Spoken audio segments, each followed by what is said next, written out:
If you like the story, you can support the author on Patreon. Link is in the description. Chapter 186. However, on this matter, Kaito surprisingly flexed his muscles with unprecedented assertiveness. He directly nominated Shisui as the team leader, and his reasoning was exceedingly simple. Shisui comes from the Anbu. In terms of combat tactics, I don't think there's anyone better than him. Furthermore, Shisui possesses the same eyes as I do, and he's even the deputy clan leader of the Uchiha. I can't think of anyone more suitable for the role of team leader. Kaito's words left everyone speechless. Upon reflection, it did indeed seem to be the case. The strength of the Uchiha clan has always been focused on Kaito, but it can't be denied that the Uchihas are rich in talent. Take Uchiha Shisui, for example. Initially, he was even considered more gifted than Kaito, but it was just that the brilliance Kaito exuded after his awakening overshadowed everything. This had the effect of subtly pushing Shisui into the background, but the moment people recalled him, it was clear, Shisui was a force to be reckoned with, not inferior to Kaito in the slightest. Moreover, besides this Uchiha Shisui, Uchiha Fugaku's abilities have never been weak. Although this guy is extremely low-key, even after facing clan impeachment, he still sits stably in a high position within the family. Other than attributing it to clan leader Kaito's magnanimity, there is also an indispensable factor. That would be the strength of Elder Fugaku. Even clan leader Kaito would not dare to act recklessly. Understanding all these things, there was basically no chance for any alteration or instability in Shisui's position as team leader. The hastily assembled elite force from the 7 major clans, after receiving the documents personally drafted by Jiraiya, immediately set out. One could say that the Leaf Village had arrived at a somewhat suffocating moment, but the main characters in this delicate situation had changed. The Uchiha clan, once at the vortex's center, now sat on the sidelines. Kaito, too, could calmly watch the fish in the great pond of the Leaf Village perform to their heart's content. The night was melodious, and the Sarutobi clan's territory was utterly silent. Ever since they were relegated to a corner of the village, their nights had become exceptionally desolate. The Sarutobi clan lived close to the Uchiha and Mito Kaito clans, their territories were interconnected. Once night fell, people from these 3 clans would generally not venture outdoors, rendering their territories as quiet as a graveyard. Yet tonight seemed somewhat different. Asuma was not in his room, instead, he was in a storeroom at the corner of the Sarutobi clan's area. Inside this storeroom, there were many other ninjas just like him, donned in their shinobi uniforms, all silently waiting. After what felt like an eternity, Asuma finally stood up. His gaze swept over everyone present, and then he spoke calmly. "Ladies and gentlemen, the fact that we are gathered here tonight, I assume, makes it clear what we are about to undertake. I have to admit, this is the least desirable course of action for me, the most bloody and cruel one. Yet this is what we must confront now. We once pressured the Hyuga clan and led the Uchiha into this desperate situation. We failed, and due to improper actions from my father, we are all embroiled in this mess. I'd like to apologize on his behalf, but I feel uttering such words now would be meaningless. And as the losers in this equation, we have no right to choose. Tonight, we must make a final decision, a decision that aligns with the interests of all present, as well as the interests of the Leaf Village. I trust you understand they are all watching us. For the Sarutobi clan, for the rebirth of our family, we must act. And tonight is that moment. I entrust this to all of you." Having said this, Asuma deeply bowed to everyone in the room. "Asuma, there's no need for that." Just then, a middle-aged man stepped forward and spoke tranquilly to Asuma. "In truth, even without you, we might have gone down this path. Moreover, without you, we wouldn't have had the conditions we have now, and the price we'd have to pay would be even more severe. Even the Uchiha and the 7 clans might not have spared any of us. At least we now have an opportunity. At least the Sarutobi clan can carry on, and the Uchiha and Mito Kaito clans also stand a chance. If anyone should be thanking, it should be me, it should be us. Thank you." Having said this, the middle-aged man led everyone in the room to bow deeply to Asuma. After everyone had straightened up, Asuma took a deep breath and turned towards the warehouse exit. "Let's move, everyone. We save our own clans." The sound of footsteps began to echo. In the forests beyond the lands of the Sarutobi, Uchiha, and Mito Kaito clans, countless masked ninjas appeared. They hid in the dark corners, their eyes coldly sweeping over the ancestral lands of the 3 clans. Clearly, these were members of the Anbu, there to prevent anyone from escaping. Among them were also numerous members of the Inyazuka and Aberame clans, providing intelligence support for Asuma's operation. In addition to these two families, Kaito and Higa Hayashi also arrived at the scene. Kaito didn't particularly want to come, finding little interest in the matter at hand. However, he couldn't refuse an invitation from Higa Hayashi. The Higa clan had contributed significant talent to the security forces. These talents had become the backbone of the security division, and given the good relations between their clans, Kaito ultimately decided to come. Looks like tonight will be quite the feast, Higa Hayashi mused, his Byakugan eyes gazing into the distance as he spoke in a neutral tone. A feast is an overstatement, but it does serve to remove certain dissatisfactions and grievances from our hearts, Kaito replied, equally unemotional. He couldn't see as far, but that didn't concern him. The matters of these three clans can be left to Asuma and his people. But if anyone escapes, that's when the Anbu will take action. Ruthless individuals will be killed without question, and those of unclear identity will be captured. It's quite a ruthless strategy. Compared to you Uchihas, this doesn't seem overly cruel, does it? Higa Hayashi arched an eyebrow, speaking with a tinge of amusement. Indeed, it's not. But I am the victor, and that is enough. Kaito turned his gaze towards Higa Hayashi, and at that moment, a slight smile appeared on his face. Those who once bit me are either in paradise now or have been thoroughly exiled and are essentially awaiting death. Their clans have been broken under my heel, their survival is at my whim. Higa clan leader, sometimes one has to look beyond the surface, at the tangible gains, don't you think? Kaito's words rendered Higa Hayashi silent. Eventually, he could only nod in reluctant agreement. Although Kaito appeared to have spared these people, the humiliation and punishment he bestowed upon them might as well have killed them.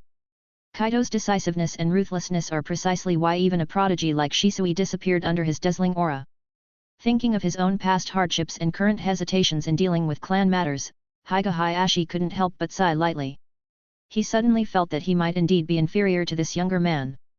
As the two fell silent, tranquility once again enveloped the dark forest. The entire woodland grew hushed, with only the ceaseless chirping of summer cicadas remaining. After entering the clan territory, Asuma waved back at the ninjas following him and then glanced to his left. 3 Sarutobi ninjas were hiding in the dark shadows, the first hidden sentinels at the entrance. Seeing it was him, they immediately showed caution. Asuma's stance was not aligned with theirs. In these extremists' eyes, Asuma had betrayed all 3 clans. "Asuma, why are you wandering outside at this hour?" said the foremost Sarutobi ninja, his tone distinctly hostile. "What do I need to report to you?" Asuma slowly walked towards them, speaking with deliberate pace. "You traitor, I wonder how your father would feel in the afterlife, knowing you've made such a choice." Another Sarutobi ninja spat out angrily. But once he opened his mouth, he couldn't say another word. Asuma, less than 5 meters away, suddenly unleashed a teleportation technique. Before the incredulous eyes of the Sarutobi ninja, he watched as a kunai plunged into his heart. Blood flowed along the blade, dripping drop by drop. He wanted to say something else, but no sound could escape his lips. The last thing he saw was Asuma's face, frigid to the extreme. Thud. The Sarutobi ninja collapsed, so abruptly that neither he nor his companions had expected it. Yet those guarding the clan entrance were no fools. The moment they saw their comrade fall, the other 2 ninjas reacted instantaneously, unsheathing their long swords from behind. With angry glares, they lunged at Asuma almost in unison. Regrettably, Asuma was faster. His hands conjured chakra blades unique to him. A light blue chakra, infused with the essence of wind style, materialized. In less than a second, they crossed paths, and not even the clash of weapons was heard. The 2 Sarutobi clan ninjas fell to the ground, disbelief etched on their faces, each throat adorned with a line of blood. Fresh blood seeped slowly.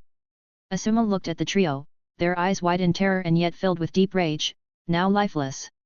He couldn't help but tremble slightly, even a sense of nausea gripped him. After all, he had killed his own kinsmen, people he had known since childhood. Such extreme perversion left him profoundly uncomfortable.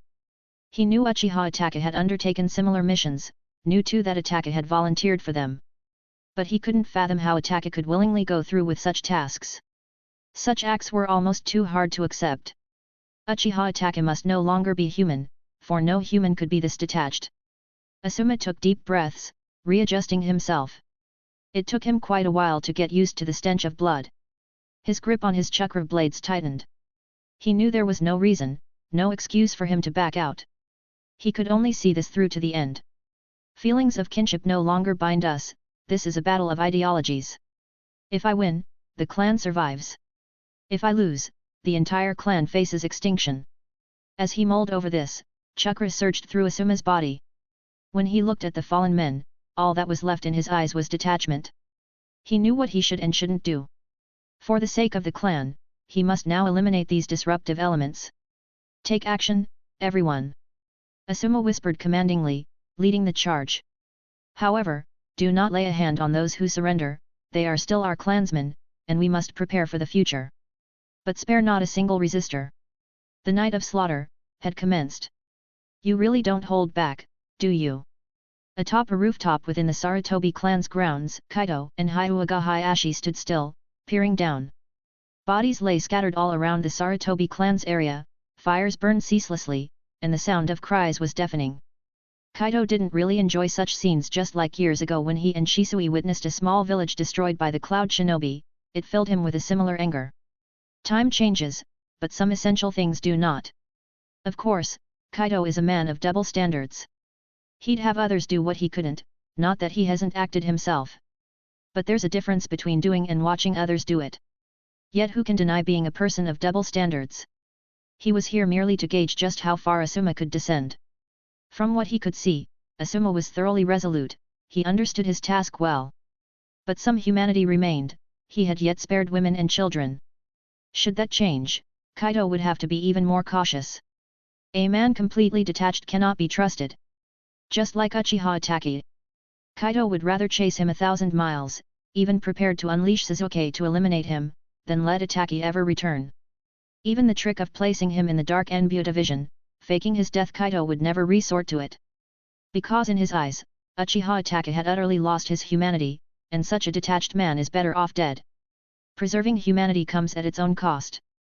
After all, I wouldn't wish, nor allow, someone filled with hatred to exist. What you decide to do next is your own business. From this day on, you will be unifying these three clans. Kaito thought silently to himself, then rose to his feet and walked towards the exit, while Hyuga Hayashi slightly turned his head to look at him. Leaving already? Not going to stick around to watch? No need. I've seen what I needed to see. That's enough. Kaito answered placidly, then suddenly chuckled in self-mockery. You may find it hard to believe, clan head Hayashi, but I really detest scenes like this. Even though my own hands are drenched in blood, for some reason, I still feel uneasy. Yet, I can endure it, and it won't affect my combat. That's a good thing, at least. It means you, clan head Kaito, haven't been utterly corroded by war. Scenes like this are hardly uncommon in war. Hyuga Hayashi nodded slightly, evidently misunderstanding Kaito, and said quite seriously. As it happens, I wish I could still feel that way, like you, clan head Kaito. Regrettably, when I face scenes like this, I've become indifferent, mainly because they are not my people. You might reconsider your views, clan head Kaito, after all, no one here is innocent. Hearing this, Kaito realized that his expression might have been misunderstood, but he couldn't be bothered to clarify too much. How could he directly tell Hyuga Hayashi, I don't mind doing it myself, but when I see others do it, I think they're villains. Lightly shaking his head, Kaito grinned and said, Thank you for the advice, clan head Hayashi, but have you figured out your own situation? The question made Hyuga Hayashi pause for a moment before letting out a gentle sigh. That sigh, unmistakably, told Kaito that Hayashi probably wasn't quite prepared yet. After all, the plan Kaito had shared was extreme to its core. Hayashi intended to make modifications, but some things are just not that easy to execute. Power, it's like poison once tasted, some people really can't let go. Especially when their power wanes and they no longer dominate as they once did, power becomes the only thing propping up their belief that they still stand atop the world of shinobi. It's hard to say, but the three clans before us, along with that Shimura Denzo, are just like that. Some challenges, yes, but I also don't want to go to extremes. Hyuga Hayashi let out a slight sigh, and spoke directly. Taking action would lead to turmoil, resulting in many deaths. Turning everyone into branch families will lead to opposition from the main family, then rivers of blood will flow again. I know clan head Kaito's plan is correct, but sometimes I prefer to take more neutral measures. I hope to win more people to my side and garner more support, thereby enabling me to abolish certain things. Abolish certain things. Hearing this, Kaito raised an eyebrow. You're not planning to abolish the caged bird seal, are you? Was it that easy to guess? Hyuga Hayashi was momentarily surprised, and then a smile bloomed on his face. Yes, that is my plan, and it's all very difficult, isn't it? The main family wouldn't allow it, they would certainly fight to the death to prevent it. And the branch family members can't resist the main family using the caged bird seal to control them. My situation would become even more difficult. Indeed, you may end up being besieged by the main family along with the entire branch family. Kaito nodded, genuinely surprised that Hyuga Hayashi would be so audacious. But upon reflection, there were hints of this in the original storyline as well. Shaking his head, Kaito decided he didn't want to think too much about it right now.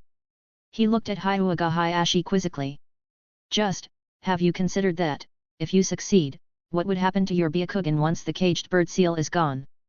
Of course, I have considered it. Hyuga Hayashi nodded, then looked meaningfully at Kaito. The Uchiha don't have the caged bird seal either, yet you're not afraid, are you?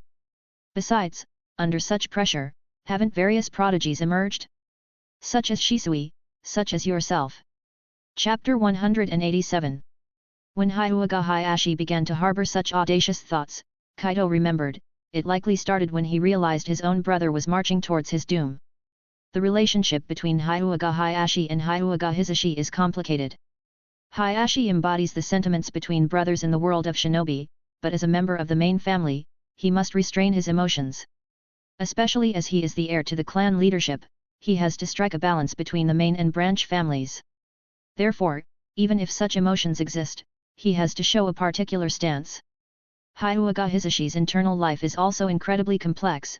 He despises the main family because of the caged bird seal, hates his own brother.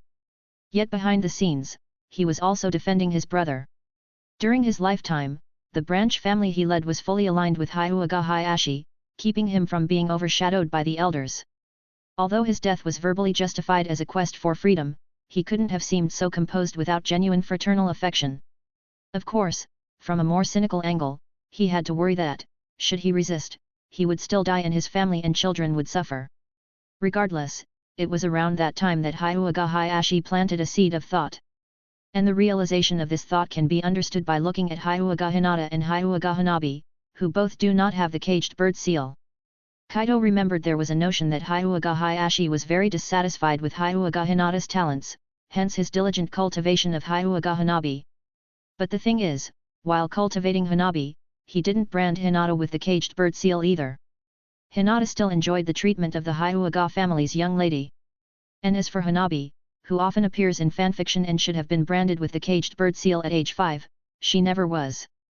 Although the circumstances are somewhat special, Hinata married Naruto, the savior of the shinobi world and the 7th Hokage, allowing her to avoid the caged bird seal. And Hanabi, after Hinata left, became the sole heir of the family, justifiably avoiding the seal. But this is also a result of Hyuga Hayashi's strong suppression of various opinions when they were young, otherwise, at least one of them would have been unable to escape fate. This guy, does he really intend to break the millennia-old rules and destiny of the Hyuga clan? Kaito couldn't help but feel a bit emotional at this thought, for it indeed was a daring and crazy move. If they stop using the caged bird seal, it means the Hyuga clan would end their 1000-year tradition of familial division. Of course, the main family, as celestial dragons, would lose this halo too. Hyuga Hayashi is digging at his own foundations. But upon closer thought, if he truly proceeds, this could actually consolidate his control over the clan even more. For those branch family members who desperately wanted to escape the control of the main family, it's not like they ever wanted to be slaves. And this guy's ambitions are no small thing either, using the fact that the Uchiha clan doesn't have the caged bird seal to rebut me, how audacious. Besides being a curse of fate, the caged bird seal also serves as a protective entity. Its presence prevents the Byakugan from being stolen by others. It's just unfortunate that this originally protective measure has evolved into a tool to enslave an individual or even a group. Members of the main family can use the absence of the caged bird seal as an excuse to avoid missions and thus prevent the risk of their eyes being stolen in case of accidental death. In contrast, the branch family members must take on all the dangerous tasks of wars and missions. Because they have the caged bird seal, even if their eyes are stolen, the seal can destroy them. This setup is genuinely cruel. Yet, such an environment also significantly diminishes the competitiveness of the Hyuga clan. Perhaps Hyuga Hayashi looked at the Uchiha clan for inspiration, considering the growth of people like Kaito and Shisui, further solidifying his resolve. The Uchiha clan never had anything like the caged bird seal. Clan members with Sharingan also go on missions and face imaginable risks. After all, aside from watching their own lives, they also must keep in mind that their failure could result in the loss of their family's eyes. In Hyuga Hayashi's view, it's under such dual pressures that Uchiha members grow faster and produce so many formidable ninja. Even to the extent of producing incredibly strong ninja like Kaito and Shisui, who can be game changers. But have you considered how hard it is to awaken the Sharingan? The Hyuga develop these eyes at a certain age so easily. And the Sharingan has a clear developmental path, something your Byakugan doesn't seem to have? Granted, the Tensagen and Rinnegan are on the same level, with the Tensagen perhaps being more offensive. But what else do you gain from your Byakugan improving, besides seeing further? Kaito can't help but mentally scoff at Hyuga Hayashi's thoughts, although he would never voice them out loud. The Byakugan is an eye from the Tsutsuki clan, and its strength is undeniable. But the Hyuga aren't Tsutsuki, their bloodline has likely been diluted over a millennium. Not to mention the Hyuga in the shinobi world, even those on the moon claiming to be Tsutsuki have probably seen their bloodlines grow thin. It's just that they still have various scriptures left by Tsutsuki Hamura, and their lineage is somewhat more complete, giving them knowledge of the Tensagen's existence, perhaps. Even if you know, it doesn't help much. The development of the Tensagen and Rinnegan is on a relatively low-level stage, making it harder for the Byakugan to evolve into the Tensagen. The Sharingan can be gradually upgraded into the Rinnegan, step by step from 1 Tomo to 3, then to Mangekyu and Eternal Mangekyu, and finally, finding a way to break through. It can be said that the Sharingan is effective at every stage, but the Byakugan seems to build slowly, making a giant leap from its initial phase to a later stage all at once. Chief Hyuga Hayashi, you should think this over slowly. I, as an outsider, can't easily judge many of these matters. Kaito and Hyuga Hayashi have now arrived in front of the Hokage building. Tonight's matters have basically reached the final wrap-up stage. Asuma's side has been struggling. Although Asuma might not stand out in Konoha's future Jounin system, he is of the same generation as freaks like Kakashi and Might Guy. Asuma's overall strength isn't particularly weak either, especially with Konoha's assistance, as well as Inyazuka and Abereme's help, plus the Anbu circling the periphery.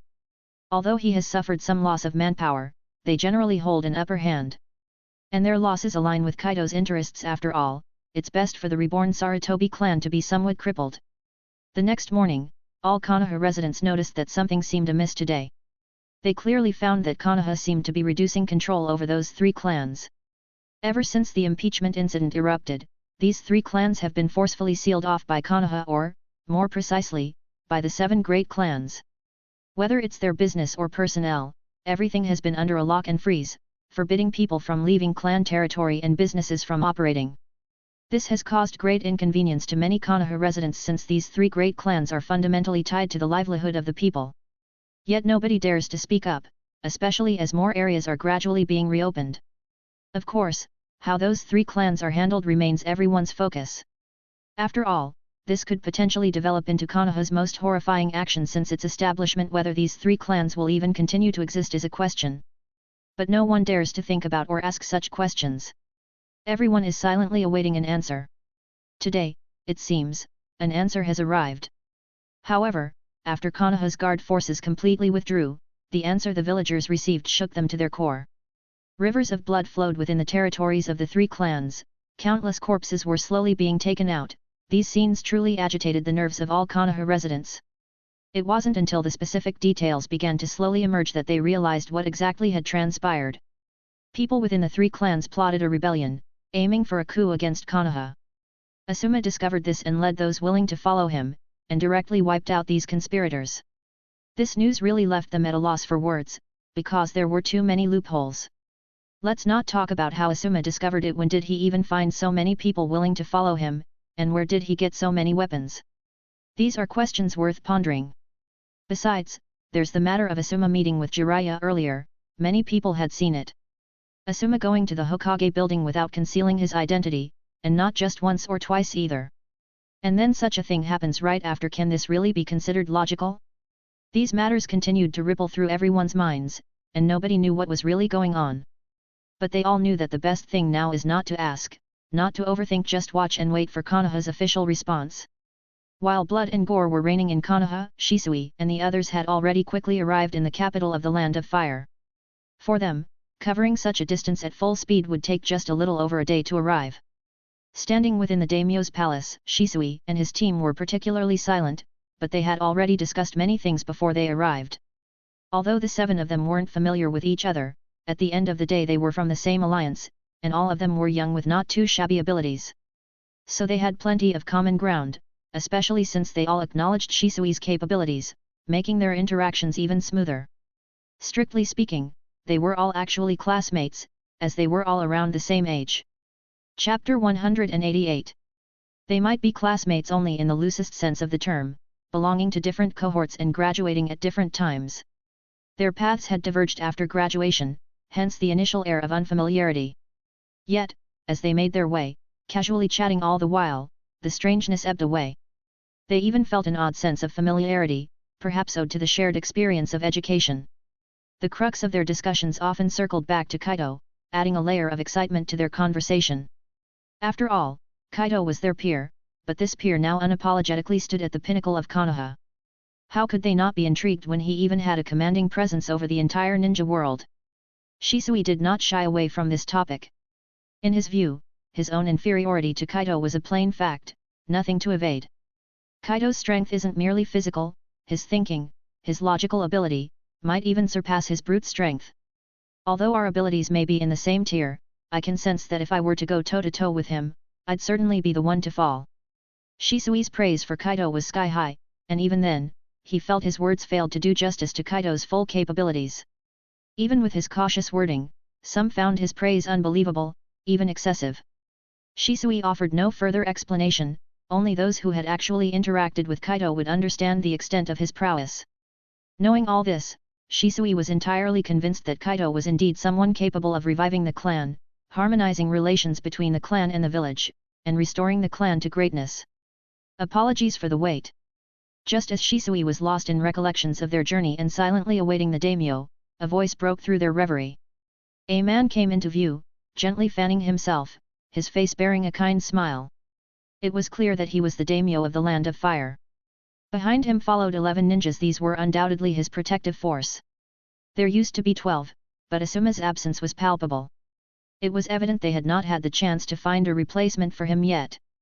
"Greetings, Lord Daimyo," Shisui said, leading the rest of the 6 to bow slightly. The atmosphere was now gravely solemn, a marked departure from the leisurely mood that accompanied them on their journey here. These were seasoned ninjas, professionals through and through, or they wouldn't have been selected for such a mission. "What brings you here this time?" The daimyo's face still wore a smile, though inside he was far from at ease. He still recalled the shadow cast by Narashikaku, and to be frank, he held little fondness for these so-called leaf ninjas. "The Hokage has a matter to communicate to you, my lord. That's why we've been dispatched." Shisui straightened up, speaking neither submissively nor arrogantly. He reached into his pouch and took out a scroll, handing it to the daimyo. "The details are within. Please peruse at your leisure." The daimyo's eyebrows quirked at Shisui's words. He had little idea who this young Uchiha might be, but the mere suggestion from the Hokage set his pulse racing, for reasons he couldn't quite fathom. Presently, the Hokage of Konoha was Jiraiya, someone he'd been rather coerced into endorsing.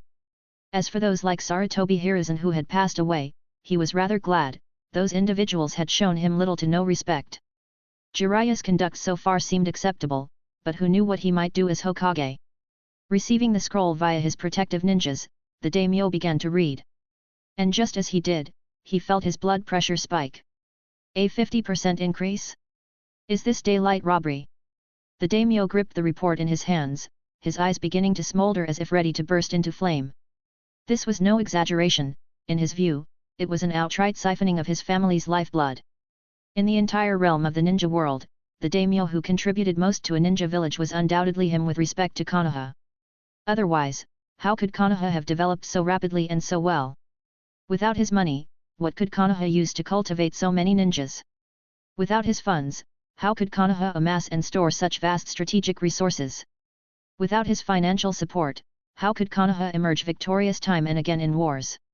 To put it bluntly, it was his financial sustenance that had brought Konoha to its present stature. Don't think that taking on a plethora of missions can rake in a lot of money. True, a multitude of assignments can bring a handsome fortune to the village, but that money is quickly absorbed by one project or another. At most, it's used to provide some subsidies to the ninjas. The real financial backing is from the daimyo, yours truly. And naturally, when the ninjas get the money, they have to deliver on their end, like protecting the daimyo's business and interests. It's the least they could do, considering the hefty sum I've allocated to them. I must admit, these leaf ninjas do their job well, particularly in preserving my interests. Exceptional work. But haven't I already given enough? Why are these fellows so insatiable, hankering for more? The daimyo tried hard to keep his emotions in check, knowing these leaf ninjas are not to be trifled with. Last time, that Narashikaku even had the audacity to threaten me. I haven't forgotten that, and I know better than to confront these leaf ninjas directly. But internally, discontent was filling my heart, especially after speaking with certain individuals. One of them told me, for the Land of Fire, the most important figure isn't the Hokage of Konoha, it's you, the daimyo. Without my ceaseless financial backing, could Konoha have grown into what it is today? I am the only jewel in the Land of Fire, not the Hokage of Konoha. These words have been etched deeply into my mind, and at this moment, they are sprouting like mushrooms after rain. I aim to be the sole gem of the Land of Fire, not a CO jewel with some so-called Hokage, and certainly not to make Konoha the only gem. With this in mind, the daimyo took a deep breath before speaking earnestly. 50% is rather steep, especially considering the already generous funding I provide. As far as I know, the daimyo of the Land of Wind only provides 30% of what I initially offered to Konoha for Suna village. Now, with Hokage-sama asking for a direct 50% increase, that means my contribution would exceed 5 times what Suna village gets. Gentlemen, while we complement each other, this request greatly exceeds what I can accept. I ask for time to contemplate this. And I hope you will also reconsider. Do you truly need to take so much?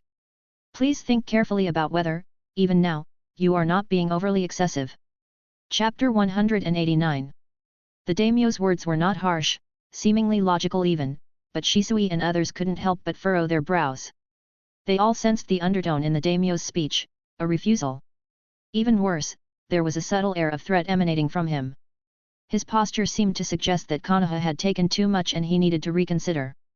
This response was not something they could easily accept, though it was what they'd expected.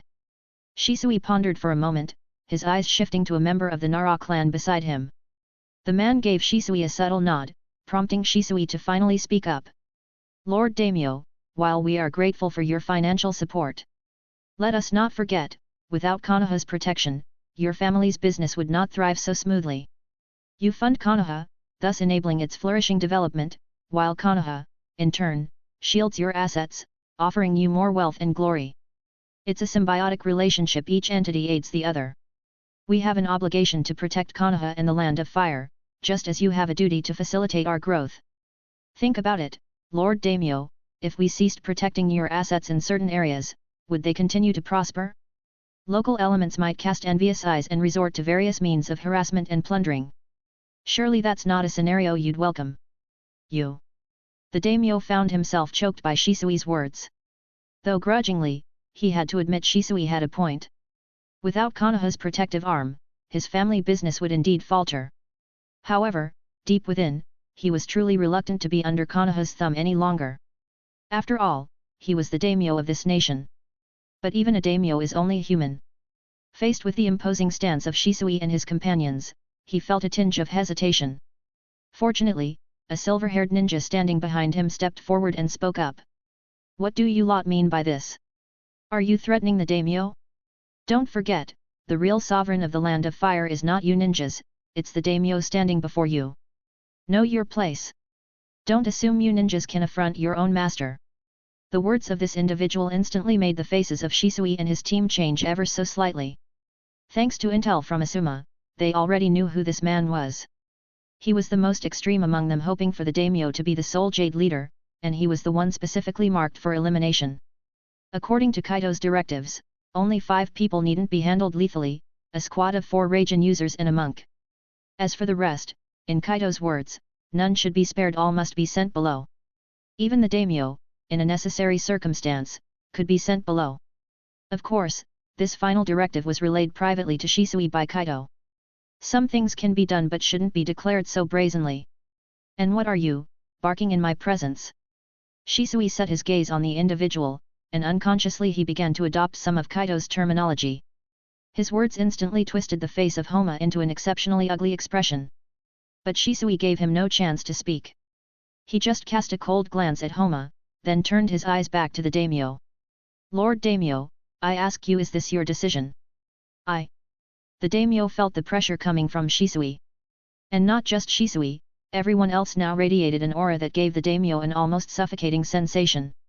How audacious! Homa also noticed the actions of Shisui and his team. With a flash, he positioned himself directly in front of the daimyo. Not just him, the other 10 also charged forward, either willingly or reluctantly, forming a line in front of the daimyo. At this moment, inside the daimyo's palace, the tension was palpable, like drawn swords and cocked crossbows. But it seemed Shisui and his team had anticipated this outcome, each looked extraordinarily calm. Especially Shisui, he hadn't even activated his Sharingan. He just looked at the daimyo indifferently, not giving a whit about the others around him. I ask you once more, Lord Daimyo, is this your final decision? The daimyo remained silent. Though his face appeared particularly conflicted, he gave no response. I think I understand.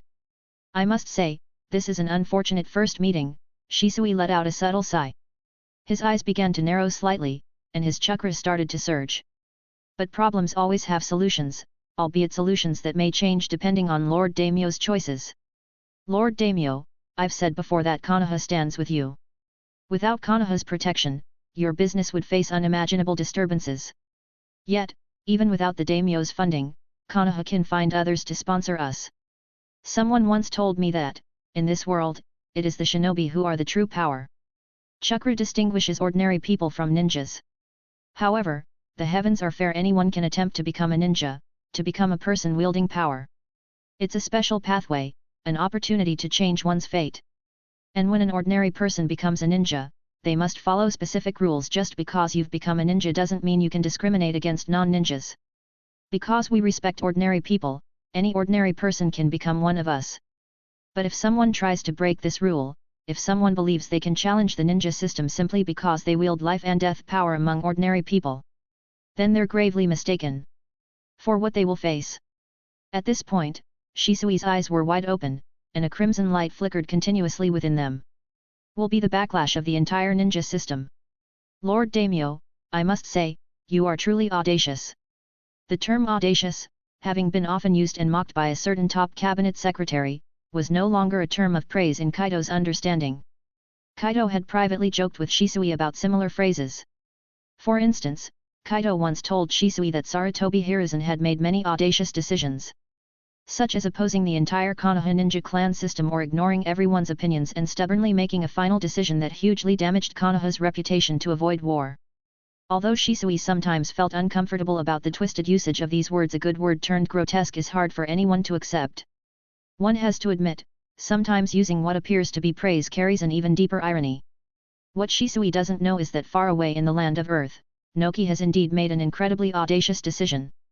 Within the Tsuchikage building, Noki stands at the center of a meeting room, surrounded by a somewhat stunned group of high-ranking IWA nin. They were thoroughly shocked by Noki's audacious plan because they never expected Noki to actually decide on waging war against Konoha. Granted, Konoha's situation is currently not very good, having lost a significant number of people in an epic impeachment operation. According to their spies hidden in Konoha, that impeachment operation practically eradicated the entire Enbu. Besides that, an untold number of ninjas lost their lives, making it clear that Konoha is in a weakened state at the moment. Striking at Konoha now might actually yield some surprising results. Not to mention, wouldn't complete control over the land of grass likely fall into their IWA hands? However, many present at the scene are psychologically unwilling to start a war. Partly because Konoha's resilience during the Third Great Ninja War left an indelible impression on them. They held off 4 enemies and still ultimately triumphed. Such grit and tenacity are not something commonly found in villages.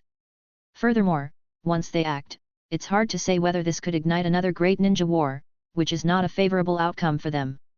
Certainly, handling Konoha in a one-on-one situation is not a problem, but let's not forget their deep-rooted animosity with Kumigakure. They once ambushed the Third Raikage, and that grudge has been set. Had Kumigakure not given them an ultimatum, they wouldn't have immediately given up warring with Konoha and quickly surrendered, turning their attention to defend against the cloud. If they act now, who knows what Kumigakure's situation would be. Of course, the main reason is that Noki made a mistake. If this were the past, no matter how outrageous Noki's mistakes were, they wouldn't dare harbor any second thoughts. But now, someone has already provided them with a perfect example, and they all have some of their own thoughts, you know. Tsuchikage-sama, this doesn't seem like a very good reason, said an elder Iwanin, who was obviously a senior member and spoke in a somewhat calm tone. Chapter 190. I know, the death of Kitsuka has hit you hard, but we cannot prove that Konoha is behind this. You told us the technique used was Susanoo, but unfortunately, since the death of Uchiha Madara, no one has been able to employ that technique. Though, according to intel, Uchiha Kaito of Konoha did use a similar technique, but the key still lies in evidence. Starting a war under this pretext is not in our best interest. Yes, Tsuchikage-sama. Now a middle-aged Iwanin spoke, bowing slightly towards Noki before speaking earnestly. Moreover, we don't have specific intelligence on Konoha at this moment. Acting hastily will not give us the upper hand. Tsuchikage-sama, I hope you will consider the bigger picture and not let personal emotions drag the whole village into an unnecessary war. The weight of these words was palpable, causing many to slightly furrow their brows. Yet no one spoke up to refute, because to some extent, they were of the same mind. Since someone was willing to play the brave soul, they naturally were keen to observe Noki's reaction. Noki, however, remained unfazed. At that moment, he turned and locked eyes with the middle-aged ninja. In an instant, Noki's aura began to subtly radiate. Even in his old age, with dust release the unique bloodline selection in his arsenal, no one could underestimate him.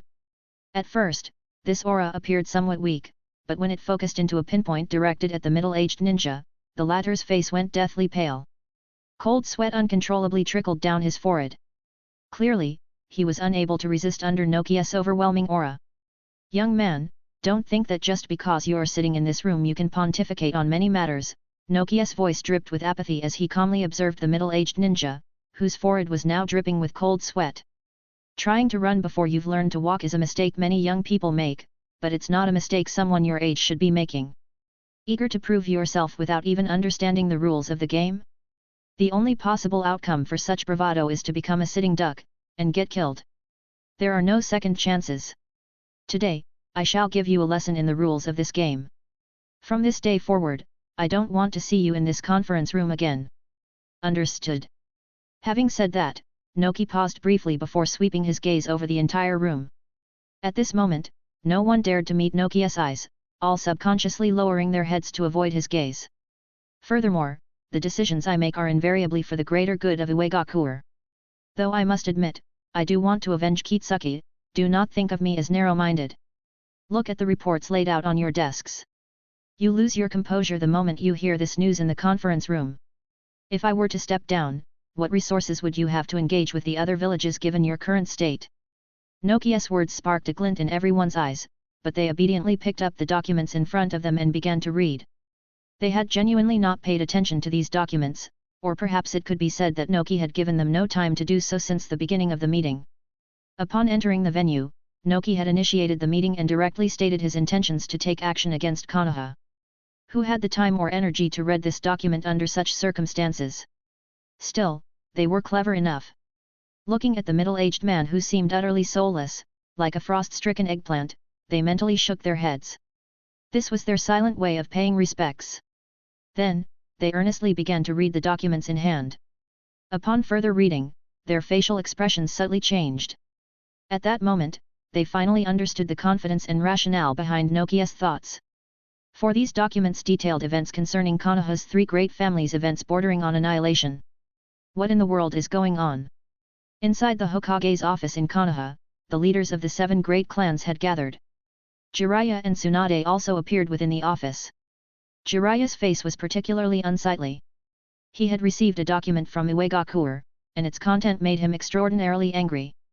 Because the document demanded the extradition of Uchiha Kaito, claiming that Kaito had assassinated Kitsuki. This reasoning was incredibly difficult to accept. What made it even more unbearable was Nokia's threat that failure to comply would result in war. Of course, the diplomatic language wouldn't be so blunt, but when translated, that was essentially the meaning. Jiraiya was now utterly incensed. As far as he saw it, Kaito had never even left Konoha, so how could he have had the opportunity to do something like this? Moreover, Konoha was at a critical juncture, and there hadn't even been an announcement about Asuma's actions. They were waiting for Shisui to lead the team and resolve the daimyo's issue. Only then would they seize the opportunity to announce the ninja reform plan, and subsequently divulge the situation of the 3 clans. The intent was to downplay the near extinction of these clans and provide a more stable space for Konoha's development. But Nokia's current actions had genuinely disrupted his plans. How could he not be furious? However, what angered him even more was his realization that Kaito did appear slightly uncomfortable. What did that mean? It suggested that he may have been wrong about some things. Kaito might have actually left Konoha and genuinely committed some actions. As the Hokage, how could he not be infuriated and irritated by his ignorance of such a thing? I actually think the possibility of being framed is higher here, Narashikaku softly coughed, then spoke. Noki didn't provide any evidence. He simply stated that the attacker used the Susanoo technique. Chief Kaito once mentioned that only those with the Mangekyo Sharingan could use Susanoo.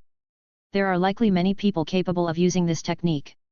That's right, as it stands, possibly 5 individuals can utilize this technique. Kaito was indeed embarrassed, but he would never admit to something like this.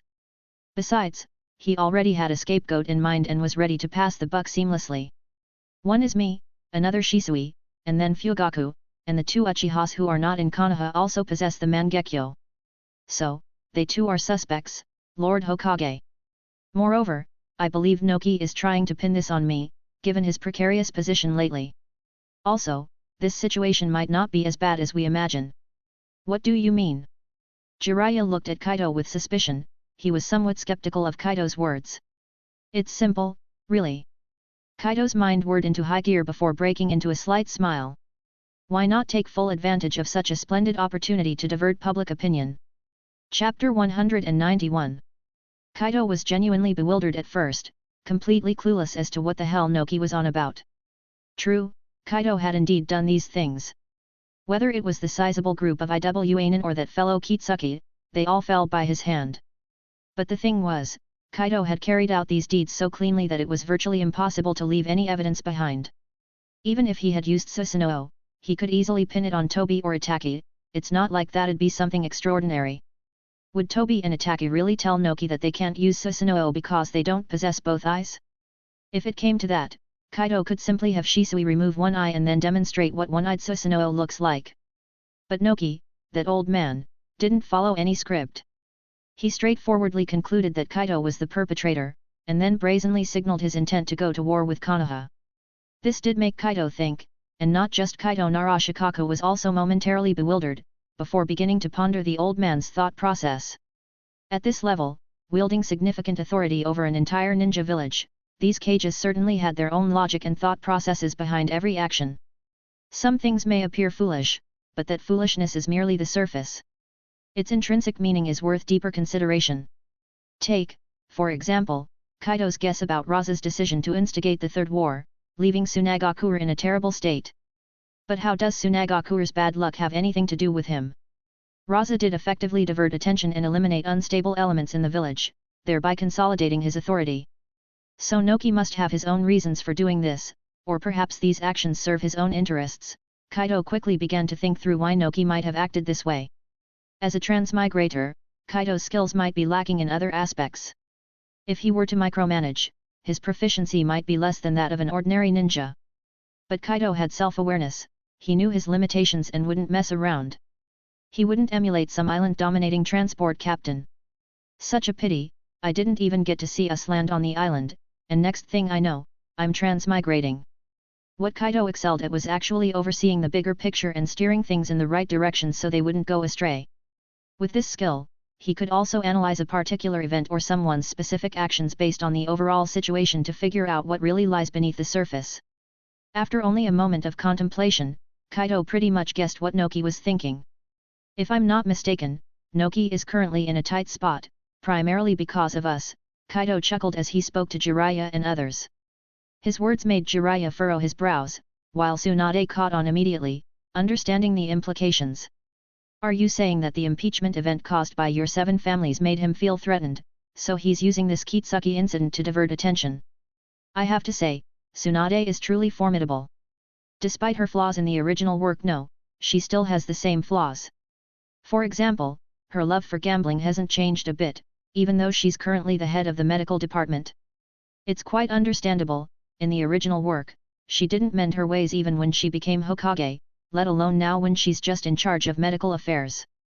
But her abilities are unquestionable. Though she's had her fair share of questionable decisions like the time when she tried to capture Sasuke. Overall, however, she's a fully competent Hokage hardly inferior to Sarutobi Hiruzen in his youth. Still, that's not enough. Noki's prestige is incomparable, and his tactics are not something an ordinary person can withstand. Unless there's immense public pressure, someone as conservative as he is wouldn't make such a risky move. Tsunade shook her head rather quickly.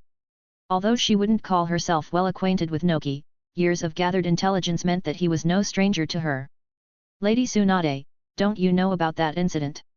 Just as Kaito was about to speak, Narashikaku preemptively questioned Tsunade. This intelligence should have already been submitted to both you and the Hokage. It's about their attempt to capture Deidara. Deidara is Tsuchikage's disciple, and he has stirred significant public resentment in Uegakure before leaving the village. It's precisely because of his departure that Kitsuka led the mission to capture him, which then led to some unexpected events. You haven't missed reading that report, have you? Narashikaku's words immediately caused a slight change in Tsunade's expression. Jiraiya too looked at Tsunade in puzzlement, and it took him quite some time before he sighed softly. Kaito and the others couldn't help but look at Tsunade speechlessly. So she hadn't even read this intelligence report, huh? If that's the case, perhaps I get it now. Jiraiya shook his head, equally at a loss for words, but he also seemed to have caught on. So what you're saying is, your impeachment affairs had already put Noki under pressure, and Deidara's situation only made that pressure greater. He then planned for Kitsuka to capture Deidara to quell public resentment, but it led to even greater problems. Not only did Kitsuka himself die, but I saw in the report that they also lost hundreds of ninjas. This puts him under even more public scrutiny, right? Exactly. Kaito finally allowed a thin smile to appear on his face. He nodded seriously at Jiraiya, and then proceeded to speak softly. It's precisely because he is under such massive public pressure that he needs to divert these conflicts to better manage issues within his own village. As for why he chose us, I think there are only 2 reasons. The first is naturally the issue with the Susanoo. I've used Susanoo quite a few times in Konoha, their spies within the leaf probably haven't been sparse in reporting this back. As for the second point, here, Kaito's eyes shifted subtly towards the window before he continued at a measured pace. First, the Anbu suffered significant losses, and the 3 clans also suffered substantial casualties. Later, Asuma managed the 3 clans, with blood flowing like a river. Normally, at this time, the people of Konoha would be filled with apprehension, their will to fight hardly strong. If they were to act against us, in their eyes, we would have no capability to resist. They might even send troops directly into our territory in the Land of Grass, potentially stealing the interests of the Land of Grass. This would both bring benefits to Uegakure and divert the conflicts, giving Noki time to clean up internal troubles. So even if there's no evidence at all, even if he knows he's being framed, he would still go ahead and do it. Kaito's words caused Jiraiya to furrow his eyebrows while Tsunade appeared lost in thought. Chapter 192. It must be said, after Kaito's detailed explanation, they'd all finally understood what Noki was really up to. But they couldn't deny, this Noki was truly cunning and seasoned. In such a passive situation, he could still see opportunities and seize them quickly. With such ability and sharpness, one could only say he truly lived up to his title as the 3rd Tsuchikage. The level of trouble this guy could cause was really beyond anyone's imagination. Yet, Noki's plans were so quickly figured out by Kaito. This young man is really something, Jiraiya couldn't help but think as he fixed his gaze on Kaito. If it had been Nara Shikaku who'd come up with this, it wouldn't have surprised him. After all, Shikaku naturally had such abilities, thinking of these things was not at all unexpected. Tsunade was the same. Even if Tsunade seemed outwardly careless and clumsy, Jiraiya remembered the words Kaito once said. Tsunade had received elite education from the Senju clan, her talents were not something ordinary people could match. But what about Kaito? He had no advantage in terms of age, and he'd not received any elite education in Uchiha either. It was well known that he didn't get along with the Uchiha clan back then. Jiraiya felt that if it hadn't been for his own teacher taking action against this clan, and Kaito discovering it, thus feeling compelled to intervene, Kaito might not have risen to his current influential position. The young man might have remained a joyful task-focused ninja. It could only be said that fate toys with people, and in the end, Jiraiya became the one to pay the price for his teacher's actions. However, these were inevitable matters. What Jiraiya was more focused on was Kaito himself. Without having received such education, he could still grasp Nokia's inner thoughts so clearly and quickly. This was truly an unimaginable thing, and Jiraiya also noticed that Kaito had done too many unimaginable things. The things Kaito did were so easily overlooked, yet this guy wasn't even old enough to drink. So young, yet already achieving so much, with such thinking ability, and also overwhelmingly powerful. What kind of monster is this? So, you want to use Nokia's declaration of war against Konoha as a tool to divert attention and conflict. Just as Jiraiya was lost in thought and sighing inwardly, Tsunade suddenly spoke. No, your thoughts aren't that simple. To divert attention and conflict, one big event would be enough. Ninja reform and medical reform, along with the daimyo incident as a support, are already more than sufficient. You can't possibly really want to have a confrontation with Iwagakure, can you? Tsunade's words snapped Jiraiya back to reality. His eyes quickly locked onto Kaito. Not just him, everyone's gaze was fixed on Kaito. But unlike Jiraiya's slightly tense demeanor, the others were lost in thought. Perhaps there will be a confrontation, perhaps not. But isn't this also an opportunity for Konoha to show its stance? Kaito seemed not the least bit concerned. He nodded straightforwardly, making his position clear. Then he began to tap lightly on the table while calmly speaking. You may think my idea is somewhat risky, given Konoha's current unstable situation. But have any of you considered the current morale within Konoha? Especially after years ago, when the third Hokage chose to compromise under the threat from Kumigakure. Just how heavy an impact did that have on our internal morale? And furthermore, what sort of negative implications has that compromise brought us on the grand scale of the ninja world? Kaito's words made Hyuga Hayashi's facial expression slightly change, as it was their Hyuga clan that suffered the most due to that forced compromise. However, Hayashi remained relatively calm. Even though this incident was a lifetime pain for him, he was not one to shy away from facing it. And his personal capabilities were not weak. After a little thought, he understood what Kaito was trying to say. Clan leader Kaito, what you mean is, this time Iwagakure is somewhat imitating what Kumigakure did years ago. While we can't rule out that a real fight might happen, if we back down it might again deliver a devastating blow to Konoha's morale and our image in the ninja world. So, we need to overturn everything that Sarutobi Hiruzen did back then, giving the citizens of Konoha a brand new image, thereby boosting Konoha's morale. And also, to turn around our image in the ninja world. Exactly, that's what I mean. Kaito smiled and nodded at Hyuga Hayashi, then continued to speak. Noki acts in his own interest and also for the benefit of Iwagakure when he confronts us. But why can't we act based on our own considerations in responding to this? Especially since the third Hokage's actions led to a sharp decline in Konoha's image throughout the ninja world. The loss of mission quotas can be quantified, but the more terrifying, more deplorable loss is that intangible one, giving people the soft image that Konoha is not reliable. Now the opportunity is right in front of us. If we don't seize it, it would be a terrible mistake. At this point, Kaito stood up and continued very seriously. Moreover, our ninja and medical reforms involve the welfare and assistance for deceased ninjas and those after the war. If war really does break out, we can use this to prove to all Konoha ninjas that we are not joking around. While it's cruel to do so, I can't think of any other way to quickly make everyone believe in us. Still, war is risky. Once it starts, it's uncontrollable. Have you thought about the extent of the damage it could cause? Jiraiya was angered by Kaito's words. He personally loathed war. Even though he knew Kaito had a point, he couldn't help but retort. Then, let's limit the conflict to a low-intensity scope. Kaito looked seriously at Jiraiya and calmly gave his answer. Hokage-sama, do you remember what I told you about peace? The land of grass is a testing ground where we can validate our thoughts. And, Hokage-sama, a great person once said, seek peace through struggle, and peace exists, seek peace through compromise, and peace perishes. Peace is always fought for, never acquired through compromise or negotiation. On the road back to Konoha from the capital of the Land of Fire, Shisui and his companions proceeded with caution at a slow pace.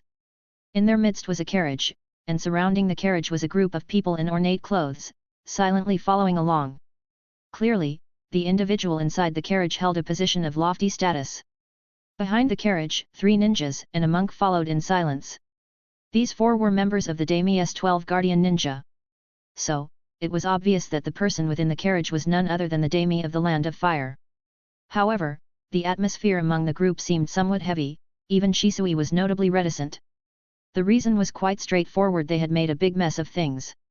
Yes, in their eyes, they had indeed escalated the situation, or at least that's what everyone apart from Shisui believed and how they perceived it. Because, quite unintentionally, they had ended up killing the Daime. The battle with the Daimy's ninja had not been surprising, it was what they had planned to do all along.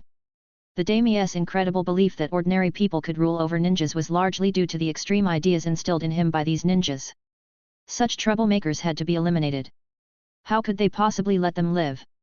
The battle this time left little room for doubt. While the opponents were not weak and had good coordination, they were facing the talented elite members of major clans, after all. Especially with Shisui, a formidable character, involved, the battle was far from difficult. The Inoshika Ch trio were dealing with a 4-man squad that used Raiden. Even though the opponents were not weak and their coordination was good, they were restricted within the palace. In contrast, the Inoshika Ch trio had no such constraints. That they hadn't dealt killing blows already showed their strict adherence to the mission requirements. Abarame, Hyga, and Inyazuka were responsible for dealing with those who had even worse coordination, as well as facing off against that monk, Jiraku. For them, this was not particularly stressful, the monk was a bit troublesome, but the others were nothing special. Shisui only had to deal with one person, who did have some abilities, but even so, he was hardly a match against Shisui's onslaught. Particularly because Shisui never intended to hold back, his near full force fighting was something that man couldn't cope with. One could say that the outcome of this battle held no suspense at all, and the Daime who had been observing it all was truly dumbstruck. He never dreamt that the gap between his own guardian ninjas and those from Konoha could be so immense. This wasn't a matter of tit for tat, this was sheer slaughter. Lord Daime, you've made an erroneous choice. Only after Shisui and his team had either directly killed or thoroughly defeated and controlled all of the guardian ninjas, did he turn his indifferent gaze toward the Daime. At that moment, his eyes quietly transformed into a Mangeki Sharingan, one of his eyes subtly rotating. Given your poor choices, I believe it's necessary for Lord Daime to make a trip back to Konoha with us. Some matters require your personal explanation to the Hokage, and some issues need to be discussed at length with him. Shisui's words were impeccable, part of the original plan, but crucially, at this moment, he chose to act according to Kaito's instructions. His Mangeki was secretly emitting an eerie power. Under this influence, the Daime inexplicably felt an overwhelming sense of dread that made him tremble. At that moment, his heart rate suddenly accelerated, his blood flow spiked rapidly, and his blood pressure continuously rose. Abruptly, the Daime felt as if he was lacking oxygen, yet he couldn't control his rapidly pounding heart. Gradually, his face turned flushed, and his heart began to ache. The fast-flowing blood coursed through his heart like a deluge, and when this pressure reached a certain threshold, the Daime suddenly clutched his chest. His complexion turned ashen instantly, and in the next moment, he collapsed on the ground, clutching his left chest. Unsurprisingly, his cardiac muscle had torn, and his heart should be hemorrhaging. This method was imparted to Shisui by Kaito, and as a member of the Anbu, Shisui's understanding of human anatomy was no less than that of the Hyga clan. Though genuinely curious, Shisui wondered where Kaito got so many of these ruthless techniques that left no trace. And such a manner of death involuntarily reminded him of incidents in the Konoha prison. However, this thought was but a fleeting one, as he had no interest in delving deeper. Quickly deactivating his Mangeki, Shisui moved beside the Daime to begin his inspection. Chapter 193, Chapter 193. In truth, he could have accomplished this using just the regular Sharingan. He resorted to the Manjiki only to ensure there were no hiccups. The others who witnessed this were flabbergasted. Then, the Hyuga among them activated his Byakugan to aid the examination, and they all received news that left them on the brink of tears. This guy, he scared himself to death. Scaring oneself to death, something they'd only heard of in stories but had never witnessed. Well, consider their horizons broadened now. What frustrated them was, had it been just some ordinary person or even an enemy who died, they wouldn't have cared as much. But the problem was, the guy who died was the daimyo. "Captain, we're in trouble," said a member of the Nara clan, looking helplessly at Shisui. He too felt his scalp tingling, but being from the Nara clan, his reflexes were assuredly swift. "Yet, there is a remedy. We need to immediately find one of the daimyo's sons and have him ascend the throne post-haste. Being of the same bloodline, I don't think it would cause much of an issue. This way, we can take him back to Konoha to meet Lord Hokage. I presume, Lord Hokage's admonishment will not be as severe by then." Upon hearing this suggestion, Shisui couldn't help but silently nod. Yet he also cast an involuntary glance at the Nara clansman. This guy's thoughts were practically identical to what Kaito had been thinking. The need to replace the daimyo was something Kaito had discussed with him in private.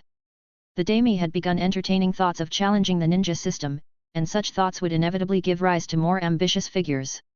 While they could pressure the daimyo this time, resorting to this approach repeatedly would undeniably affect Konoha. Especially when the daimyo holds the purse strings. Suppose he were to stall funds just when Konoha needed it most. For instance, delaying payments, that would certainly not be good news for Konoha. A new, obedient daimyo who wouldn't hinder Konoha, that would be a good daimyo indeed. "This is a good idea, let's proceed this way. But we're short on time, as everyone should well understand." Shisui nodded in agreement, and spoke with utmost sincerity. "Konoha has many matters waiting for us, or perhaps waiting for the sincerity and goodwill of the daimyo. We can't afford to delay for too long. So, I must trouble you all. We have to be quick." "Yes, Captain." Every member of the 6 great clans responded earnestly. Now, they felt like grasshoppers tied on the same string. Perhaps it was the pressure that spurred them into remarkable action. Within just 2 days of coordinated efforts, a young man of around 17 or 18 became the new daimyo of the Land of Fire. Now, this new daimyo was seated in a horse-drawn carriage, under the protection of the surviving guardian ninja and escorted by Shisui and others, slowly making his way to Konoha. "We're finally returning." As the silhouette of Konoha became clearer, Shisui stopped reminiscing. The others also involuntarily swallowed hard. They were genuinely worried. After all, a daimyo had died on their watch. But Shisui remained unflinchingly calm. He cast a glance over the carriage and whispered, "Let's go, everyone. Trust me, everything will be fine. Don't forget, we've found important evidence from them. That chakra is not something they could collect." "What, the daimyo is dead?" When Jiraiya saw Shisui and the others, he received news that left him dumbfounded. At that moment, he wondered if he was fundamentally incompatible with the office of Hokage, or perhaps he should have never accepted this damned role in the first place. Otherwise, why would he encounter so many calamities upon taking office? Could he be any unluckier? Jiraiya pondered the misfortunes he had faced since becoming Hokage, each one enough to make his skin crawl. Not to go too far back, even the most recent events were enough to make him spit blood. First, there was the issue of reforming Konoha. A myriad of matters needed his attention, and to make things worse, Konoha didn't have the financial resources to pull off such an undertaking. But the problem involving the 3 clans alone was overwhelming. So many people died overnight that it would make anyone's skin crawl. Then there's this bizarre, out-of-the-blue framing. That lunatic Noki directly pinned the death of Kitsuki on Konoha's head. Although Jiraiya also thought that it's very possible Kaito had done it, admitting to it was absolutely out of the question, whether it was true or not. Being framed is one thing, but now Konoha might actually face war? This is both ridiculous and lethal, isn't it? Then there's the issue of the daimyo. Even though it might be considered secondary, Jiraiya initially didn't take it very seriously. What's the big deal with a daimyo? Isn't it just about cleaning house around him and then milking him for money? Compared to other matters, this really didn't seem worth mentioning. But now he realized he'd underestimated his own bad luck. What the hell is this? This is yet another big issue. He sent someone to meet the daimyo, and upon their return, they tell him the daimyo has been replaced? What kind of news is this? What the hell is going on? What's most disheartening to Jiraiya is that the daimyo wasn't even killed. If he were, Jiraiya could at least find an opportunity to vent his frustration. Although he's realistic, knowing that the 7 great clans plus Tsunade are definitely more competent than him, he's happy to delegate important matters to these families, while occasionally consulting Tsunade's opinion. The problem is, sometimes these clans are too assertive, blatantly contradicting his ideas and theories, showing him no respect at all. Especially when their objections leave Jiraiya speechless, and he ultimately realizes they're right, which only adds to his sense of helplessness. If he could find an opportunity to annoy these folks without affecting Konoha's situation, Jiraiya would really love to do it. But now, there's no point in even thinking about it. The daimyo saw his people killed and practically died of fright. What can he even do now? I'm very sorry, Lord Hokage, we didn't anticipate things escalating to this extent. Shisui shook his head helplessly, then handed several scrolls to Jiraiya. These contain the bodies of those evildoers, and the daimyo's body is also included. We seem to have discovered some unusual chakra within them, a type of chakra similar to that of the creature that appeared when the 4th Hokage died several years ago. So we've brought back their bodies for examination. Upon hearing that the daimyo's body had also been brought back, Jiraiya's facial expression instantly changed. The man was scared to death, and instead of burying him, you bring his body back? Are you worried I won't believe you or something? Please, even if you guys did kill him, what else can I say? The man is already dead, a new daimyo has been prepared. What, can we bring him back to life? However, before he had the chance to express these thoughts, his face turned incredibly serious the next moment. He heard very clearly, what Shisui was talking about. If nothing unexpected happened, must be the chakra of the 9 tails. These guys, are they actually collecting the 9 tails chakra? If so, they really deserve to die. Are you sure you understand the implications of what you're saying? Jiraiya's expression became very solemn. This is a most serious allegation, against both the daimyo and these guys. I'm sure, Lord Hokage, Shisui slightly bowed to Jiraiya, speaking with utter sincerity. It's not just me, everyone has checked and confirmed. We only brought these things back because our memory of that period is somewhat distant. We hope to achieve more accurate verification. The attitude of Shisui and the others was extremely serious and earnest. Jiraiya understood the gravity of the situation. At this moment, he no longer cared about the daimyo's death. In fact, he felt the guy really did need to die. He actually allowed his subordinates to do such things. According to intelligence reports, the guy even had ideas about challenging the ninja system. His thoughts truly put the Land of Fire in an extremely dangerous situation, and his actions filled Jiraiya with nothing but disgust and fury. How much damage had the 9 tails inflicted upon Konoha in the past, and how much harm had it caused Naruto after being sealed for various reasons? Now these guys are still collecting the 9 tails chakra and planning to do some terrible things. These people are better off dead than alive. I understand, you may go. Jiraiya took a deep breath, then nodded to Shisui and the others. Don't let the events of today spread too far. However, some information can be temporarily released, like the fact that a new daimyo has been appointed. I trust you're all intelligent enough to know what should be said and what shouldn't, right? We understand, Lord Hokage. Shisui and the others nodded, then quickly exited the Hokage's office. At that moment, they could finally breathe a sigh of relief. Although they knew that after locating the Hokage's chakra scroll, they were essentially in the clear, the death of a daimyo still left them somewhat concerned. After all, the daimyo was just an ordinary man. The moment he entertained the idea of challenging the ninja system, he was destined to be a failure. Even if he didn't die, he likely wouldn't have lasted long in his position as daimyo. What awaited him would have been actions from within his own family. Now that he had scared himself to death, it might actually be a blessing in disguise for him. After Shisui and the others left, Jiraiya sat quietly in his office. He held a scroll that Shisui had handed over, and slowly tore it open. Feeling the chakra emanating from it, Jiraiya's expression became somewhat unreadable. After a long while, he forcefully crushed the scroll in his hand and finally spoke softly. Summon them all.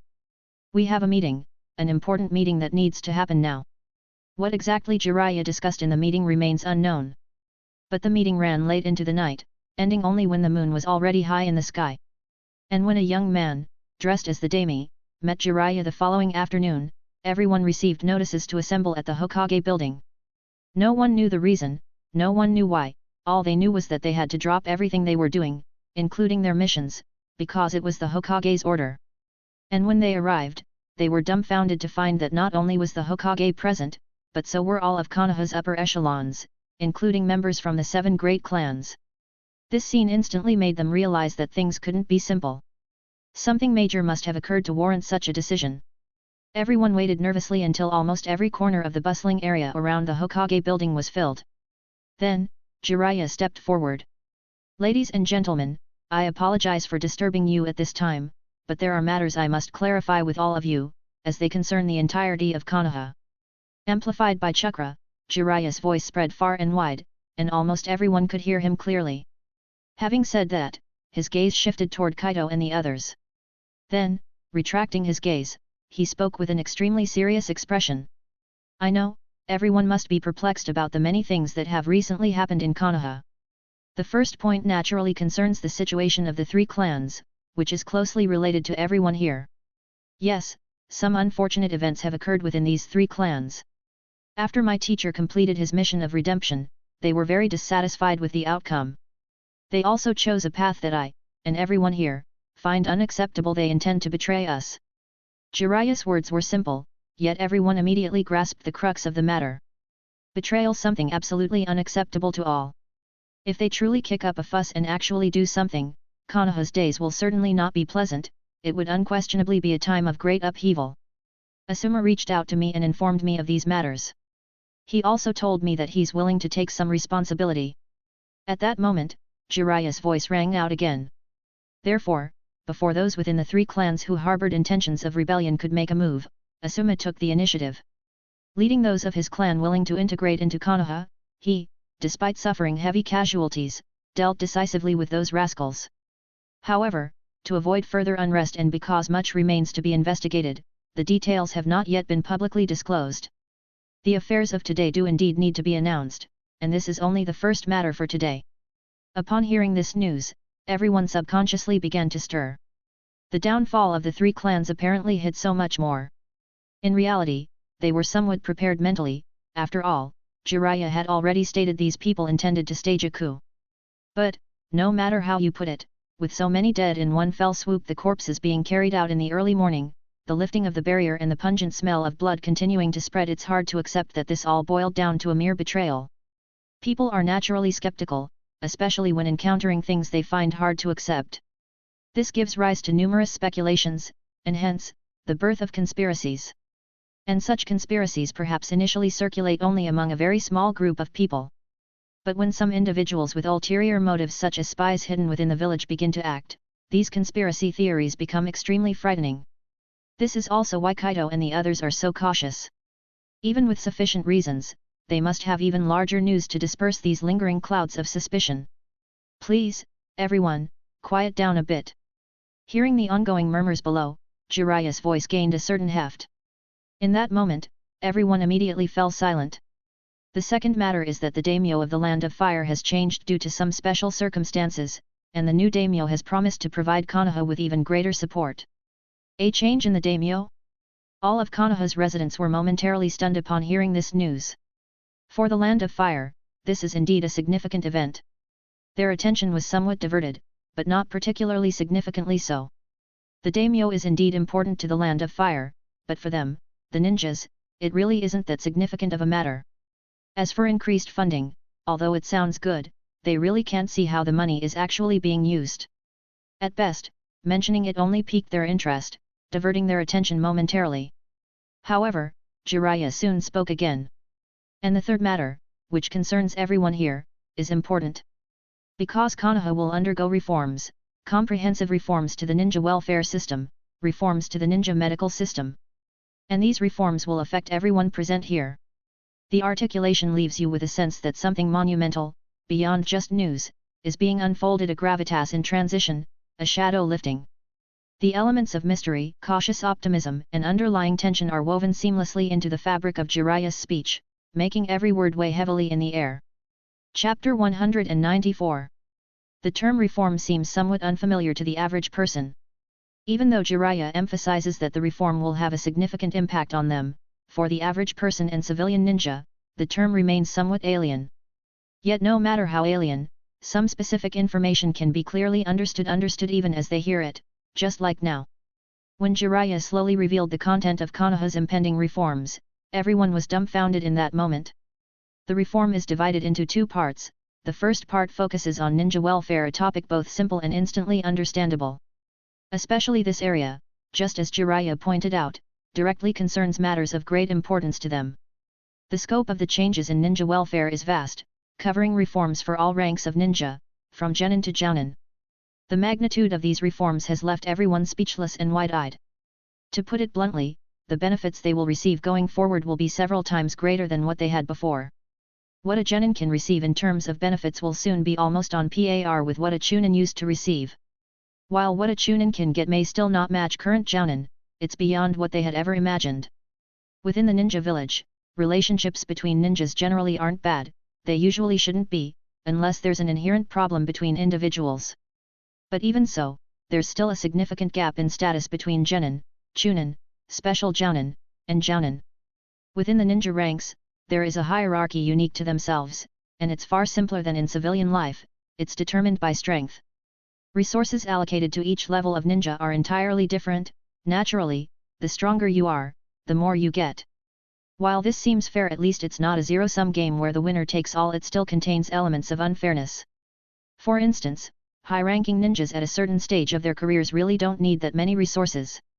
However, for a low-ranking ninja in a critical phase of their growth, more resources are necessary to aid their development. What Konoha previously provided was far from enough for their growth needs. It only covered their daily life requirements. But the current reform can provide a foundation for those who have the desire to advance further. Each phrase and sentence sways like the scales of justice, balancing the discomfort of change against the hope of something grander. The air seems to tremble with the heaviness of a shared destiny, a collective future rewritten with a single proclamation.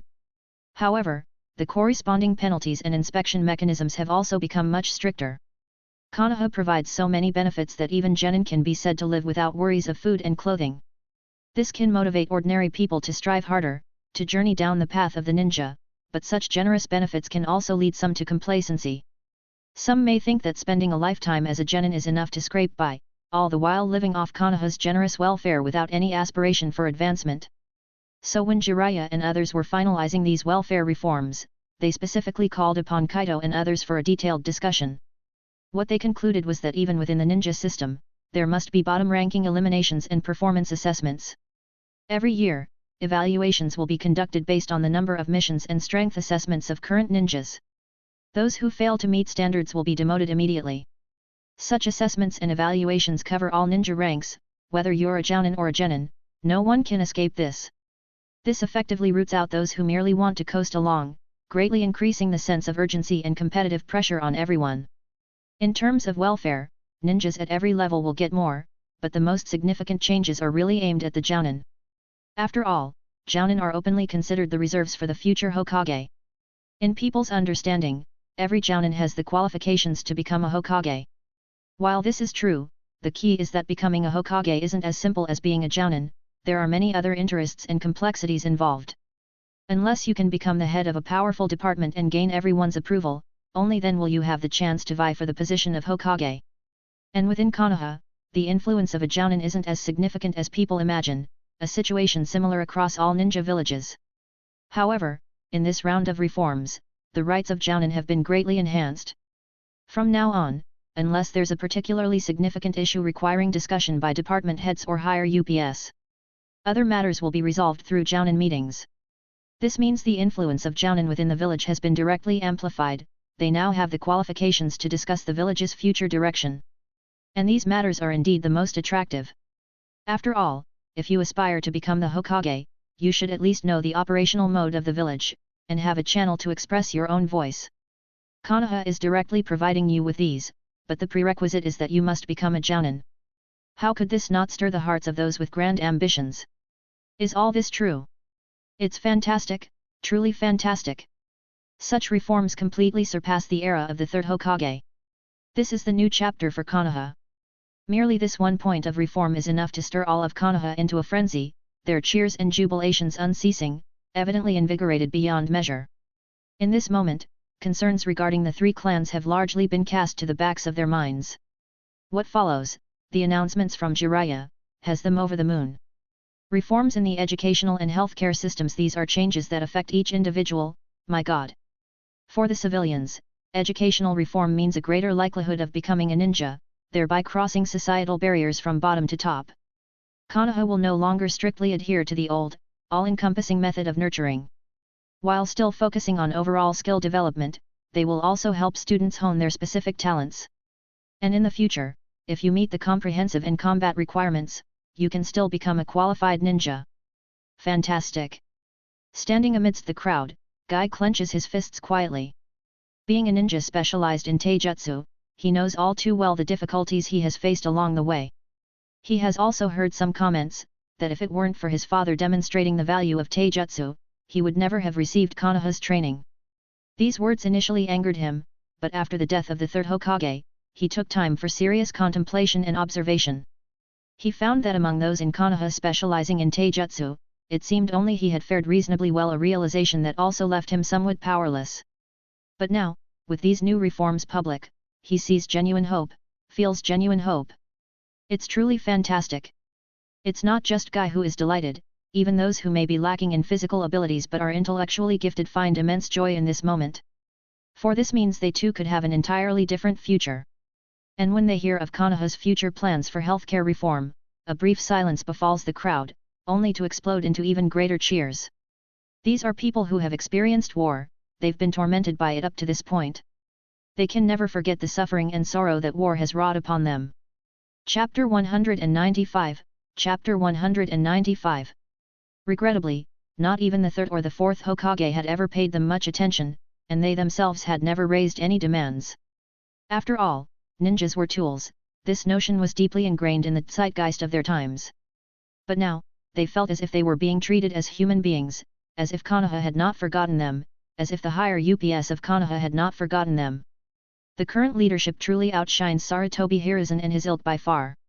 Soon, cheers soared high into the sky, the fervor akin to a festival celebration, as if welcoming a new Hokage. Jiraiya stood quietly atop the Hokage building, absorbing the spirited atmosphere. For a moment, he felt as if he had been transported back to the day he loudly declared himself as the fifth Hokage. He knew these were the fruits of the reforms, but what filled him with shame was that these ideas were not his own. Nevertheless, Jiraiya quickly collected himself, for what he was about to announce next was of utmost importance. How long the intense cheering lasted, he himself didn't know, he just waited in quiet anticipation for it to subside. In his heart, he wished that such exuberance would last even longer. Because what he was about to announce was extremely important, yet, for him, it was also unbearably cruel. He didn't know what the collective thoughts of the crowd would be, and he was uncertain about how matters would evolve from here. But he knew it had to be announced, after all, people had already begun to take liberties. Glancing slightly, Jiraiya's gaze fell on Kaito, standing not far away. The youth's expression remained incredibly placid, seemingly undisturbed. But this tranquility also slowly settled the restlessness within Jiraiya, as if he had drawn a measure of confidence from Kaito. In truth, he did feel confident, for everything Kaito had done so far proved that he was right. Even now, everything seemed to be progressing according to his plans, as if nothing had strayed from his envisioned trajectory.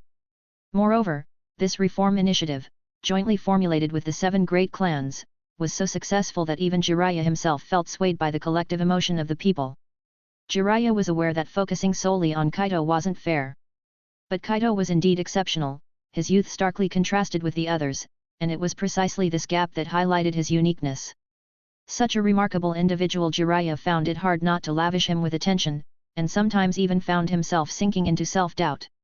Why is this young man so extraordinarily capable, while I, twice his age, still fall short of his achievements? As these thoughts crossed Jiraiya's mind, the venue gradually quieted down. The faces of Konoha's residents still bore the feverish excitement from earlier, but as they noticed that not a single high-ranking figure had left, they realized something more must be coming. Although they were unsure what else was yet to be announced, they sensed it was time to rein in their effervescent spirits. Seeing the crowd gradually settle down, Jiraiya took a deep breath and finally began to speak. My apologies, everyone. While I don't wish to dampen your enthusiasm, what comes next is equally important to Konoha and to all of you. After good news, people are often most reluctant to hear the bad. But, more often than not, reality is less than ideal. According to the information we've gathered, Iwagakura's troops in the Land of Grass have begun to reinforce. I think you all understand what this means, don't you? Jiraiya's words acted like a bucket of cold water, dousing the inner flames of everyone present. How could they not know what this meant? Especially since most of them had lived through the 3 great ninja wars, they naturally remembered how each had erupted. Back in the day, Tsunagakure had amassed troops like mad in the Land of Rivers, before advancing towards Konoha. This had set off a powder keg in the ninja world, leading to the outbreak of the 3rd Great Ninja War. Is war coming again? At that moment, these words silently reverberated in the hearts of countless Konoha residents, and their expressions began to subtly shift. Some faces grew solemn, some darkened to a frightening extent, while still others showed a slight panic.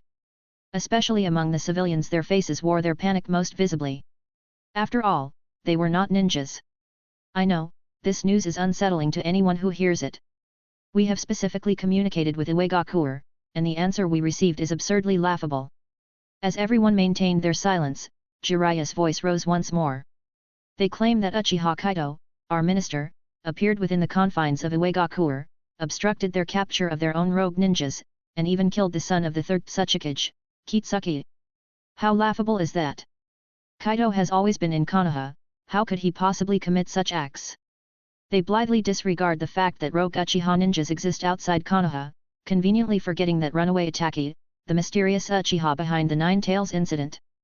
They just want to pin the blame on us because we yielded once before. They seek for us to step back once again, to offer no resistance. They can't stand to see Konoha rise anew.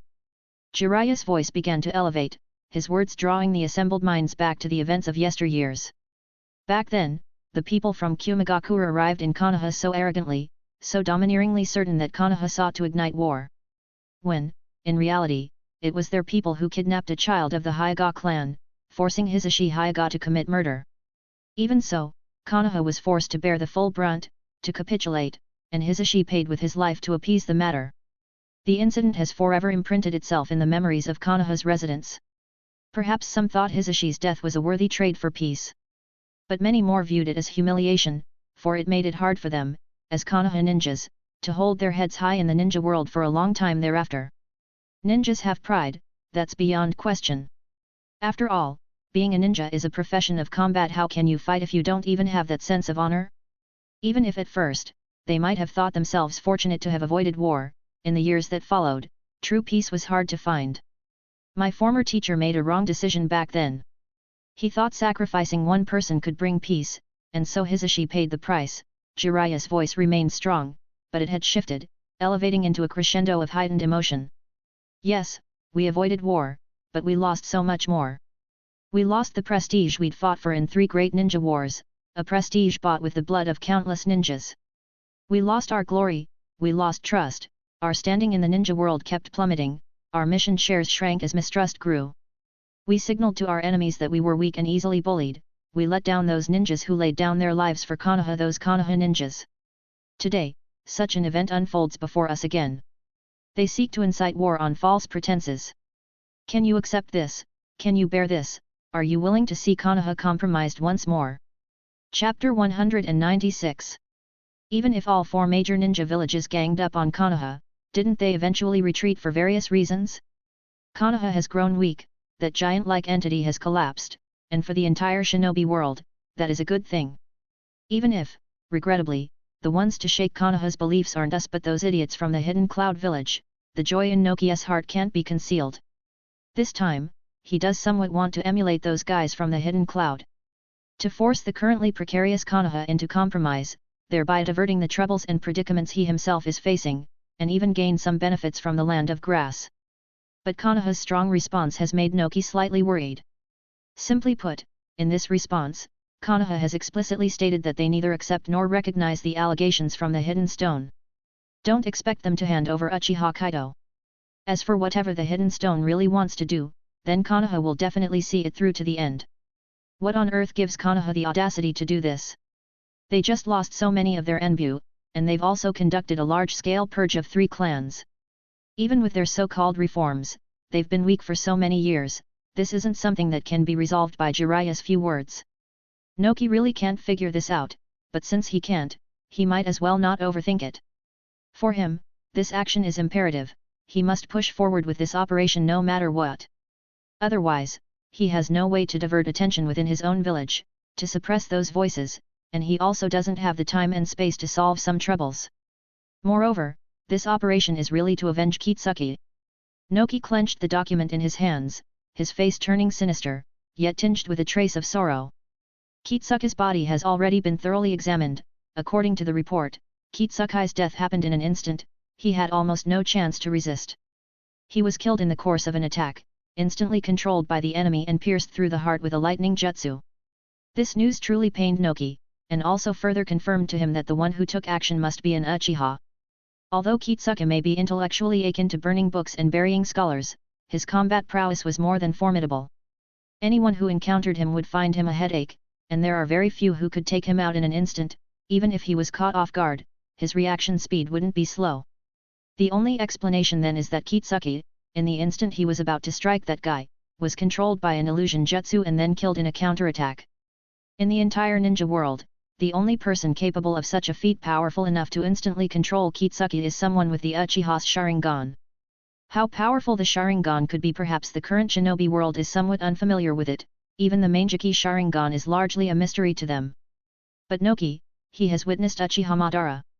He knows too well just how terrifying the Sharingan can be, just how horrifying its illusionary techniques are.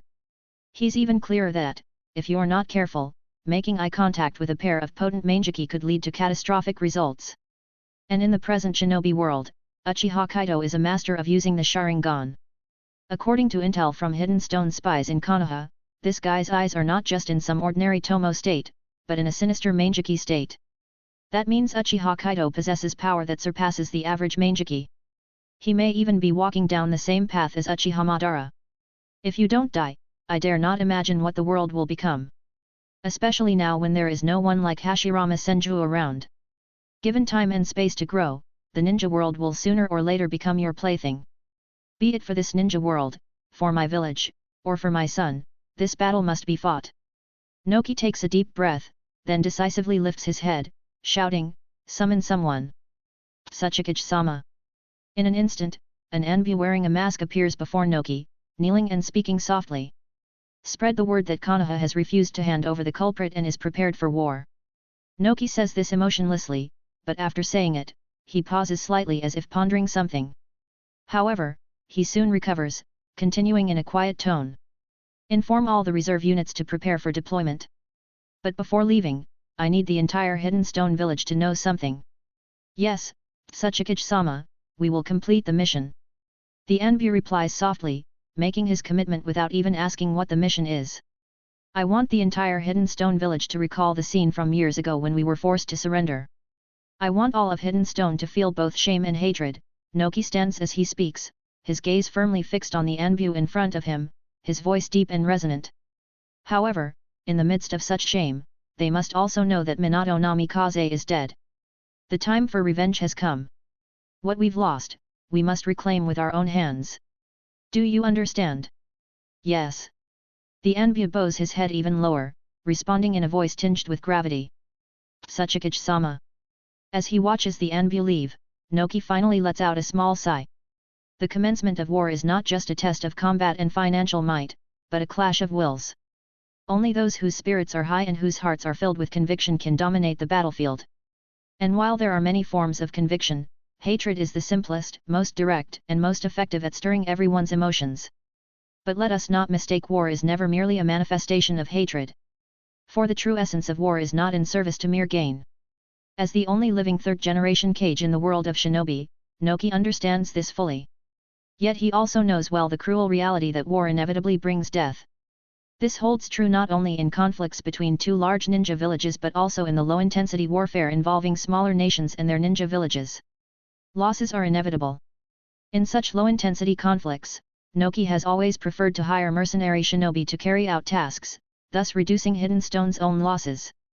And he certainly won't miss this war with Konoha, especially given his long-standing ties with the Akatsuki organization, which includes Uchiha Itachi. Uchiha Taka joining the Akatsuki is no secret. This intelligence was disseminated throughout the shinobi world through Hiruzen Sarutobi shortly after Taka defected from Konoha. Almost everyone knows that the Uchiha clan has produced such a brutally extreme traitor, and that he has joined an organization with the strange name of Akatsuki. Noki is no exception, especially after deciding to wage war against Konoha and avenge Kitsuki. He's fully prepared for the battle ahead. Uchiha Kaito, you may well owe me thanks, Noki murmurs to himself. In an instant, he uses a body flicker technique to vanish from his office. His chakra surges wildly in the sky as he dashes toward the village outskirts. He'd contacted the Akatsuki last night for a meeting. Even though he wasn't certain at that point that war with Konoha would erupt, it never hurts to be prepared. If war does break out, they can be deployed immediately, if not, they can still disrupt Konoha's stronghold in the land of grass. Deep down, Noki knows that Kitsuka's incident likely involved the Akatsuki as well. After all, according to intelligence, there were individuals wearing the black robes with red clouds involved in that breakout. But they were a minority that time, so Noki isn't entirely sure. What Noki doesn't realize is that many of the Akatsuki members' clothes were damaged during that battle. For instance, Kisame's merger with Samehada caused his robe to tear apart. Or how Orochimaru changed his clothing after using his snake substitution technique. Sasori was unscathed, but he used a multitude of puppets to combat Kaito and the large-scale stone ninjas that appeared later. These puppets hid him so well that no one could get close or even see him. The only one who was clearly visible was Uchiha Taki, which made Noki realize that the Akatsuki must have been present during Kitsuka's incident. But none of that matters now. What Noki doesn't know is that the person who exposed the Akatsuki was Uchiha Taka himself. What he does know, however, is that Uchiha Kaito will not let Uchiha Taka go. So why not bring Taka to the battlefield to face Kaito head-on?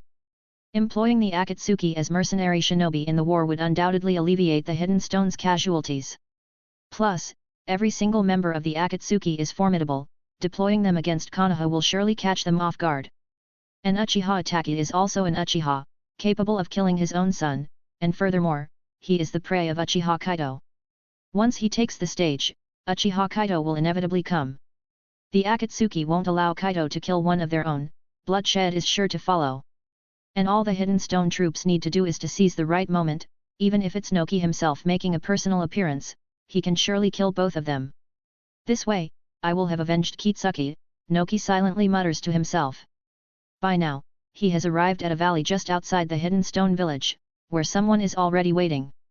The man is dressed in the Akatsuki's iconic black robe with red clouds. His long hair obscures his eyes, and his chilling aura feels as if it belongs to the dead. Noki frowns, he genuinely dislikes interacting with these people, something about them just feels off. However, his choices are limited, given their undeniable strength. You're early, Noki says as he lands, eyeing the man in front of him. It's my first time seeing you come early. It's not that I'm early, you're late, the man retorts coldly, devoid of any sign of life in his voice. Enough chit-chat, what's the mission? The stakes are high this time, riskier than any mission you've taken before, Noki replies cautiously, scanning his surroundings before speaking indifferently. I assume someone like you has heard the rumors. Relations with Konoha have been tense lately, and they responded today. Barring any surprises, we'll be at war with Konoha, and it will happen in the land of grass. A war with Konoha. Upon hearing this, the man's aura changes slightly, though it returns to its icy state in an instant. I know, but you big nations are really something. Every time a war breaks out, it happens in a smaller country. Konoha is not to be trifled with, they have Jiraiya, Tsunade, and Uchihas like Shisui, Fugaku, and Kaito. I didn't come here to listen to all that. I'm only here to ask, are you up for the task or not? Noki furrows his brows, he's fully aware that Konoha houses many dangerous individuals, none of whom are easily dealt with. If he were the one to face these individuals, he would be in over his head for sure. Just because he couldn't handle them doesn't mean he'd be happy if the cannon fodder he had arranged couldn't deal with them either. The price will be 10 times what I've offered you before, and it will rise further with every significant target you eliminate. I don't have much time, and I don't want to waste it on meaningless matters. I'll ask you one last time, do you dare accept this mission? Don't try to provoke me with such a low-grade strategy, it's useless. The man dismissively shakes his head, his expression as icy as ever. We accept the mission. After all, we've never been ones to shy away from money. Good, you can prepare to depart for the land of grass. Having received the answer he desired, Noki immediately takes out a scroll and tosses it at the man. This is your advance, also 10 times the previous amount. I expect you not to disappoint me. With those words, Noki once again takes flight, his figure swiftly vanishing into the sky. The man left behind stands silently in place. After a considerable pause, he turns around, tilting his head to look at the sky. His hair slips away from his eyes, revealing pupils tinged with light purple and marked as if by annual rings. His gaze seems to extend infinitely, as if from his eyes alone, he could see all the way to the distant Konoha. The aura around him is so chilling that even the crows perched on dead branches couldn't bear it. After a long while, he coldly huffs, turning quietly to walk in another direction. Yet, the corner of his mouth twitched ever so slightly, and his icy voice quietly echoed around him. Konoha, hey? Truly intriguing. Jiraiya-sensei, it's been quite a while. I wonder if this time, our paths will cross. Noki has not responded to us, but their actions have already spoken volumes. Inside the Hokage's office in Konoha, the land of fire, Jiraiya looks gravely at Kaito and the others. Their reserve troops have already begun mobilizing, and the forces in the land of grass are inching closer to our defensive lines. It seems war is inevitable this time. Indeed, it appears so. Narashikaku nods, seemingly composed about the situation. But that might not be so bad, everyone has steeled themselves at least. What we need to do now is immediately establish new supply lines, and also move the bulk of our forces into the land of grass. Most importantly, we must select an experienced commander so we can keep the scale of the war limited. If war is unavoidable, then acceptance is the only course, though that doesn't mean they'll let the conflict spiral out of control. Iwagakure may be reckless, but Konoha can't afford to be. The most rational approach, then, would be to limit the scale of the war to localized skirmishes. To achieve this, they need a commander with ample military and strategic experience to ensure the smooth execution of their plans. I have a recommendation. Kaito, who sits at the back, hasn't spoken up until now. He knows all too well that when it comes to discussing war, his experience is negligible compared to those in the room. Each person here has been a formidable presence on the battlefield. To them, Kaito's war experiences are practically child's play. However, he now has some constructive ideas. Everyone here is a veteran of war, and while I might be speaking out of turn, I've thought of someone particularly suitable for the task. That person is our Minister Tsunade. Tsunade? Kaito's suggestion takes Jiraiya and the others aback for a moment, but upon reflection, they begin to feel that it might indeed be a viable option. In Konoha right now, the individuals with the most command experience are naturally Jiraiya and Tsunade, followed by people like Narashikaku and Higa Hayashi. Perhaps the wisest among them is Narashikaku, but Konoha is in the midst of reform and can ill afford to do without him. Similarly, Jiraiya, as the Hokage, isn't ideally suited for heading back into battle. Given these considerations, Tsunade seems to be emerging as the best choice. I have no objections, I can take on this mission. Tsunade is also present and initially raises an eyebrow at Kaito. Whatever Kaito suggests demands contemplation, to discern whether there's a catch somewhere. Upon reflection, however, Tsunade confirms she is indeed the most suitable for the role, but her involvement will come at a price. However, if I am to command, there must be sufficiently powerful combat support. Kaito, head of your clan, what say you? Agreed. This time, I can go. Not just me, Shisui will accompany me, and I will lead 10 Uchiha Jonin into battle as well. Kaito's thoughts whirl at high speed, and he quickly makes up his mind. However, the 10 Uchiha Jonin can be under your command, but Shisui and I will form a separate squad. We will report our actions to you, but as for what we do, don't interfere. Is that acceptable? No problem. Unless there's a large-scale battle, you all can act freely. Any other conditions? Chapter 197. Kaito's agreement to participate isn't particularly surprising. The outbreak of this war, to be honest, is somewhat unexpected. Yet, regardless, it's also a symbolic event marking Kaito's impact in shifting the progression of the ninja world. For him, despite the significant changes in the ninja world, and many things possibly not following the original course of events, Kaito's presence has already altered much. After all, Kaito, as a member of the flower household from his past life, truly cannot comprehend a place with a similar history, similar culture, and essentially the same language. Yet, astonishingly, it's divided into 5 major nations, with the needs of each giving rise to over 10 smaller countries. He doesn't understand this division, but he knows that his best move is to level them all and then establish a unified ninja realm. Of course, Kaito never denies that he acts in his own interest. Especially since he's bound by the system to the entire Uchiha clan. How then to ensure the safety of the Uchiha? Naturally, the larger the territory and the stronger the ninja power, the safer the Uchiha can be within. From the beginning, even before Kaito eliminated Sarutobi Hiruzen and the others, he had already been scheming about Konoha. After he dealt with Danzo, he started pondering the entirety of the Fire Country. Once he thoroughly resolved the third Hokage and the others, he began to consider the entire ninja world. Though his thinking and methods might be extreme, even somewhat underhanded, it's all relative to his personal perspective. If he succeeds, he would be the one who integrated the entire ninja world, genuinely creating peace. Who knows, decades from now, it might be my face printed on the currency of this ninja nation. Kaito wasn't joking with Jiraiya about this. He's been serious about it from the start, although his initial idea was to start with the smaller countries. Until now, there hasn't been a suitable, logical reason allowing him to boldly venture into these small nations. Of course, he could always learn from past experiences, such as gradually entering smaller countries through aid. You don't have proper roads for merchants to circulate? No problem, Konoha can fund their construction. You don't have enough resources to establish your own ninja village?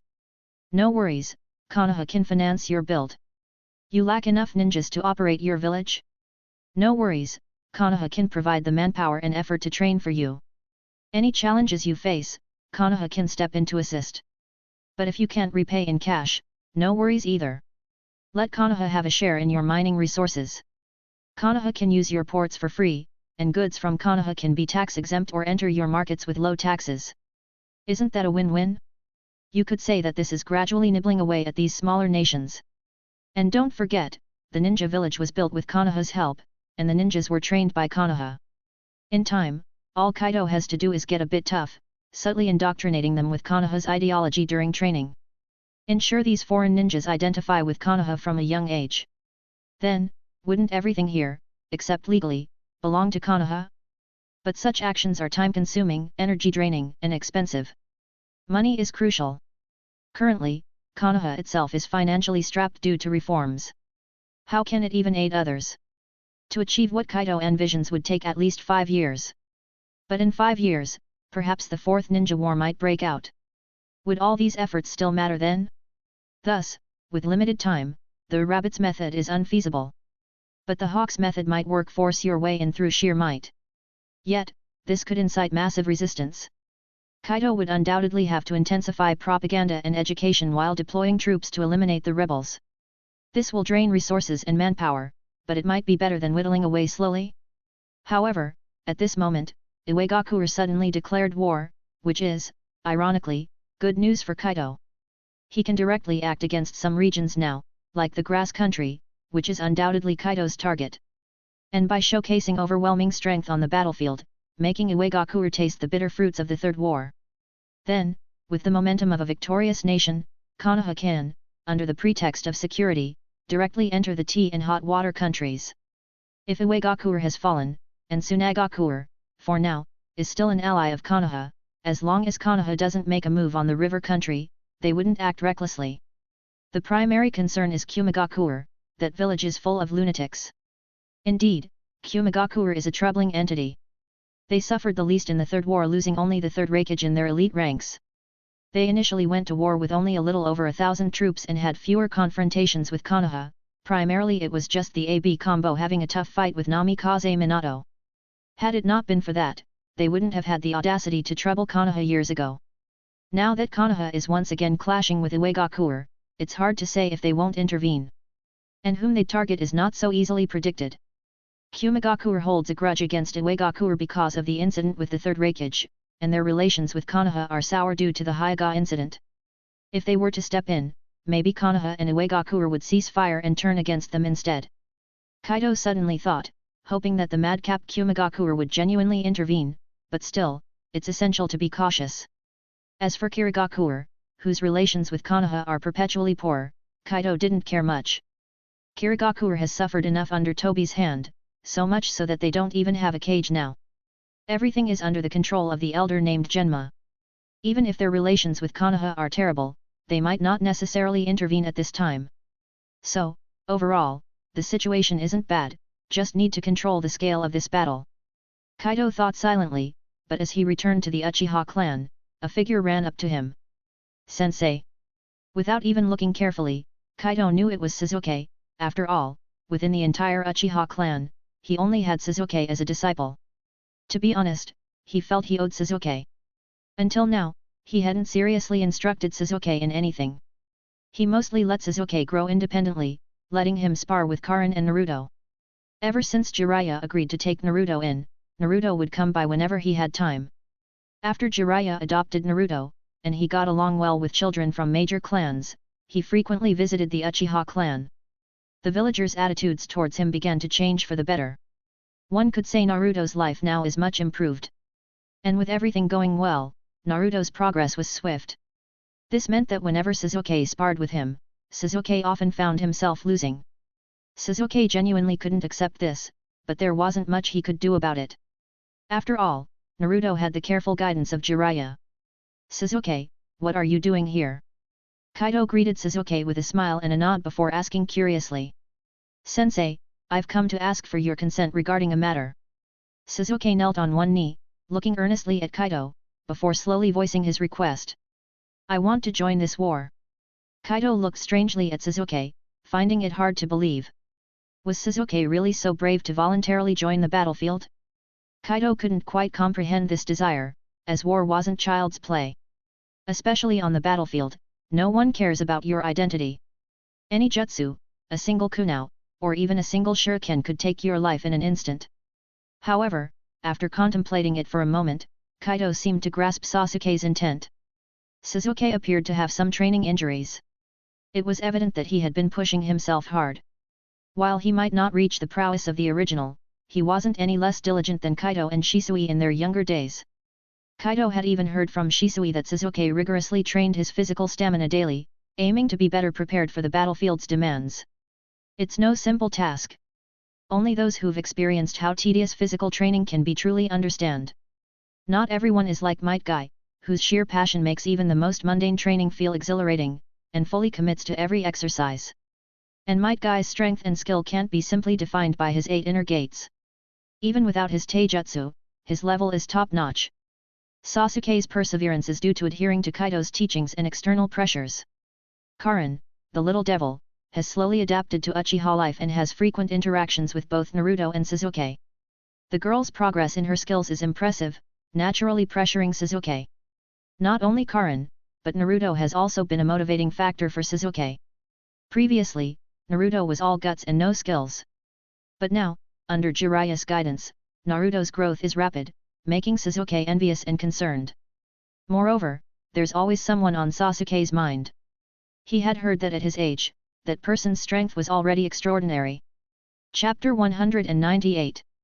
While he's still engaging in child's play, how can Sasuke come to terms with it? He longs for greater breakthroughs, yearns for more progress and power, which means he inevitably needs deeper insights and more training. With the outbreak of war now, he sees an opportunity. He might have also heard that that person had been on the battlefield before. Not only that person but both Kaito and Shisui had been on the battlefield, so he doesn't want to miss out, he craves a more holistic experience and breakthrough. "I think I understand what you mean." Kaito stroked his chin, then said slowly and thoughtfully, "First, get up. I will seriously consider this matter." "Sensei." Sasuke stood up, but he seemed still hesitant and conflicted since Kaito didn't give him a definitive answer. "I said I would consider it. But whether you can go, you have to strive for yourself. First, your teammates, then preparations. How can I agree to let you go if you are not prepared at all? And most importantly, you need to communicate with your parents. This is very, very crucial. I hope you understand." Having said that, Kaito ignored the somewhat crestfallen look on Sasuke's face. He directly sent a clan member to notify Shisui to meet at the location of Uchiha Fugaku and then headed towards the laboratory. The lab remains a secret. Kaito wouldn't haphazardly reveal this secret, ensuring there wouldn't be any issues notifying Shisui. Shisui arrived quickly. But when Kaito briefed his situation to both Shisui and Fugaku, while Shisui seemed okay, Fugaku's expression changed. "Clan leader, I think it's best if I replace you and go with Shisui." Uchiha Fugaku spoke directly, his face slightly pale. After all, he was considerably older than both Shisui and Kaito. Even if his physical functions were still in decent condition, his recovery couldn't match that of the younger ones. Thus, while Shisui was already bouncing around, he hadn't fully recovered. "You might as well drop it. Focus on your recovery. Moreover, this time Tsunade personally named me for this task, it wouldn't be right for me to decline." Kaito immediately shook his head, dismissing Fugaku's suggestion, then said with a smile, "Additionally, this mission holds great significance for me. There are other aspirations I wish to realize during this operation. So, you'd best not join in for the thrill. Besides, you have very important tasks to execute in Konoha." Pausing momentarily, Kaito continued with great emphasis, "The training within the guard division is essentially complete, and the Naraz people are in place. The reform in Konoha has also begun. Now, the guard division's reform must follow suit. I need you to establish the guard office in Konoha according to our original plan. Moreover, while setting up the guard office, start preparations for the judicial office. It may seem rushed, but once you've laid the foundation, I can make gradual modifications. The judicial office pertains to the establishment of Konoha's legal system. It's something we must plan for in advance. Your task is both crucial and challenging. Can you manage all this, Fugaku?" Kaito's words rendered Uchiha Fugaku momentarily silent. However, he soon nodded with utmost seriousness. After hearing Kaito's description, he felt invigorated. As the former clan leader of the Uchiha clan, Fugaku recognized his own failures and the disappointment he brought. Now, seeing the Uchiha clan back on track and improving, his heart was filled with joy. However, he also held regrets, mainly that he wasn't the one to bring about these changes. He once considered himself a failure. Yet now, Kaito had granted him an opportunity, a chance to personally transform the guard division. How could he not be excited? Although the reform of the guard division originated from Kaito, Kaito was too laid back and occupied. His management style was distinct from others. He preferred delegating tasks to those specialized in the field, only seeking the end result. Of course, desiring results doesn't mean one can act recklessly throughout the process.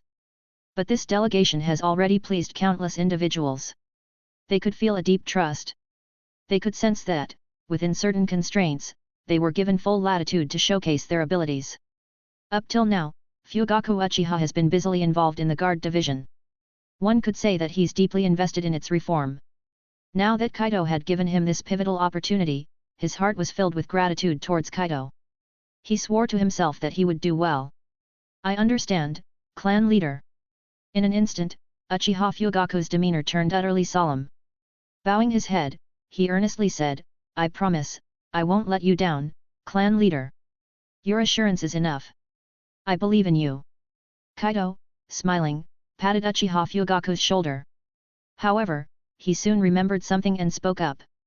"By the way, there's something else I need to discuss with you." "Please speak, clan leader." "Well, as I was coming here, I ran into Sasuke. He told me he wishes to join the battlefield. What are your thoughts?" Kaito's words rendered Uchiha Fugaku silent, making Kaito feel a bit awkward. Just as Fugaku once said, he now has only one son, and that son is Uchiha Sasuke. Sasuke and Fugaku share a close relationship currently, and Fugaku's education and investment in Sasuke is truly top-notch. Frankly, having Kaito as a teacher is somewhat tragic for Sasuke.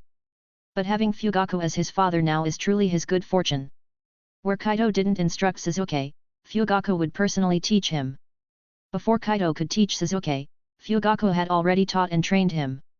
It can be said that, apart from not having the Sharingan, Sasuke has basically completed all the necessary training. Furthermore, post-Kaito's clan reform, Sasuke received further education and training. He himself is intelligent and always eager to learn. One could say that his entire developmental trajectory has been comprehensively altered. However, the fact that he can't surpass Naruto can really be attributed to the issue with the Sharingan.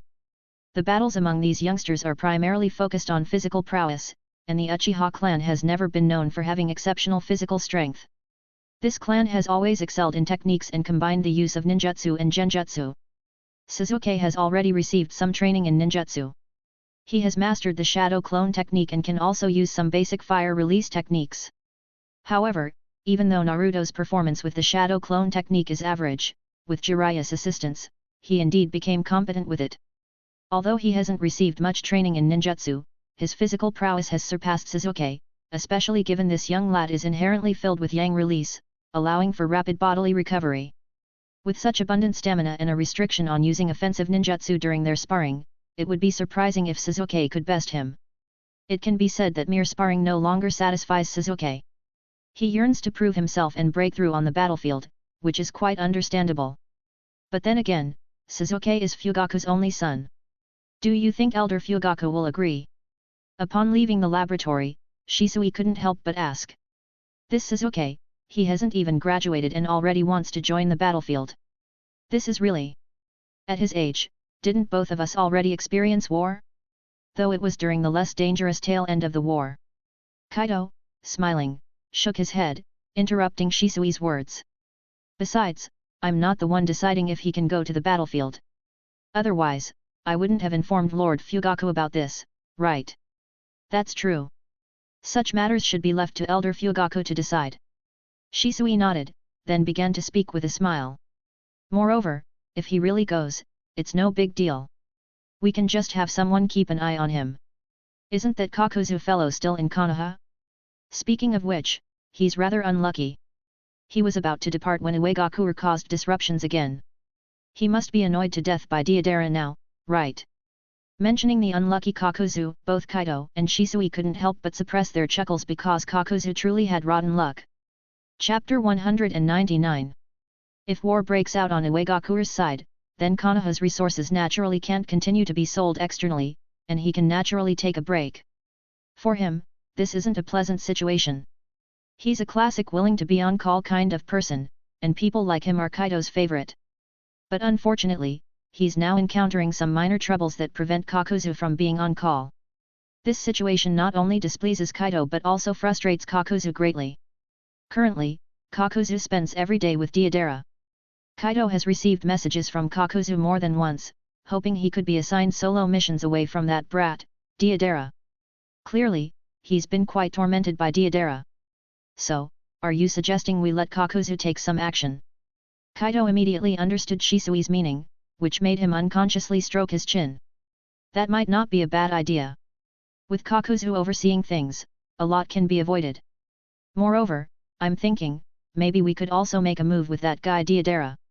You can't be serious, have him attack Uegakure. Shisui, hearing Kaito's words, widened his eyes in disbelief.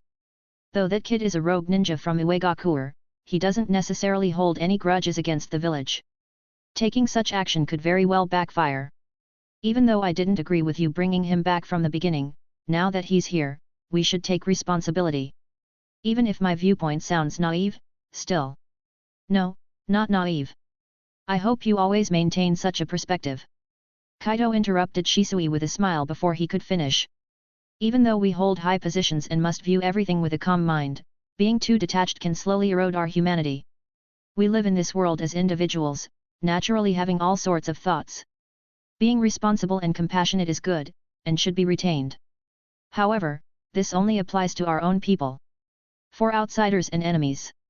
Outsiders can be ignored, but for enemies, they must be eradicated entirely. This time, Shisui's expression became serious, his intense, murderous aura seeming to satisfy Kaito. Don't worry, I was just thinking aloud. I haven't planned to let Deidara confront Uegakure's people directly, but that doesn't mean he has nothing to do. Kaito nodded at Shisui and continued with a smile. I intend to have him look for some potential targets, preferably letting him wander around the land of hot water. The land of hot water? Are you worried about those guys from Kumigakure? Shisui's reaction was swift, understanding Kaito's thoughts in an instant. We should indeed be concerned about Kumigakure. Those folks are all madmen. If they get involved, things could become complicated. Since you've made arrangements, I'll rest easy. Once Elder Fugaku makes a decision, I'll notify them. But there's something I want to ask. When you said we'd team up, shouldn't we have another teammate? Exactly, there's one more person. Kaito nodded with a smile. He had no intention of hiding this, so telling Shisui directly was just right. As you know, it's Yuniko. Oh.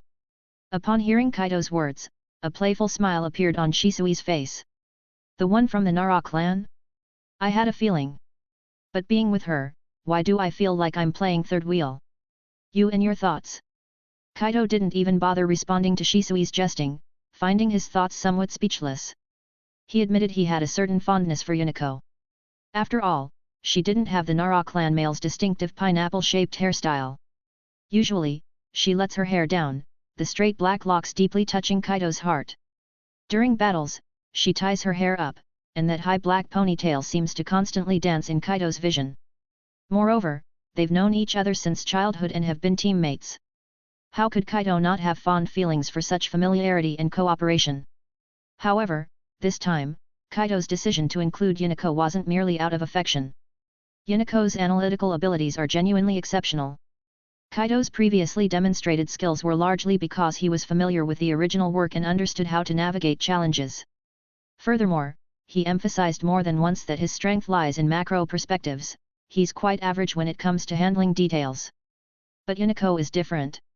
While she might not see the broader picture as intricately as Kaito, her proficiency in various details is unparalleled, something even Kaito admits he can't match. This war is something not found in the original story, so he must approach it with caution. He can discern the reasons for Denzo's war initiation, analyze some of Denzo's psychological motivations and methods. But when it comes to the actual battlefield, even regular missions, Kaito feels that he truly falls short compared to Yuniko. Stop speaking nonsense. It's tedious. Besides, you still don't have a girlfriend. What's on your mind?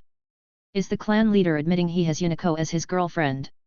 Shisui teased Kaito with a smile, leaving Kaito momentarily at a loss for words. If he agreed, wouldn't that be a confirmation? If he denied, Shisui would undoubtedly retort with something like, "Why the rush when the clan leader hasn't even approached me? Get lost. Prepare yourself, we depart tomorrow." With a glare at Shisui, Kaito briskly walked towards his room after dropping that line. Shisui chuckled and swiftly left the spot. While war is nothing to be happy about, if they don't maintain a good mindset confronting it, the outcomes could be even graver. Once back home, Kaito naturally needed to rest. He didn't need to worry about Yuniko since Shikaku Nara would undoubtedly inform her. After returning, Kaito pondered the course of this war, such as its possible extent. The general direction of a small-scale, low-intensity conflict was set, the details of its execution would be Tsunade's responsibility. As for Kaito, he still had many choices and tasks ahead. Otherwise, he wouldn't have formed a team possessing 2 pairs of Mangeki Sharingan. The existence of his team is actually similar to the squad of Minato Namikaze back then, designated for completing critical missions. Minato's squad's most significant mission was to destroy the Kanabi Bridge, but Kaito's team, being more potent, could accomplish much more. For instance, directly raiding Uegakure's main camp, or even causing havoc in the grass country's Uegakure sector, or perhaps, when Noki reaches the front lines, they could strike within Uegakure or even ambush Noki midway. With their strength, Kaito's team could achieve all this. While it might come at a significant cost, this is strategic deterrence. However, being able to do something and choosing to do it are 2 different matters. For example, if Kaito truly eliminated Noki or started a major offensive within Uegakure, triggering mass hysteria could spell disaster. Many things aren't as simple as one wishes, the consequences of a situation blowing up are sometimes unimaginable. Even if Kaito is incredibly powerful, facing a mob would force him to flee. After all, the episode involving the Third Reikage serves as a lesson for all. And Konohagakure, no matter how strong, especially in its current recovery phase, might not withstand an assault from all major shinobi villages. So, certain matters require careful consideration. Reckless actions won't lead to victory but could bring disastrous results. Kaito took a deep breath and lay down on his bed, intending to thoroughly contemplate their operational plan. But just then, Kaito suddenly felt an eerie fluctuation spreading within him, instantly alerting him. He knew very well, this was a reaction from his system. Although Kaito was puzzled, he had just received a skill extraction opportunity last time, why was he getting another so soon? But Kaito wouldn't overthink. Such opportunities were always welcomed, he never thought them excessive. Current binding, Uchiha clan. Current status, stable and prosperous. You've resolved internal clan issues and neutralized external threats. You've solidified the Uchiha clan's place in Konoha, continuously strengthened the Uchihas, and ensured their integration within the village. Prosperity level, 22,000, the standard clan baseline prosperity is 10,000. Recommendation, continue to enhance the clan. Making the Uchiha the strongest clan in Konoha is the goal you must achieve as the Uchiha clan leader. You've accumulated 1,000 points, eligible for 1 skill extraction. Seeing his clan's prosperity level, Kaito felt that perhaps if a 0 was missing, it might remind him of a certain rice. However, these things aren't the crux of the matter. The key is that Kaito has once again received an opportunity to extract skills, and most crucially, he has no idea why. System, why did I get another opportunity? Although I'm delighted, hasn't my clan only been steadily progressing lately? Kaito directly posed the question. If he's uncertain about something, he needs clarity, especially when it concerns the system's point calculations. Only by understanding these issues can Kaito continuously seek ways to exploit the system. Though reality has already proven that Kaito's attempts to game the system aren't very feasible, since the system has its own calculation methods and standards.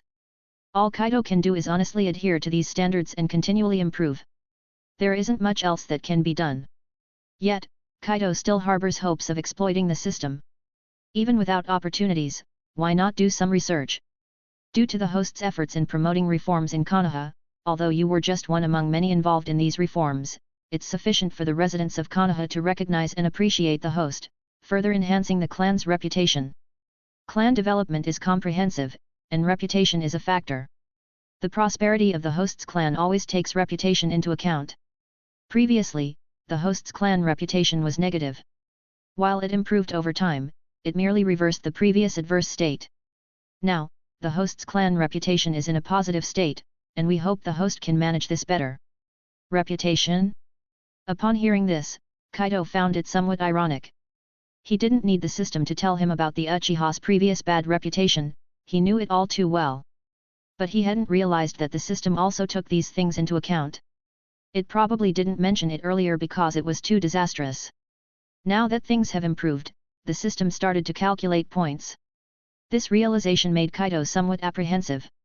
After all, the adverse effects didn't directly deduct points from Kaito, which in itself was fortunate.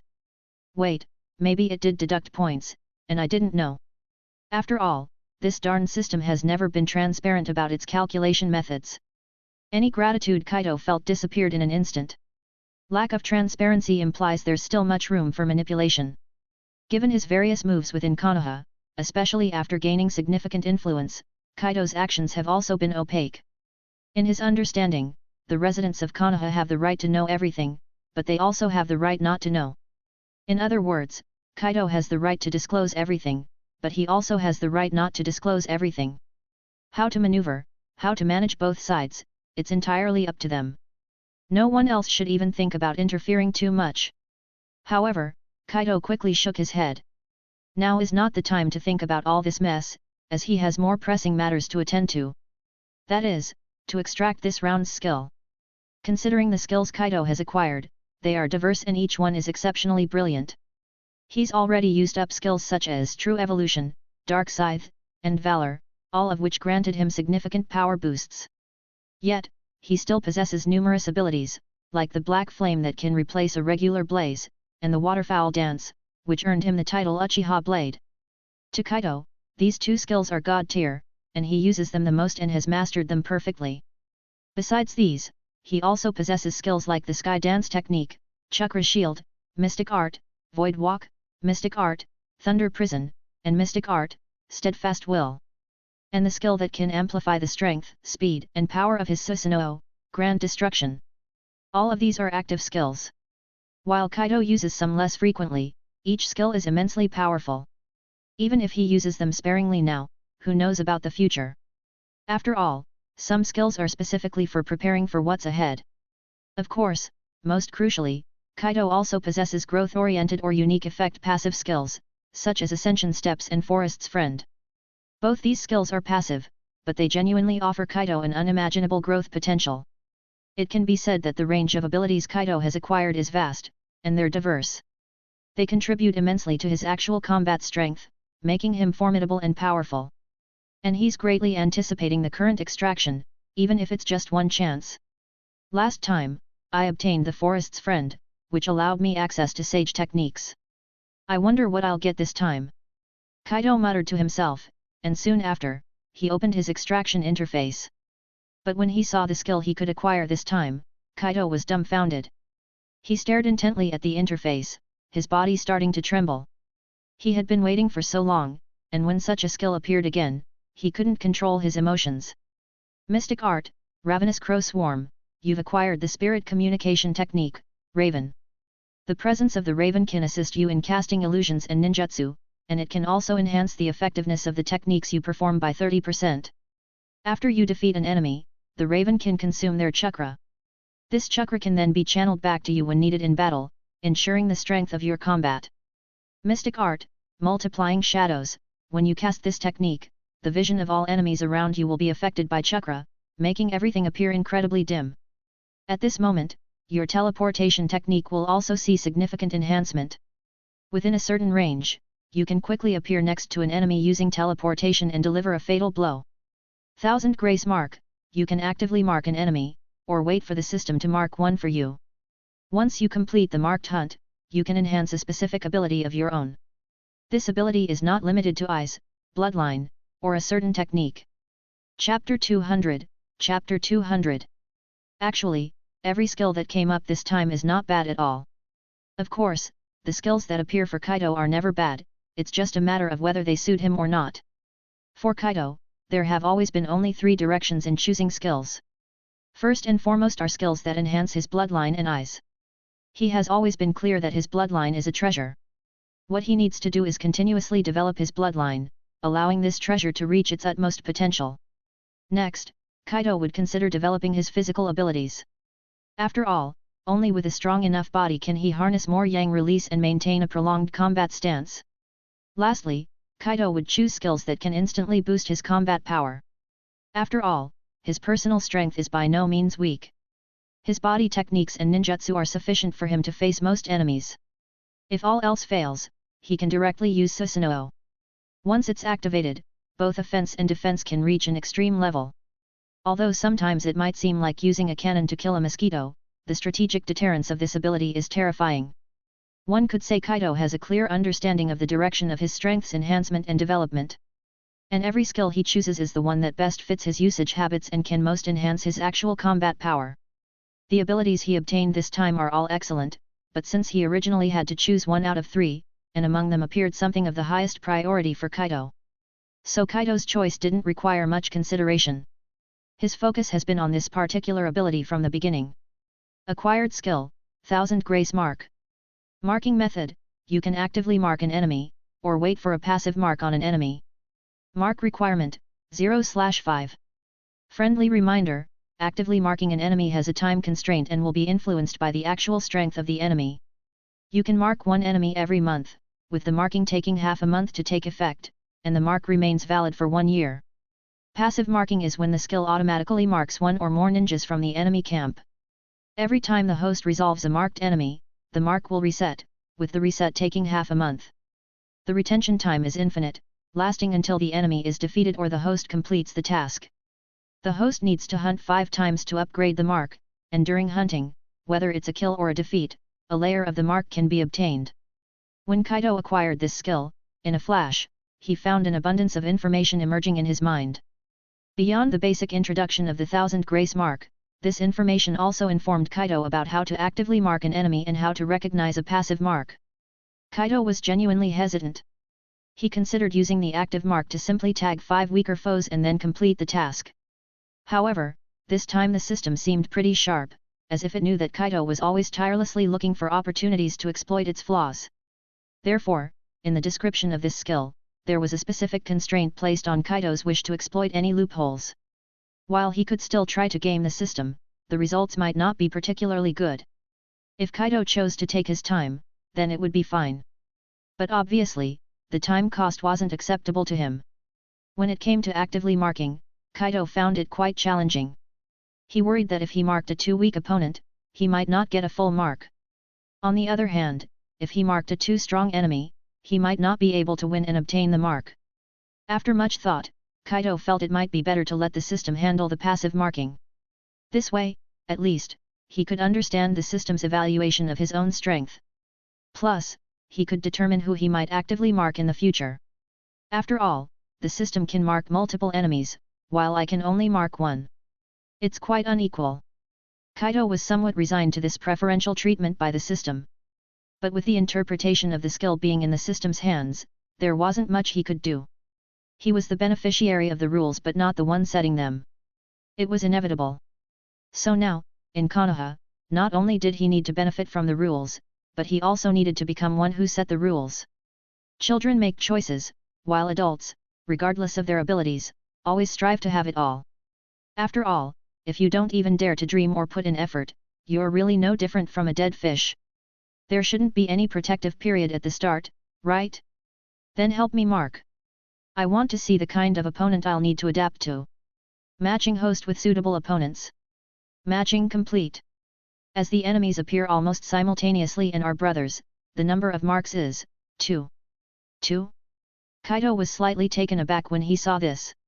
Although he felt fortunate to have 2 marks right off the bat, considering that the system explicitly stated it would match him with suitable opponents, obtaining these 2 marks probably wouldn't be a straightforward task. Appearing together, with a brotherly bond, such opponents plunged Kaito into deep contemplation. It seemed in his memory, there weren't many such individuals left, especially since many events had changed due to his involvement. Take, for instance, Uchiha Itachi and Suzuki, or Uchiha Itachi and Shisui. They were either real brothers or as close as brothers could be. Yet now, their relationships, if not problematic, were at the very least, that of sworn enemies. Given these circumstances, how could they join forces against Kaito? Among the deceased, renowned brothers were Kin and Jin, those somewhat mindless shinobi from Kumagakure. Then there were Hashirama Senju and Tobirama Senju, the two who, as revived memories, once attacked Kaito. Could it be, has Orochimaru resurrected them using the Edo Tensei technique again? Kaito raised an eyebrow. Such an occurrence wouldn't be entirely surprising. After all, Orochimaru had ties to the Akatsuki organization. Otherwise, when Kaito had traveled to the Land of Stars, he wouldn't have encountered Akatsuki members and even brought back someone like Kakuzu. It's plausible that, to cope with the impending war and minimize his own losses, Orochimaru might actively recruit members from Akatsuki. Hiring the Akatsuki wouldn't come cheap, and they're probably short on funds, especially after losing Kakuzu, their money-making machine who, as long as he remained undead, could be ceaselessly exploited. They would likely not pass on such an opportunity. So, I have to be wary of Orochimaru stirring things up, though I can't rule out those guys from Kumagakure either. Apart from the Akatsuki, who could resurrect the deceased, another pair of brothers that Kaito had to be cautious of were the siblings from Kumagakure. The fourth Raikage and Killer Bee. There's no need for Kaito to elaborate on just how dangerous this duo is. Chapter 201. The implications of their participation were clear and needed no elaboration. Seriously, you thought of involving me in such an operation, didn't you? The next morning, at the gates of Konoha, Kaito, Shisui, and Yuniko were already standing together. However, it was evident that Yuniko wasn't thrilled, for anyone would feel the same if they were suddenly pulled into a war. But Kaito was unperturbed. He just gave Yuniko a brief smile and then surveyed the large Konoha forces, lined up and ready to march. These troops were Konoha's reserve forces. However, though called reserves, the majority were veterans of the 3 wars. That was Konoha's strength. The village suffered severe losses in the 3 wars, but they also retained a wealth of experienced shinobi. These war veterans, who survived the battles, were among Konoha's most precious assets. Unfortunately, Hiruzen Sarutobi didn't value them enough. He awarded them certain honors, but there was a lack of subsequent support for them. Moreover, the village they fought so hard to protect lost its due glory in Sarutobi's compromises with Kumagakure. Kaito felt it was harsh to push them back into the abyss of war, especially since he indeed killed Kitsuki. But perhaps it was better to adapt sooner rather than later, as wars might be inevitable in the future. Forget the 4th war, Kaito's sights were set on the entire ninja world. The other villages wouldn't just stand by and let Kaito dominate. There would likely be resistance. So, adapting now would be much better than scrambling when the time comes. Don't worry, I'll protect you, said Kaito, having surveyed the surroundings. He then turned with a smile to Inako. We have no choice this time. No one can escape the responsibility of a war breaking out. Furthermore, Lady Tsunade specifically requested my participation and agreed to let me form my own special task force. For combat strength, I thought of Shisui, and for intelligence analysis and battlefield situation management, I thought of you. You are the most outstanding person I could think of, and you also have battlefield experience, don't you? Kaito praised her without a hint of change in his expression, and just as seamlessly, he shifted the blame onto Tsunade. After all, Yunako hadn't attended that high-level meeting, she likely didn't know that it was Kaito who had recommended Tsunade. Moreover, it was evident that Kaito wouldn't tell her that he had wanted to be on the battlefield all along. Sure enough, after hearing Kaito's words, Yunako let out a soft sigh, but she quickly regained her composure. Indeed, for a Konoha ninja, participating in a war was a duty that couldn't be shirked. How do you see this war? Yunako asked, her voice filled with resignation but her expression serious. With the special task force, you'll likely have a high degree of autonomy. Apart from joining the main force in large-scale confrontations and engaging with the enemy's toughest fighters, you can either stay off the battlefield or penetrate deep into enemy territory. So, your attitude and decisions are vital, and potentially lethal. You do think highly of me, don't you? Kaito just chuckled in response to Inako's words. He wasn't surprised that she had guessed the purpose behind forming his squad. After all, there were precedents, like the 4th Hokage's team, which was one of the finest examples. Given that Kaito and Shisui were powerhouses in their own right, the team's mission was surely to execute tasks beyond the enemy's imagination, perhaps even ones that could tip the balance of the war. However, what was unfortunate was that Kaito hadn't quite decided on how to handle some matters, so he asked with a playful grin, "What do you think we should do, then? After all, I approached you precisely for your expertise in this area. You, lazybones, acting as if you can't figure it out on your own." Yunako sighed in resignation, seemingly having come to terms with the situation. After pondering for a moment, Yunako reluctantly shook her head. I can't provide a specific answer to this question right now because we lack intelligence from Uegakuer. Only when we understand their internal situation, combined with the current state of the battle factors like their morale, supplies, and so on can I speculate how far we need to push them before they feel compelled to surrender. After all, I've always agreed with something you once said, which is better to err on the side of caution. Without detailed intelligence, acting too aggressively might backfire. Yunako's clarity was as sharp as ever, which made Kaito nod subtly in agreement. Beside them, Shisui curiously observed the beautiful woman with long black hair in front of him. He had often heard about the close relationship between Kaito and this girl.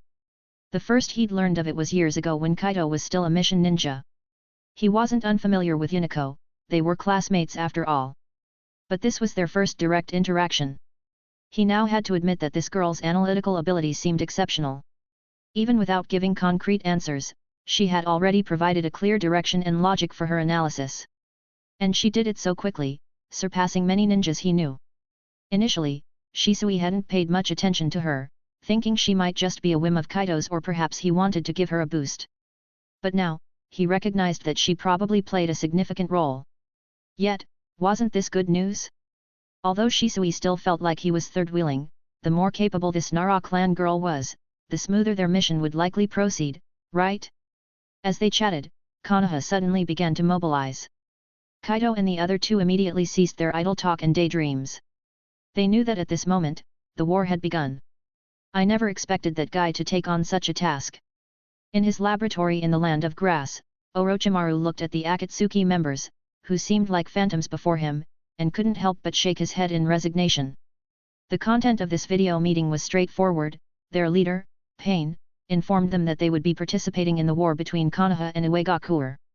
To be honest, Orochimaru was quite surprised by this news, as he was genuinely unaware of the situation. These days, he had been hiding in his laboratory, busy improving his Edo Tensei technique. His last improvement had shown decent results, but it was far from enough. He had to make even more enhancements to cope with the pressure brought by Kaito. Moreover, he genuinely agreed with Kaito's statement. While he was refining the Edo Tensei, Kaito himself was also continuously growing and evolving. In fact, Orochimaru had always been curious about one thing: why was Kaito's progress so rapid? It seemed that every time he met the guy, he could notice significant growth in him. Orochimaru was genuinely puzzled by this, but knowing Kaito's progression meant he couldn't let his guard down. Even though, strictly speaking, he and Kaito weren't exactly enemies, due to the Akatsuki's involvement, he constantly had to confront Kaito. Facing such a formidable opponent without enough strength and preparation would indeed be deadly. Orochimaru was very clear about this, or it could be said he had always been clear-headed. He always knew what he had to do and was always prepared for it. However, the situation this time seems quite significant. Has Noki discovered Uchiha Kaito? Or has someone leaked his information? Orochimaru licked his lips, his gaze sweeping over the phantoms before him. Especially lingering on the phantom of Uchiha Itachi for a moment before slowly shifting his gaze away. But, it seems Uchiha Kaito truly killed Kitsuka this time. The guy really is ruthless. Yet, what evidence did he leave behind for Noki to grasp? Oh well, it's none of my business anyway. Orochimaru gently licked his lips again and then felt too lazy to say anything more. In any case, things had been settled, and what awaited him was inevitably taking action. However, Orochimaru had no intention of deploying the spies he had planted in Konoha, for using one meant one less in hiding. Besides, Orochimaru wasn't planning to reveal much more information. He didn't fundamentally have a fondness for those from Uegakure. After the Second and Third Wars that lasted so many years, how could he possibly harbor any good feelings for those from Iwa? But he still had to participate this time. After all, he wanted to try out some interesting things. What Orochimaru held wasn't just Uchiha Madara as his last trump card, he had some other intriguing figures as well. Like the two brothers he used against Kaito last time, Hashirama Senju and Tobirama Senju. Strictly speaking, these two brothers were the best choice to face Uchiha Kaito. But from their last encounter, Orochimaru noticed that their will to fight was rather average. Perhaps Tobirama might be a bit more eager, but Hashirama truly seemed not very inclined to engage. The problem was, Tobirama alone might not be able to handle Uchiha Kaito, especially since Kaito was also adept at space-time ninjutsu. Yet, these two brothers were indeed powerful. Even if their fighting spirit was a bit low, their combat experience was undeniable. If he wanted to experiment, these two would be the perfect tools to test against Kaito. He had made so many adjustments to the Edo Tensei, it was about time to find a fitting opponent. It really is, unexpectedly making one look forward to it. The speed of the Konoha forces was fast. Although the land of grass was at a certain distance from Konoha, they still managed to arrive in just over a day. For Kaito and his team, such a forced march wasn't much of an issue, even Yuniko seemed very relaxed. After all, they had experienced such things in the past, and Kaito had already undergone a significant transformation. Such intensity was nothing to him now. Kaito didn't even use any chakra. The enhanced physical strength was unimaginably beneficial to him. Now, more than ever, he could relate to the struggles Hashirama Senju faced against Uchiha Madara, constantly draining his physical stamina in battle. Chapter 202. Of course, when it comes to Kaito, this translates to an endless sense of superiority. With such physical prowess, who would he fear in continuous combat? He suddenly felt that in the future, perhaps he could take on 10 opponents at once, even with his shadow clones. Well, the focus is on the matters after marriage. Director Kaito, greetings. However, just as Kaito and his team had arrived at the Konoha camp on the front line of the Land of Grass, a middle-aged ninja with Byakugan swiftly approached him. First, he sized up Kaito, and then he respectfully bowed slightly. I am the commander of the front-line camp in the Land of Grass. My name is Higa Heiji. I look forward to your guidance, Director Kaito. Hello, Jainin Heiji, the pleasure is mine. Kaito glanced at the man before him and then revealed a slight smile, extending his hand for a handshake. The Higa clan indeed didn't hold any significant ministerial positions in Konoha. However, the reason their influence hasn't waned is that their clan members usually serve in various important roles within the defense forces. The defense forces of Konoha have quite a few members of the Higa clan. Moreover, within the border defense forces of Konoha, there are even more of them, even some serving as commanders. After all, the Byakugan might show average performance in one-on-one combat.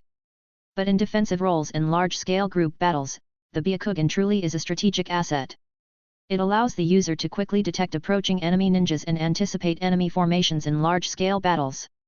Such an ability is truly extraordinary. Perhaps Kumigakure's earlier intent to get their hands on the Byakugan was due to valuing this ability.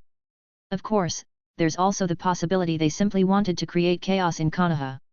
Considering Konoha's past concessions made out of war fears and Higa Hayashi's resentment towards Sarutobi Hiruzen. From these incidents, one can deduce how advantageous Kumigakure's actions were at the time. On one hand, he severely damaged Konoha's reputation throughout the ninja world, on the other, he deeply strained the relationship between the Higa clan and Konoha. Imagine, if the Higa truly broke ties completely with Konoha. Without these Higa ninjas to guard the borders, enemies could truly find various weak points to infiltrate. We've already received word. Lady Tsunade is the supreme commander for this operation, right? Higa Heiji was very modest in his demeanor. He showed no arrogance just because Kaito appeared young. Nor did he show any displeasure simply because Kaito was a member of the Uchiha clan. However, it seems Lady Tsunade hasn't taken her position yet. Currently, the highest-ranking official in the camp is you, Director Kaito. I am willing to hand over command of the front line to you. I hope you would accept. Never mind that. Continue with your command. I have other responsibilities. Kaito pondered for a moment and quickly smiled, shaking his head in refusal of the offer. While for him, taking over this frontline unit would indeed be an intriguing proposition, it didn't hold any real significance. He came to the front line not intending to command a large force, otherwise, he would have vied for such a position back in Konoha. He was well aware that he could maybe boost morale, but he probably didn't possess much talent in commanding battles. Leading a small squad was different, where he had experience and wasn't worried about issues arising. Even if there were any issues, he could rely on his own capabilities to overcome them. However, large-scale operations were entirely different from small squad tactics, requiring more considerations. Hence, he thought it better to decline. Besides, he didn't want to get bogged down with such matters. He'd rather exert his and Shisui's deterrent power. As for these headache-inducing matters, better let Tsunade enjoy them herself. By the way, are there any updates from the front line? After refusing the offer, Kaito directly inquired. The Anbu should have already handed over to you by now, so you must have some intelligence from the front lines, right? We have indeed received quite a bit of information, but some of it still needs verification. Higa Heiji nodded immediately, then seriously said. From what we see now, the morale in Uegakure has been consistently high. Recently, there's been a spread of some rather extremist hate speech within their village. Such remarks have continuously intensified their animosity towards us. At the same time, there's propaganda suggesting that the fourth Hokage is already dead, and the last failure was due to Kumigakure's interference. Guided by these two narratives, I fear their morale won't be low. Not surprising. This is a standard tactic. Kaito lightly nodded in agreement. To be honest, using this kind of method to boost morale is not uncommon. Shisui raised an eyebrow. This was yet another confirmation of something Kaito had once told him. However, Kaito paid no attention to Shisui's thoughts. Right now, he had only one pressing question on his mind. Who is the commander of Uegakure this time? With Kitsuka dead, I really can't think of anyone else from Uegakure who can take on such a significant role. Could it be Kuratsuki and Akatsuki? Also, what's the status of their Jinchuriki? Is the Four Tails Jinchuriki still not in Uegakure? What about the Five Tails? As for the commander, we haven't learned that information yet. The Anbu are still searching comprehensively. I suspect Uegakure might also be unaware of our situation, Higa Heiji said in a low voice. Every question from Kaito was critical, and Heiji exhibited the awareness expected of a subordinate. As for the Jinchuriki, we do have some intel. The Four Tails Jinchuriki is still missing, and nobody knows his whereabouts. However, we must be cautious. Just because he doesn't get along with Noki doesn't mean he doesn't hold Uegakure in his heart. As for the Five Tails Jinchuriki, he is currently in Uegakure and there has been no movement so far. It seems that the situation this time isn't too bad. It's not particularly disastrous. Kaito nodded. While the information wasn't exhaustive, it was still sufficiently informative. The lack of intelligence was in line with Kaito's expectations, as many pieces of information aren't that easy to thoroughly investigate. Therefore, their squad can play a more significant strategic role. With this in mind, Kaito smiled and nodded to Higa Heiji. I understand the basic situation. Thank you, Jonin Heiji. No need, Minister Kaito. I'll immediately arrange rooms for your rest, Hyaga Heiji replied with a smile. All right, thank you, Jonin Heiji. All of this is what I should be doing. Inside the room arranged by Hyaga Heiji, Kaito began to seriously ponder the next steps. After all, before coming here, he had made it clear to Tsunade that the actions of their squad wouldn't be influenced by the main forces. Unless there's a large-scale battle and they face formidable opponents, Kaito doesn't need to focus here. With such high autonomy, Kaito naturally has to take some initiatives. Causing disruption and attacking key figures is inevitable, but now he also needs to gather some essential intelligence. Yuniko, who do you think will be the commander of Uegakuer this time? Kaito asked while sitting on the bed's edge. Shisui, who was organizing equipment, looked over upon hearing the question. The commander of Uegakuer is indeed a vital role, as the commander's style could dictate the course of the war. For instance, whether he is prudent or reckless, whether he excels in offense or defense, Konoha can adjust their strategies accordingly. I don't know. Either the Anbu will provide intelligence, or we'll investigate ourselves, Yuniko said while resting, already in her zone. However, based on the current state of Uegakuer, they seem to be in a state of transition. The most suitable commander would have been Kitsuki, but with him gone, Uegakuer lacks an appropriate choice. They might opt for a newcomer. Before coming here, I reviewed some files. They have someone named Bunja who seems competent. He is an Uegakuer Jonin with a physique akin to a massive boulder, possessing extraordinary strength and adept at using earth release techniques. And based on the intelligence I've seen, he possesses a strong sense of responsibility and team spirit. Such a person might be given special training. Of course, I think it's likely that this guy will be in charge of the initial defense, with the Tsuchikage of the third generation, Noki, personally taking the field later on. Noki. Kaito raised an eyebrow in thought, quickly seeming to grasp Yuniko's meaning. Noki needs time to sort out the internal affairs of Uegakuer. So, by your logic, he won't come out so soon because he requires that time. Therefore, a trustworthy newcomer might be cultivated for the initial phase. But isn't he afraid? Kaito paused mid-sentence, initially wanting to say, isn't Noki afraid of being breached just like that? But on second thought, if Uegakuer were to staunchly defend, it's uncertain if Konoha could break through swiftly.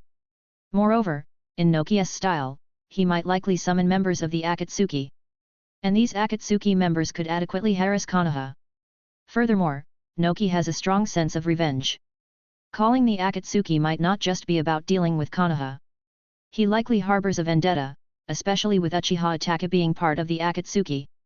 So, that's the case. He might have found some evidence, suspecting the Uchiha's involvement. He's uncertain about who it is, but his target seems to be Uchiha Kaito. Once Kaito figured this out, he couldn't help but sigh. Noki was indeed cunning and ruthless. This move of his was akin to killing several birds with one stone. One could say that the longer this man lives, the more intricate and fearsome his schemes become. Afraid of what? Afraid of us breaking through their defenses. Yuniko glanced at Kaito and promptly replied. He might be concerned, but if he still proceeds this way, it suggests he might have a contingency. As for what that contingency is, that's something truly worth investigating. Therefore, I suggest that our current actions can be carried out in 3 ways. First, we need to investigate who the current commander of Uegakuer is. The second approach involves the necessary sabotage and harassment. As for the third, it builds upon the first. Once we figure out who the commander is, we need to understand their backup plan. With just the information currently available, Yuniko already constructed a relatively complete action logic, which left Shisui feeling somewhat astounded. He now truly understood why Kaito chose to bring this girl along. Perhaps Kaito indeed has some special feelings for her, but her abilities alone prove that she's worth bringing along, even if she had no fighting capabilities. It seems our course of action is clear. Kaito said with a nod and a smile. Let's prepare and set out. So soon. Hearing Kaito's words, Yuniko raised an eyebrow, but she eventually nodded in agreement. That's fine. It might be easier to make our move before they are firmly established.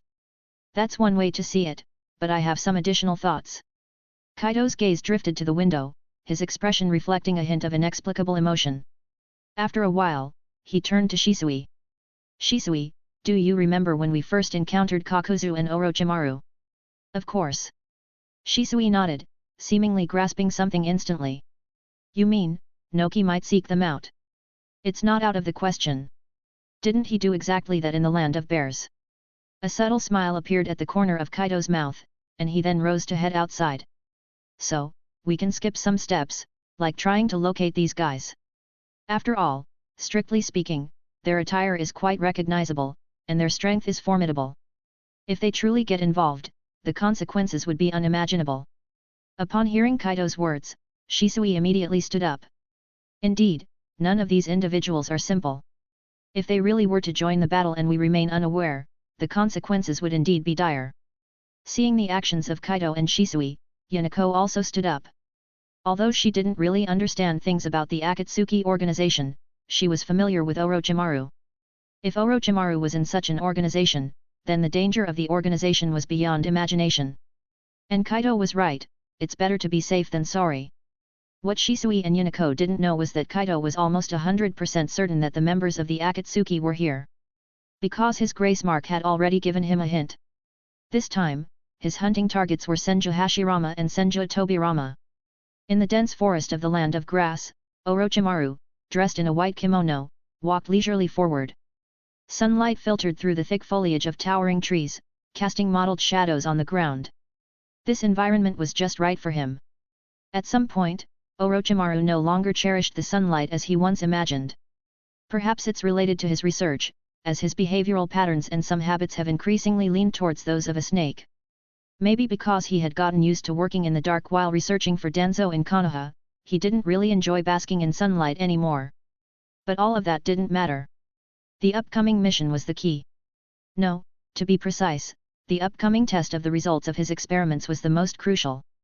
Orochimaru wasn't quite sure if Kaito had already joined the battle since he didn't have much information on this. However, one thing was certain, if they started moving on the battlefield, there was a high possibility Kaito would be drawn in. Even Jiraiya and Tsunade might be drawn into this. Orochimaru subtly licked his lips, his feelings towards these two old friends were somewhat complex. He was, after all, someone who had never truly severed his bonds, even if he was genuinely cold-blooded.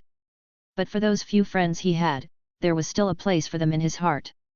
However, if they truly come, I won't hold back in the slightest when I act. We are all ninja, after all, and we must be prepared for whatever comes our way. Orochimaru chuckled lightly and continued to walk slowly forward. At this moment, he was nearing the actual controlled area of Uegakuer. His chosen location for his laboratory was within the influence of Kyuzagakuer, not belonging to these two major powers, which meant he was relatively safe at all times. Even so, it would take him some time to reach Uegakuer's territory, especially at his current leisurely pace. However, at that moment, Orochimaru suddenly became alert because he sensed someone rushing towards him at great speed. And the direction these individuals were coming from was indeed under Konoha's control. Orochimaru raised an eyebrow, stopping in his tracks and silently observing. Yet, when he clearly saw who was approaching, his expression showed a hint of change. Similarly, the three individuals rushing towards him also hesitated for a moment upon seeing Orochimaru. It was as if they hadn't expected to encounter Orochimaru here. Chapter 203. Kaito always believed in one thing, his system wouldn't act arbitrarily. Furthermore, Kaito was inclined to trust that the grace mark wouldn't have any unexpected issues. Since the grace mark had indicated both Senju Hashirama and Senju Tobirama, the two brothers, for Kaito, it meant he was destined to encounter them. Otherwise, what would be the point of such a marking? Kaito didn't believe that his system would engage in pointless actions. Both Senju Hashirama and Senju Tobirama had long since passed away. The system marking them indicated something significant. The two of them would rise and launch an attack on Kaito once more, and the only one capable of this feat was Orochimaru. Kaito almost didn't need to think further to conclude that Orochimaru must be nearby, and being a member of the Akatsuki, he likely already engaged in the ongoing war. Of course, whether this was the case needed further investigation. Kaito couldn't be sure if Orochimaru was just taking a stroll here. Orochimaru seemed to have his laboratories everywhere in the ninja world. The principle of a crafty rabbit has 3 burrows was something he clearly understood. So, the best way to confirm anything about Orochimaru was to confront him directly, as making blind guesses would yield no definitive answers. Kaito's original assumption was that Orochimaru should be in the Uegakuer region, so he planned to inspect the situation. At the same time, he could gather some other intelligence. After all, with Yuniko speaking so clearly, Kaito wouldn't ignore it. However, what he never dreamt of was encountering Orochimaru halfway. And judging by Orochimaru's appearance, it seemed he too was taken by surprise. Orochimaru. Kaito halted, and after exchanging glances with Shisui, they both stepped forward, positioning Yuniko behind them. Kaito stared at the man indifferently, though deep down, he was somewhat excited. Meeting him essentially meant encountering Senju Hashirama and Senju Tobirama. Once he defeated these two, he could obtain the mark. Under such circumstances, how could he not feel exhilarated? Yet, amid his excitement, Kaito remained exceedingly calm, especially considering that Orochimaru still possessed the ability and possibility of summoning Uchiha Madara. Chief Kaito, I truly didn't expect to encounter you here. Orochimaru licked his lips, his gaze filled with surprise and a hint of mischief. I was wondering earlier if Chief Kaito would grace the battlefield. Yet, I didn't anticipate meeting you so soon. How intriguing. Meeting Lord Orochimaru was equally unexpected for me. Kaito nodded slightly at Orochimaru, then asked with a touch of curiosity, was it a mission from Akatsuki, or do you have a laboratory nearby? Chief Kaito is indeed astute. Have you considered all possibilities so clearly? Orochimaru looked at Kaito with a smile, his raspy voice sounding particularly magnetic. It's quite a coincidence. I had heard that the Land of Grass harbored a descendant of the Uzumaki clan. Regrettably, I never had the time to visit before. This time I did find the opportunity to come, only to discover that the individual has vanished. What's even more fascinating is that my organization received a mission, a war mission. Kaito raised an eyebrow at Orochimaru's evasive words, uncertain of the truth behind them. Of course, his doubt was limited to the earlier part of the statement, because the Land of Grass indeed had Karin. And in the original story, Karin was taken by Orochimaru, but that event followed the Chunin exams. Despite knowing this piece of information, Kaito remained unsure of Orochimaru's intentions. Could it be that Orochimaru really had another lab in the Land of Grass? Orochimaru would never realize that by revealing just a smidgen of information, he aroused Kaito's suspicions. However, he should feel fortunate. At this moment, Kaito had no interest in dwelling on these details. Staring intently at Orochimaru, after a long pause, Kaito finally inquired slowly, so, are you suggesting that the Akatsuki have entered the war, am I right? Yes, I accepted the mission. Orochimaru licked his lips, feeling no guilt for betraying the Akatsuki. I just happened to be in the hidden grass village searching for some interesting materials, so I came straight here after receiving the mission. What about the others, like Uchiha Itachi? Kaito pondered for a moment, then asked with a hint of gravity in his tone. Also, since you are an organization, there must be a leader. Who is your leader? So eager to gather information already. Orochimaru's face retained its smile, but now there was a playful glint in his eyes. Uchiha Itachi is on a mission. The last time, he messed up recruiting Deidara, so now he needs to recruit a new member independently. Interestingly, the one he's trying to recruit is Hiriko, who was once a member of the Leaf Village. Unfortunately, his records were erased by the Leaf, and I was one of those tasked with his erasure. As for the leader of our organization, he's an even more intriguing individual. Hiriko? Hearing this name, Kaito slightly furrowed his brows, and after a brief contemplation, he recalled, isn't that the one with the Chimera technique?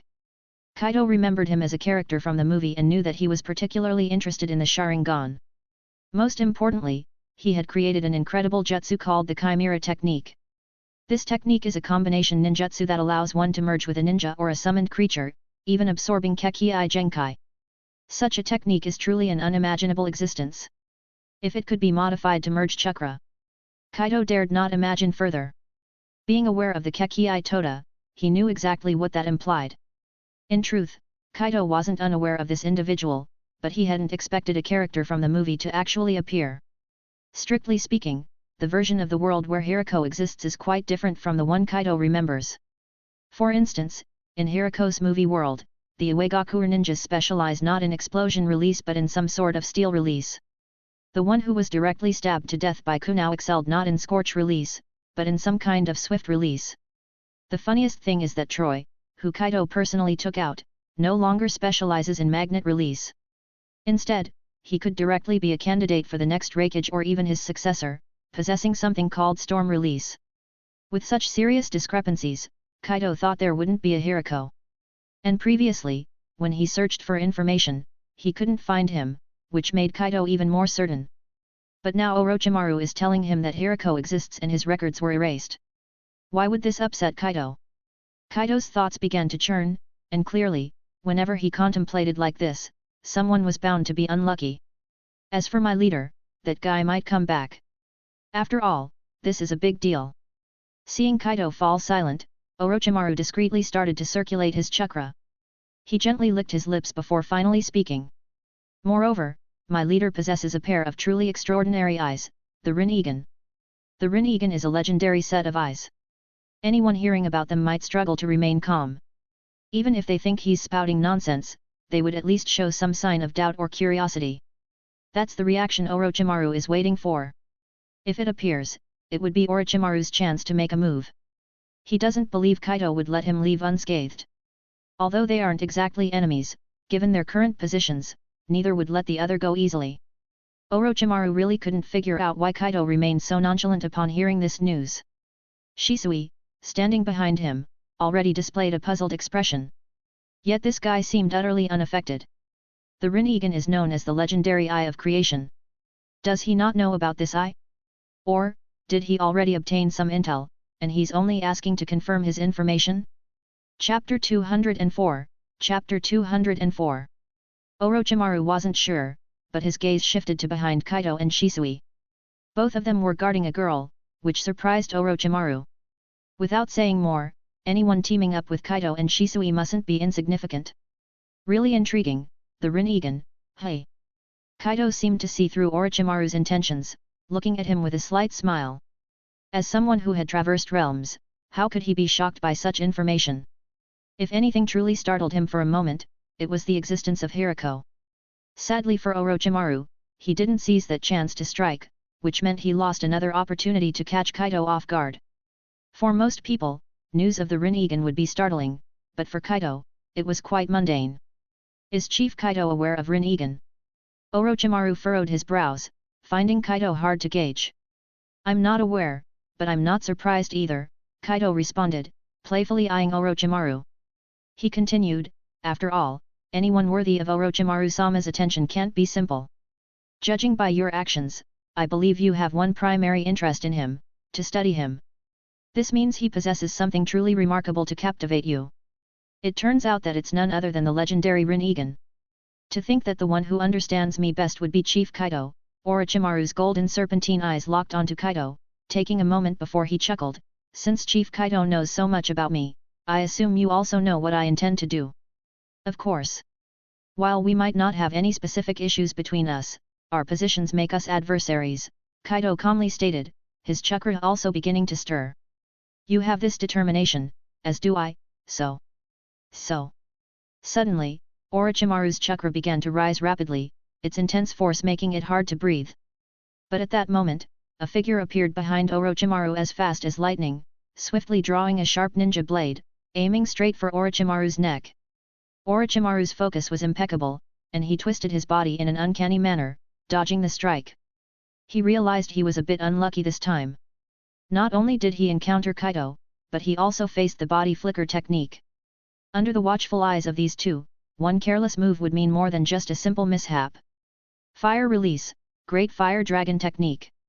Seeing Shisui make his move, Kaito didn't hesitate and launched a fire release technique directly at Orochimaru. Shisui's speed was showcased once more. The moment Kaito unleashed his technique, Shisui had already used the body flicker technique to retreat to a safe distance. Seeing this, Orochimaru didn't seem intent on evading. However, his chakra was already gathering. As the fire dragon was about to strike Orochimaru, both Kaito and Shisui simultaneously turned their heads to the side. In the direction they were looking, Orochimaru was already standing on a tree, with one hand forming a seal. Truly deserving of the Sharingan. Under those eyes, no secret remains hidden. Orochimaru licked his lips, but his hand movements did not slow down. His chakra quickly gathered, and the next moment he slammed one hand onto the ground.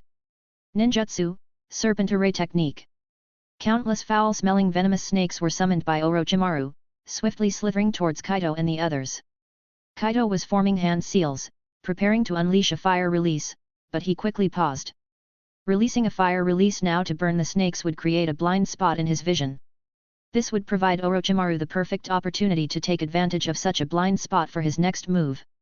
It's that damn Hashirama Senju again. Can't he teach something good? In his mind, Kaito swore that any time he saw anyone using ninjutsu to create a visual disparity to deal with the Sharingan, the first person he thought of was Hashirama Senju.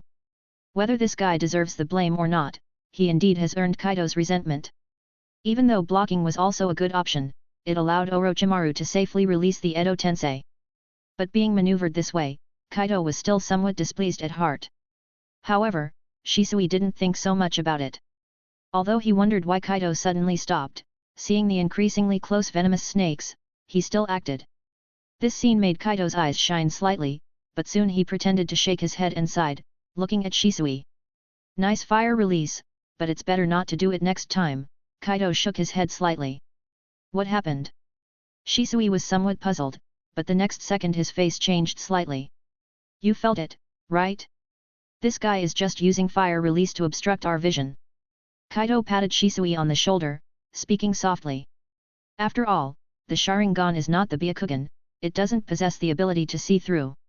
During the conversation, a strong scent of burning distress was spreading continuously. The venomous snakes were continuously struggling and writhing under Shisui's fire release, but eventually, they couldn't escape being completely burnt. Black smoke was rising continuously, but the flames were also slowly receding. After the flames, two faint silhouettes appeared, changing the expressions of Kaito and Shisui instantly. Kaito was happy at heart at this moment, while Shisui's face was incomparably angry, because these two people were Hashirama and Tobirama Senju. It seems we are in some trouble. Kaito, controlling his emotions, whispered to Shisui. I'm giving you a task, protect Yuniko and ensure her safety.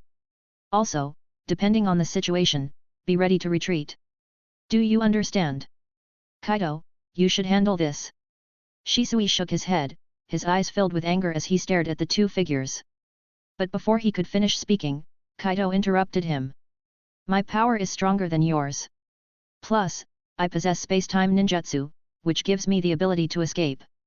Kaito's hand was already resting on his ninja blade, leaving no room for Shisui to argue. Furthermore, I am the leader of the Uchiha clan. Are you telling me you won't even follow my orders? The usually stoic Hashirama Senju blinked suddenly, as if realizing he was back in the world of the living. Glancing at his brother Tobirama beside him, he remarked, it seems something has happened again. Tobirama, arms crossed, didn't acknowledge his elder brother. Instead, his gaze settled on Orochimaru. With a dismissive snort, he said, it's you again, brat. Growing ever bolder, aren't you? Although I didn't wish to disturb the two of you, the troubles I've encountered are too significant. Orochimaru licked his lips, appearing relaxed, but in reality, he was on high alert. The bodies he'd provided for Hashirama and Tobirama were top-notch. Even though he had employed new techniques, these two remained highly dangerous. It's the same person, the leader of the Uchiha clan, the one who once defeated you. Humph, I didn't need you to tell me that. Tobirama didn't offer Orochimaru a pleasant look, but his gaze inadvertently shifted to Kaito. From the moment he awakened, he noticed Kaito's presence. He hadn't forgotten how badly he fared against Kaito the last time they met. Even if the current situation seemed somewhat improved, he could sense his own powers had increased considerably. However, dealing with Kaito remained a formidable challenge. After all, Kaito also mastered space-time ninjutsu. Moreover, he noticed that Kaito seemed to have grown considerably. Especially in the realm of Yang release, this guy's progress completely contradicts what he understood about the Uchiha. According to his previous research and findings, the Uchiha shouldn't possibly possess such a powerful Yang release. Even if this guy had cells from his elder brother within him, the growth shouldn't be so significant. This truly felt odd to him. But now, I can use the Flying Thunder God technique. If I collaborate with Big Brother. Tobirama looked at his elder brother, Hashirama, feeling a slight headache. He knew well that his elder brother harbored little animosity towards Uchiha Kaito. Especially since his brother believed that the dead should not interfere in the affairs of the living, which made things even more complicated. Tobirama never hid his disdain for the Uchiha, although his reign had been fair to them. But that's because there hadn't been an individual like Uchiha Madara in the clan. Now that he had emerged, how could he remain so benevolent? Unexpectedly, it's the two Hokage lords again. At this moment, Kaito, holding his ninja blade, had quietly approached. It's quite surprising and disappointing, because once again, both of you are in a controlled state. Indeed, it's embarrassing, but we can't do much about it. Hashirama spread his hands with a playful grin, sighing with resignation. How wonderful it would be if the world had fewer conflicts. Indeed, at least then we wouldn't have to face wars. Kaito chuckled nonchalantly. However, his words changed the expressions of both Hashirama and Tobirama. War. Tobirama immediately inquired, what's happening? Another war has erupted. Yes, the Kamaizuru, Noki clan, you should be aware of them. It's their war, ignited against us, because their son was killed. Chapter 205. Kaito said with a hint of helplessness, causing both Hokages to frown. But what Kaito added next left them speechless.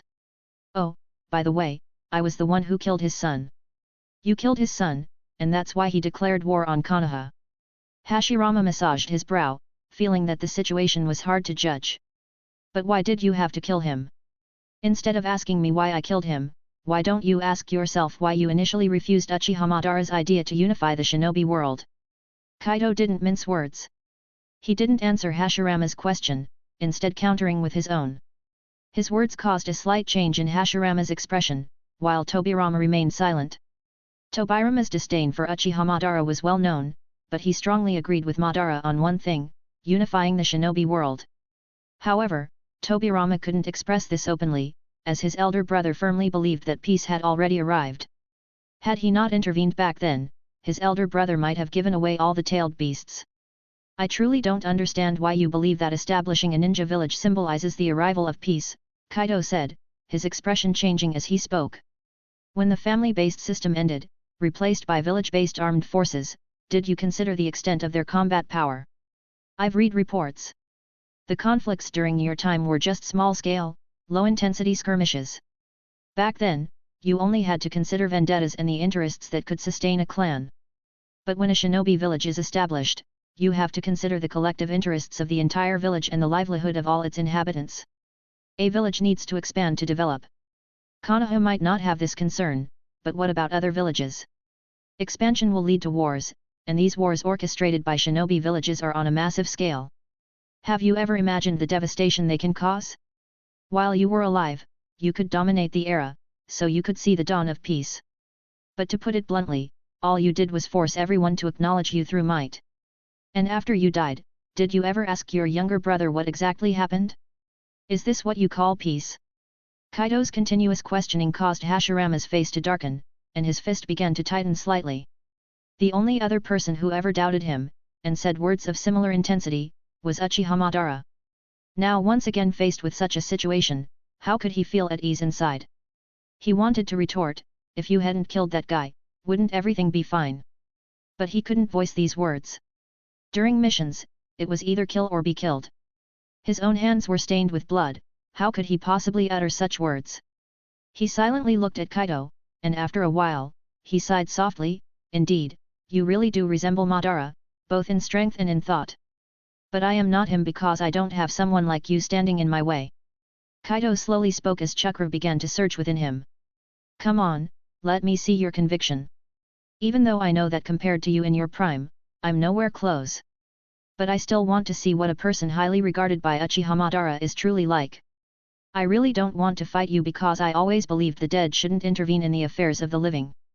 Hashirama sighed softly, but in the next moment, his expression became stern, and his tone turned serious. Forming a hand seal and pressing it to the ground, a massive sword materialized. He lifted the heavy sword effortlessly with one hand. However, since you want to see me at my earnest, I won't disappoint you. You say I'm wrong, but this is my conviction. This is a clash of beliefs. Be careful. This time I wield even more power than before. Don't underestimate me. Hashirama remained true to himself, even when facing an impending battle, especially one rooted in conflicting beliefs. Yet, this guy still reminded Kaito of something, perhaps that's just his character. In the world of Naruto, many things can actually be let go, even life and death vendettas. But a clash of beliefs is something that can neither be tolerated nor compromised. The ultimate confrontation between Uchiha Madara and Hashirama was largely due to their differing convictions. The two stood silently, and though they hadn't engaged yet, the intense atmosphere made the spectators extremely nervous. Hashirama's gaze shifted slightly, pondering if he should confront another Uchiha. But in just a moment, he noticed that Uchiha's eyes had turned into the Mangekyo Sharingan. This left him taken aback, and he couldn't help but suppress his thoughts. However, he was also filled with doubts and unease. With such a powerful Uchiha emerging, and more than one Mangekyo Sharingan in play, what was the state of the Senju clan now? Didn't the Senju clan have anyone capable of opposing these guys? The two still stood quietly in place, but when the ninja blade in Kaito's hand slightly moved, his momentum suddenly peaked. Suddenly, his figure vanished. Ding! The sound of clashing metal echoed. When they reappeared, they were a full 20 meters away from their original position. A long knife clashed with a heavy sword, sparking dramatically. Neither of them was exceptionally fast at this point. After all, it was just the beginning, and neither would go all out so readily.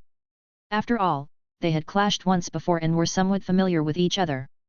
Moreover, Hashirama was very clear that confronting an Uchiha with an activated Sharingan in hand-to-hand combat was somewhat irrational. In his prime, he might not have cared about these details, but now things were different.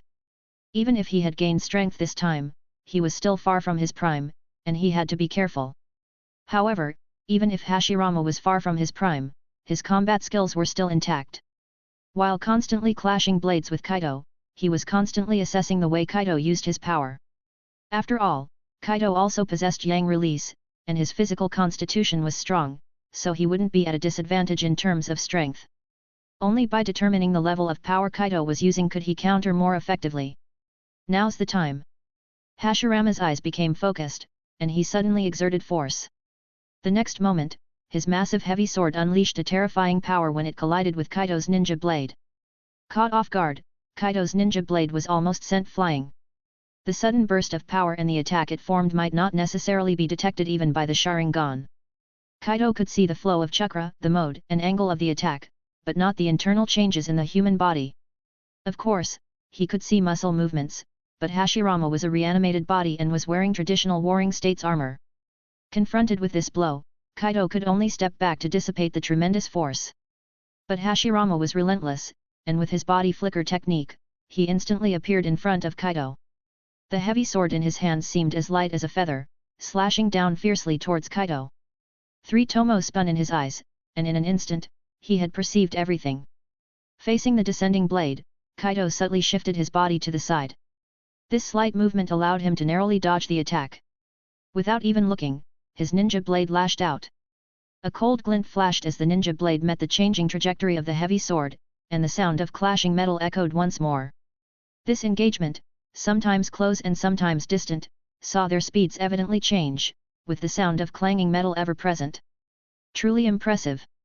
From a distance, Orochimaru watched the two exchange blows in hand-to-hand combat, involuntarily licking his lips. He seemed to grow excited, realizing that he might be able to discern Hashirama's power. Even though Hashirama's current strength isn't all that impressive, he is still Hashirama. Such intensity in battle. Shisui watched everything quietly while being on guard against Orochimaru and the second Hokage. The fight unfolding before him was too captivating to ignore. Even for him, achieving such speed was not challenging, and he could display such speed in combat whenever he wished. But the techniques and various countermeasures used by the two during their fight were truly mesmerizing. Even someone as powerful as Shisui couldn't help but observe with deep attention. Yuniko, at this moment, was also intently watching everything. For her, this level of combat seemed a bit beyond her grasp. In previous battles, she could at least discern two shadowy figures clashing. But now, it had morphed into a very fine shadow, making it impossible for her to see the details of their exchange. As for Kaito's combat level, Yuniko's understanding wasn't deep. Even though she had seen many of Kaito's fights, almost every time there were unexpected obstructions, either something blocking her view or she was too far away to see clearly. This time, being so close to watch Kaito in action, she realized he seemed even more formidable than she had imagined. After all, Kaito's opponent was the first Hokage who founded Konoha, a legendary figure. Moreover, she noticed that where the sounds of clashing metal emanated, the ground was cracking inch by inch. Every time the sound echoed, the ground would crack without exception. This level truly surpassed Yunako's expectations. No matter how hard the Nara clans tried, they probably couldn't achieve this. Yet what made her feel somewhat complicated inside was that Kaito seemed unchanged when with her. On the other hand, Tobirama seemed very composed. After seeing Shisui being extremely cautious of him, he simply watched his elder brother's performance. However, while watching, he was always ready to strike. He had long believed that this Uchiha Kaito was the new generation's Uchiha Madara. He even felt that this Uchiha Kaito might be more troublesome than Uchiha Madara in the future because his physique is incredibly mysterious. Not only does he possess the power of his elder brother, but the enhancement of his physical attributes is also unbelievably rapid. If he continues to develop like this, who knows what kind of monster he might become. But at that moment, a loud bang echoed as if the air itself exploded, and two figures suddenly appeared in the sky before quickly separating. Kaito stood not far away, looking at Hashirama, reflecting on how much more advanced Hashirama was this time compared to their last encounter. The Hashirama from before couldn't unleash much of his power due to physical limitations. His most potent technique was just the Wood Dragon Jutsu, and based solely on physical combat, he couldn't exert much pressure on Kaito. Aside from that, there was his fighting spirit. That time, he didn't seem very eager to battle with Kaito. However, this time, not only was his physical performance much stronger, but his combat spirit was also significantly more robust. As a result, even though he couldn't match Kaito's speed physically, his experience and combat instincts could still hold Kaito back. Furthermore, this guy's strength was incredibly massive, and his rhythm in controlling power was surprisingly good. He seemed to know how to evade the observation of the Sharingan, and how to alter the rhythm of his power to put Kaito at a disadvantage. Perhaps, this is the experience gained from battling Uchiha Madara so often.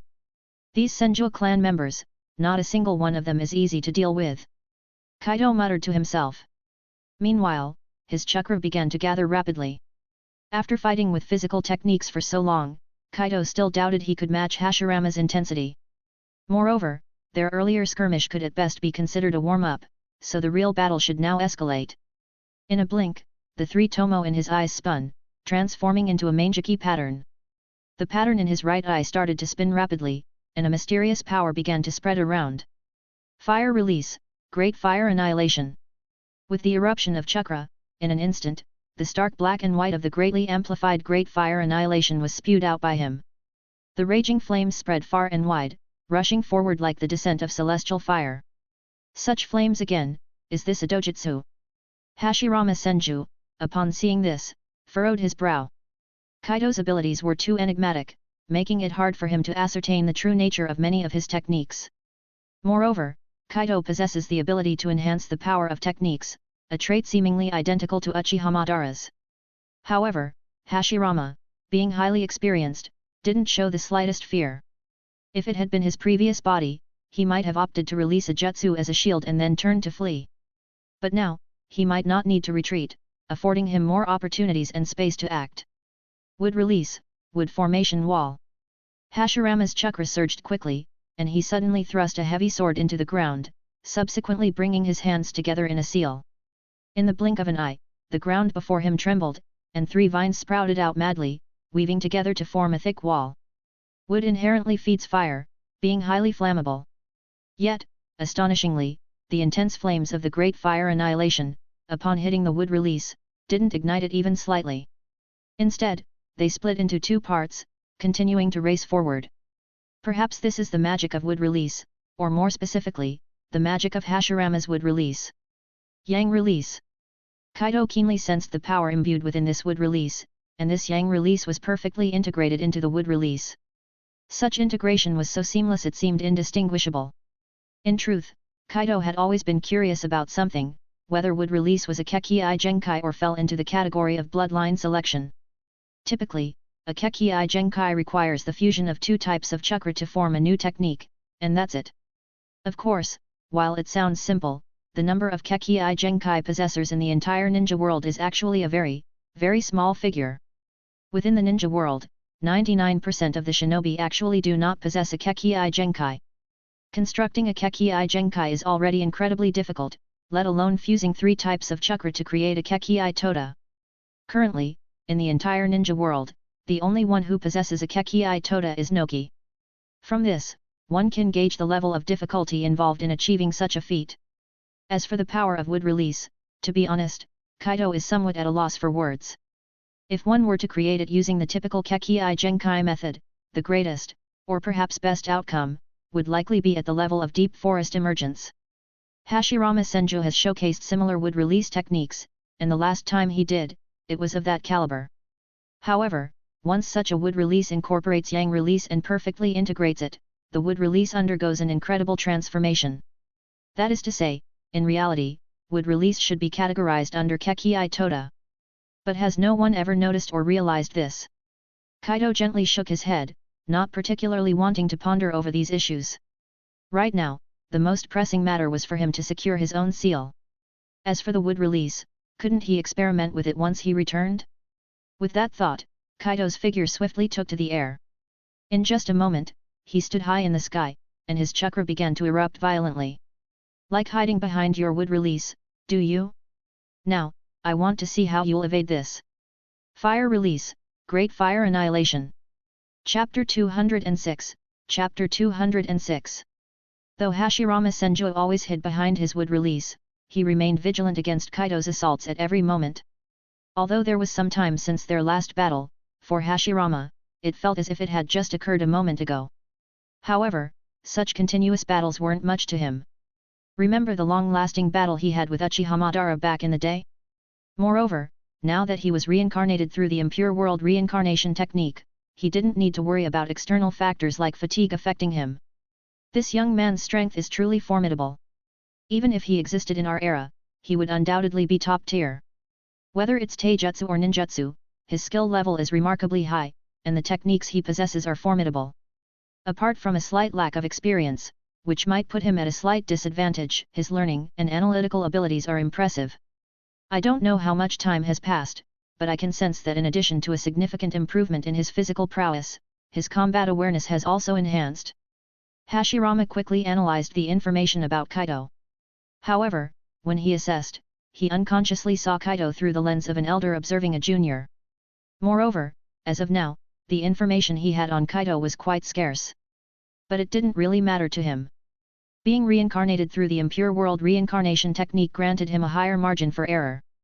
And after all, he was Hashirama Senju. If there was someone in this world most familiar with battling the Uchiha, it had to be him. His younger brother's understanding of the Uchiha came through comprehensive research, while his understanding was forged through punches and kicks. And this youngster possesses both flight and space-time abilities. I need to be even more cautious. Hashirama pondered rapidly, and at the same time, his chakra began to surge wildly. Suddenly, he swiftly raised his head to look towards the sky, sensing intense chakra fluctuations from above. Unsurprisingly, Kaito remained hovering above, spewing vast black and white intertwined flames. Such a fire release technique bypassed his defense zone, descending from the sky targeting his hiding spot. Great Fire Annihilation, hey? Truly a bad habit just like Madara's. Hashirama sighed internally. He was all too familiar with such techniques. Back in the day, Uchiha Madara unleashed countless fire release techniques against him, so many that he'd become familiar with most of them. The Great Fire Annihilation was undoubtedly one of Madara's most formidable fire release techniques, and its power was not to be underestimated. The best way to counter such a fire release was with water release, or a broad-scale wood release that could fend off the flames. Wood release, deep forest emergence. As Hashirama Senju brought his hands together in a seal, his unique and powerful chakra surged wildly.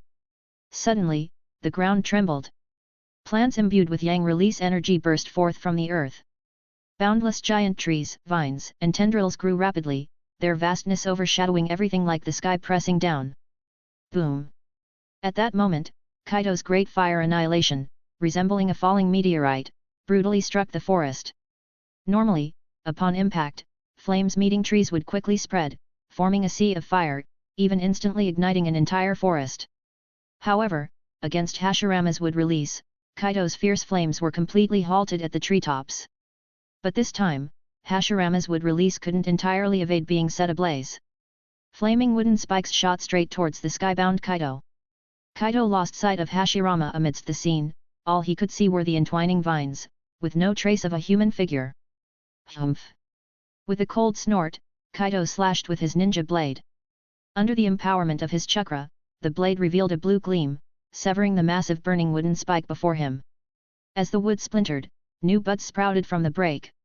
In the blink of an eye, these buds grew astonishingly, transforming into thick wooden spikes once more, still rushing at Kaito. And that wasn't all. As time passed, flaming wooden spikes emerged from all directions, besieging and attacking Kaito in a coordinated manner. How troublesome! Kaito swiftly dealt with the wooden spikes, pondering how best to counter them. The deep forest emergence technique, which is akin to a devastating map-wide jutsu, really defies all logic. Seeing the crazily growing tall plants in the arena, Kaito couldn't help but shake his head in frustration. Now he truly understood the helplessness Uchiha Madara must have felt back in the day. Being worn down without even seeing your opponent's face, he deeply related to that experience now. However, these continuously sprouting buds contain a not-so-high yang release. They might be annoying, but they are manageable.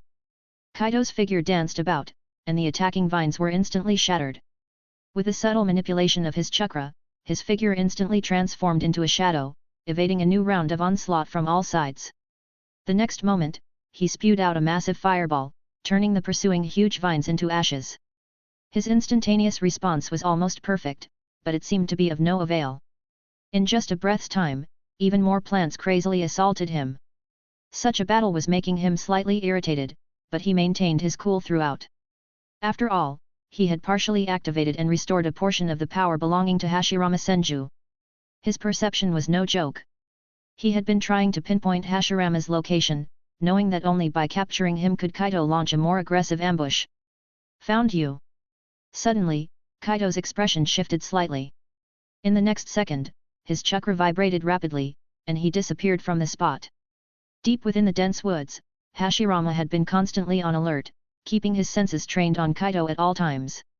When he distinctly felt Kaito's peculiar chakra movements, he knew that Kaito must have initiated some countermeasure. The moment he sensed that eerie chakra surge nearby, he immediately leaped hard in another direction without hesitation. Boom!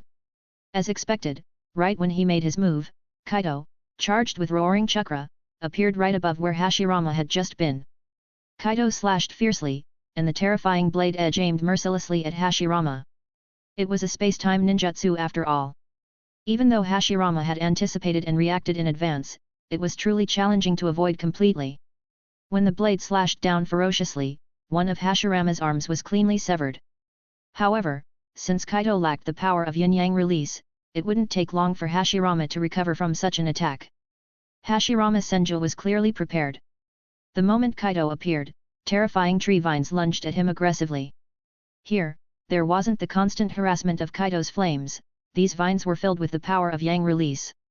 Each of those thick tree vines looked even more daunting. Being ensnared by them would surely lead to a grim outcome. Not only would the entwined vines suffocate the victim, but they would also absorb Kaito's chakra. Yet, facing such entanglement, Kaito didn't hide even a bit. His eyes, both bearing the Mangekyo Sharingan, spun wildly, and a wickedly potent chakra radiated from within him. The power my older brother possesses this time is stronger than before, commented Tobirama Senju, standing outside and looking at the dense forest formed by the deep forest emergence technique. He nodded in silent acknowledgement. By now, he himself had mastered the Flying Thunder God technique. It was only natural that his older brother's power would further advance.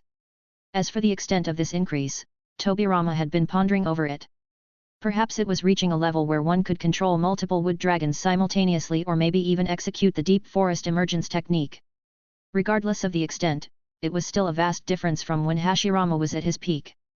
And truly, using their current strength against Uchiha Kaito would be quite challenging. Tobirama's sensory abilities weren't to be underestimated, he had keenly sensed the increase in the yang release within Kaito. Yet he hadn't mentioned this, uncertain if his elder brother had felt it. What was clear to him was that this fellow seemed to possess a terrifying natural energy similar to what Hashirama had at his peak. He knew all too well what natural energy meant, having even researched his elder brother's abilities. He was fully aware of how fearsome such power was, considering it was the ultimate trump card of his elder brother. Without such strength, his brother wouldn't have been able to deploy techniques like True Several Thousand Hands, or Buddha atop techniques capable of world destruction. Hashirama had worked hard to gain such power. Why did this young one possess it as well? How long has it been since you last summoned us? Chapter 207, Chapter 207. Unable to understand the issue at hand, Tobirama Senju turned his gaze to Orochimaru nearby, asking with an indifferent tone. Approximately, it has been a little over a month, close to 2 months. Orochimaru replied lazily, licking his lips. His gaze inadvertently settled on Tobirama. Why? What made you curious about this? Tobirama didn't respond to Orochimaru's query. Instead, his expression grew slightly more somber. In just over a month, nearly 2, this youngster had achieved such an incredible growth in power. It was somewhat hard for him to fathom. Back in their day, to enhance their strength, they had to make immense efforts and undergo countless trials, achieving progress only through blood, sweat, and tears. Compared to this young one, their past struggles seemed almost insignificant. It was truly beyond Tobirama's comprehension and even harder for him to accept. He had long suspected that this boy would be a new Uchiha Madara. Even if his elder brother disagreed, he intended to take some action. And now, all these revelations only solidified his inner convictions. I have another question for you, young one. Tobirama said, crossing his arms, his voice still as cold as ever. Why hasn't the Senju clan reacted? What's going on with the Senju clan now? As for that situation, shouldn't you be the one who knows best? Upon hearing Tobirama's words, Orochimaru couldn't help but lick his lips again.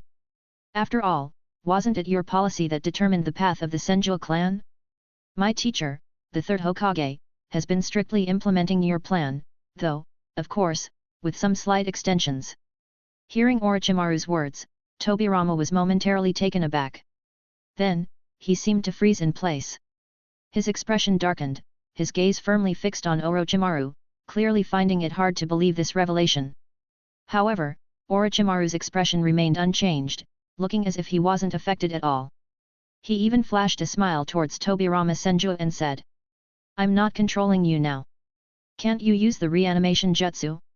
You can summon my teacher to ask him. As for the required materials, I can provide you with my teacher's portion, but you'll have to figure out the rest on your own.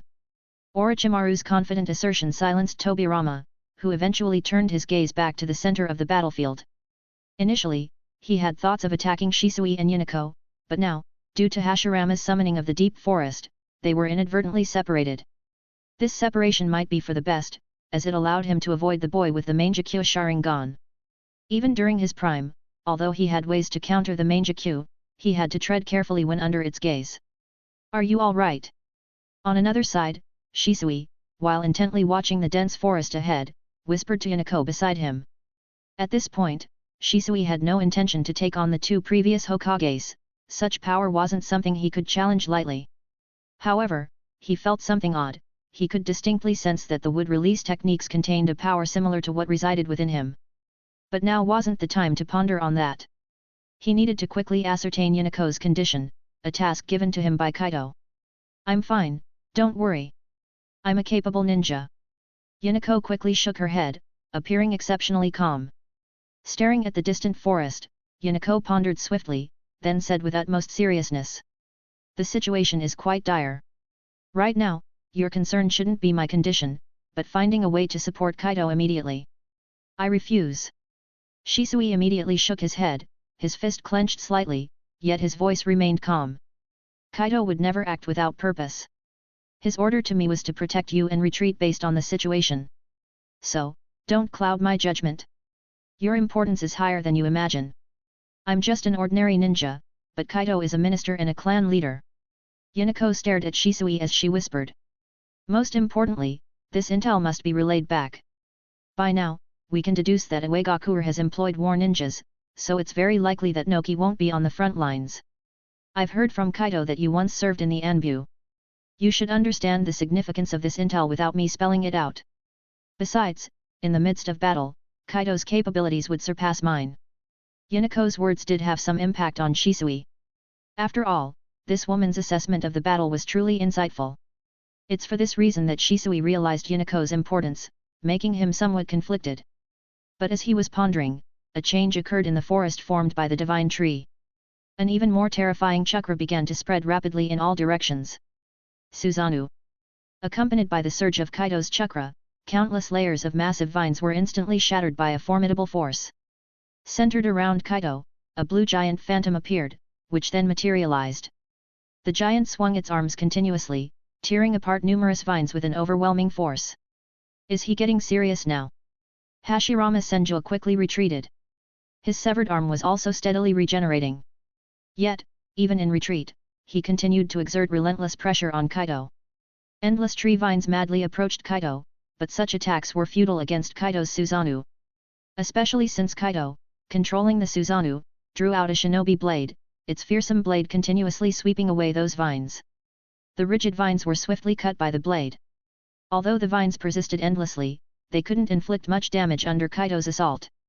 After all, Senju Hashirama's power was just so-so at the moment.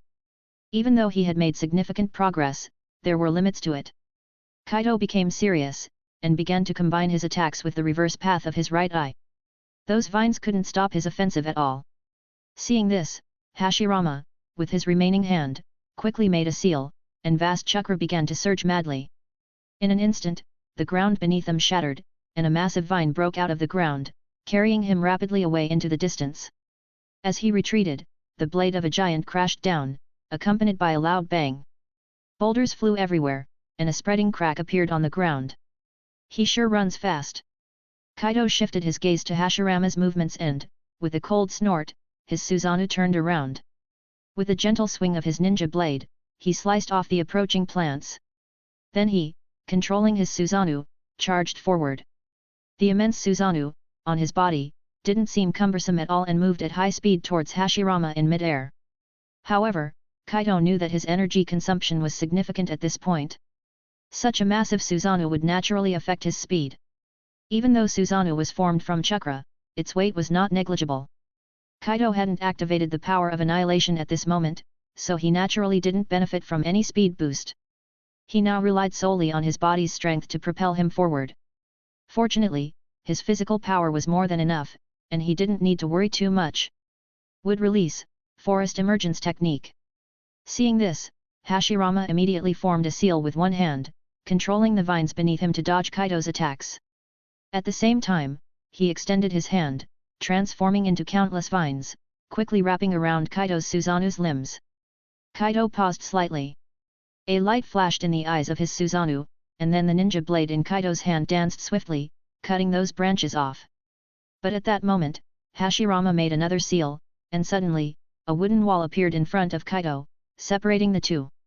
This defensive level is indeed impressive. Kaito raised an eyebrow. He was aware of the wood release's dual-purpose nature, but he was also getting quite irritated by it.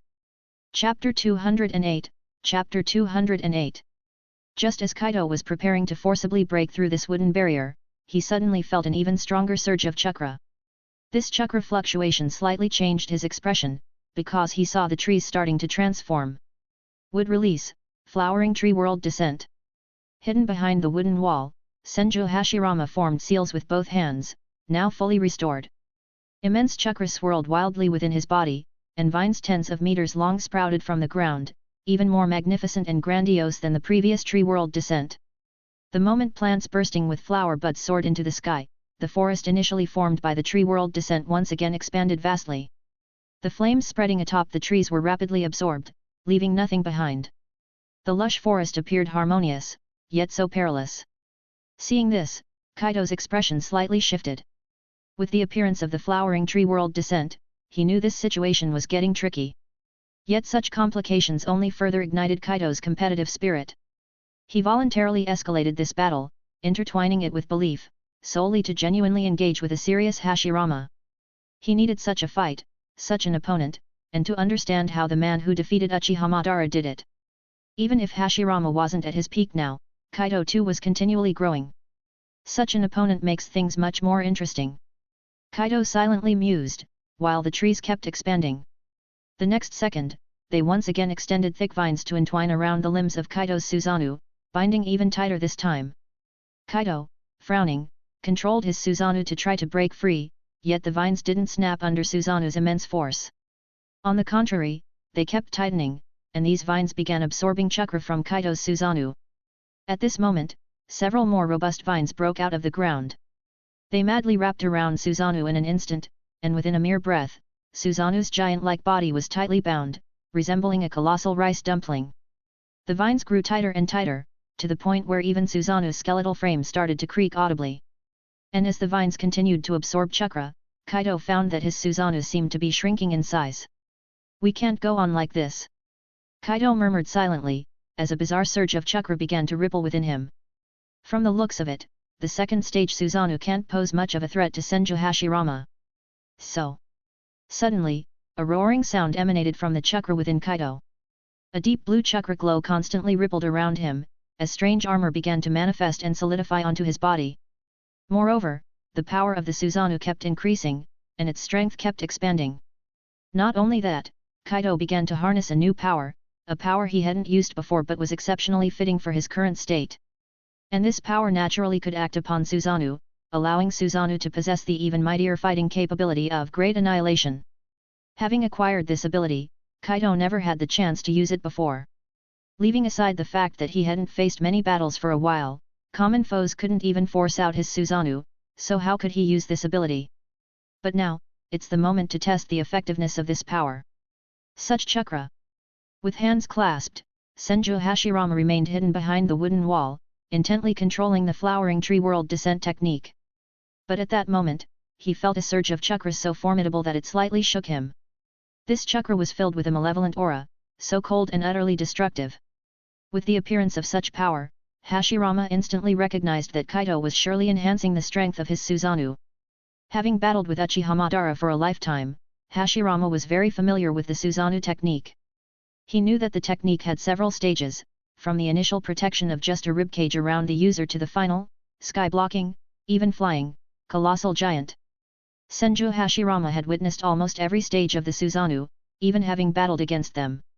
The intensity of the chakra now erupting from Kaito made Hashirama wonder which stage of Susanoo it could be. The third stage? Doesn't seem like it, because the chakra of the third stage Susanoo isn't this strong.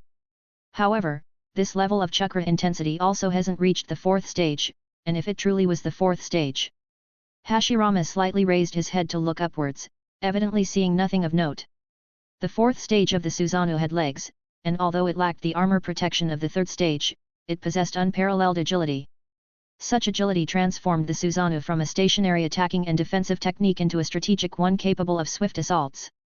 Yet Kaito's chakra intensity at this moment seemed to fall short, and there was another thing Hashirama noticed.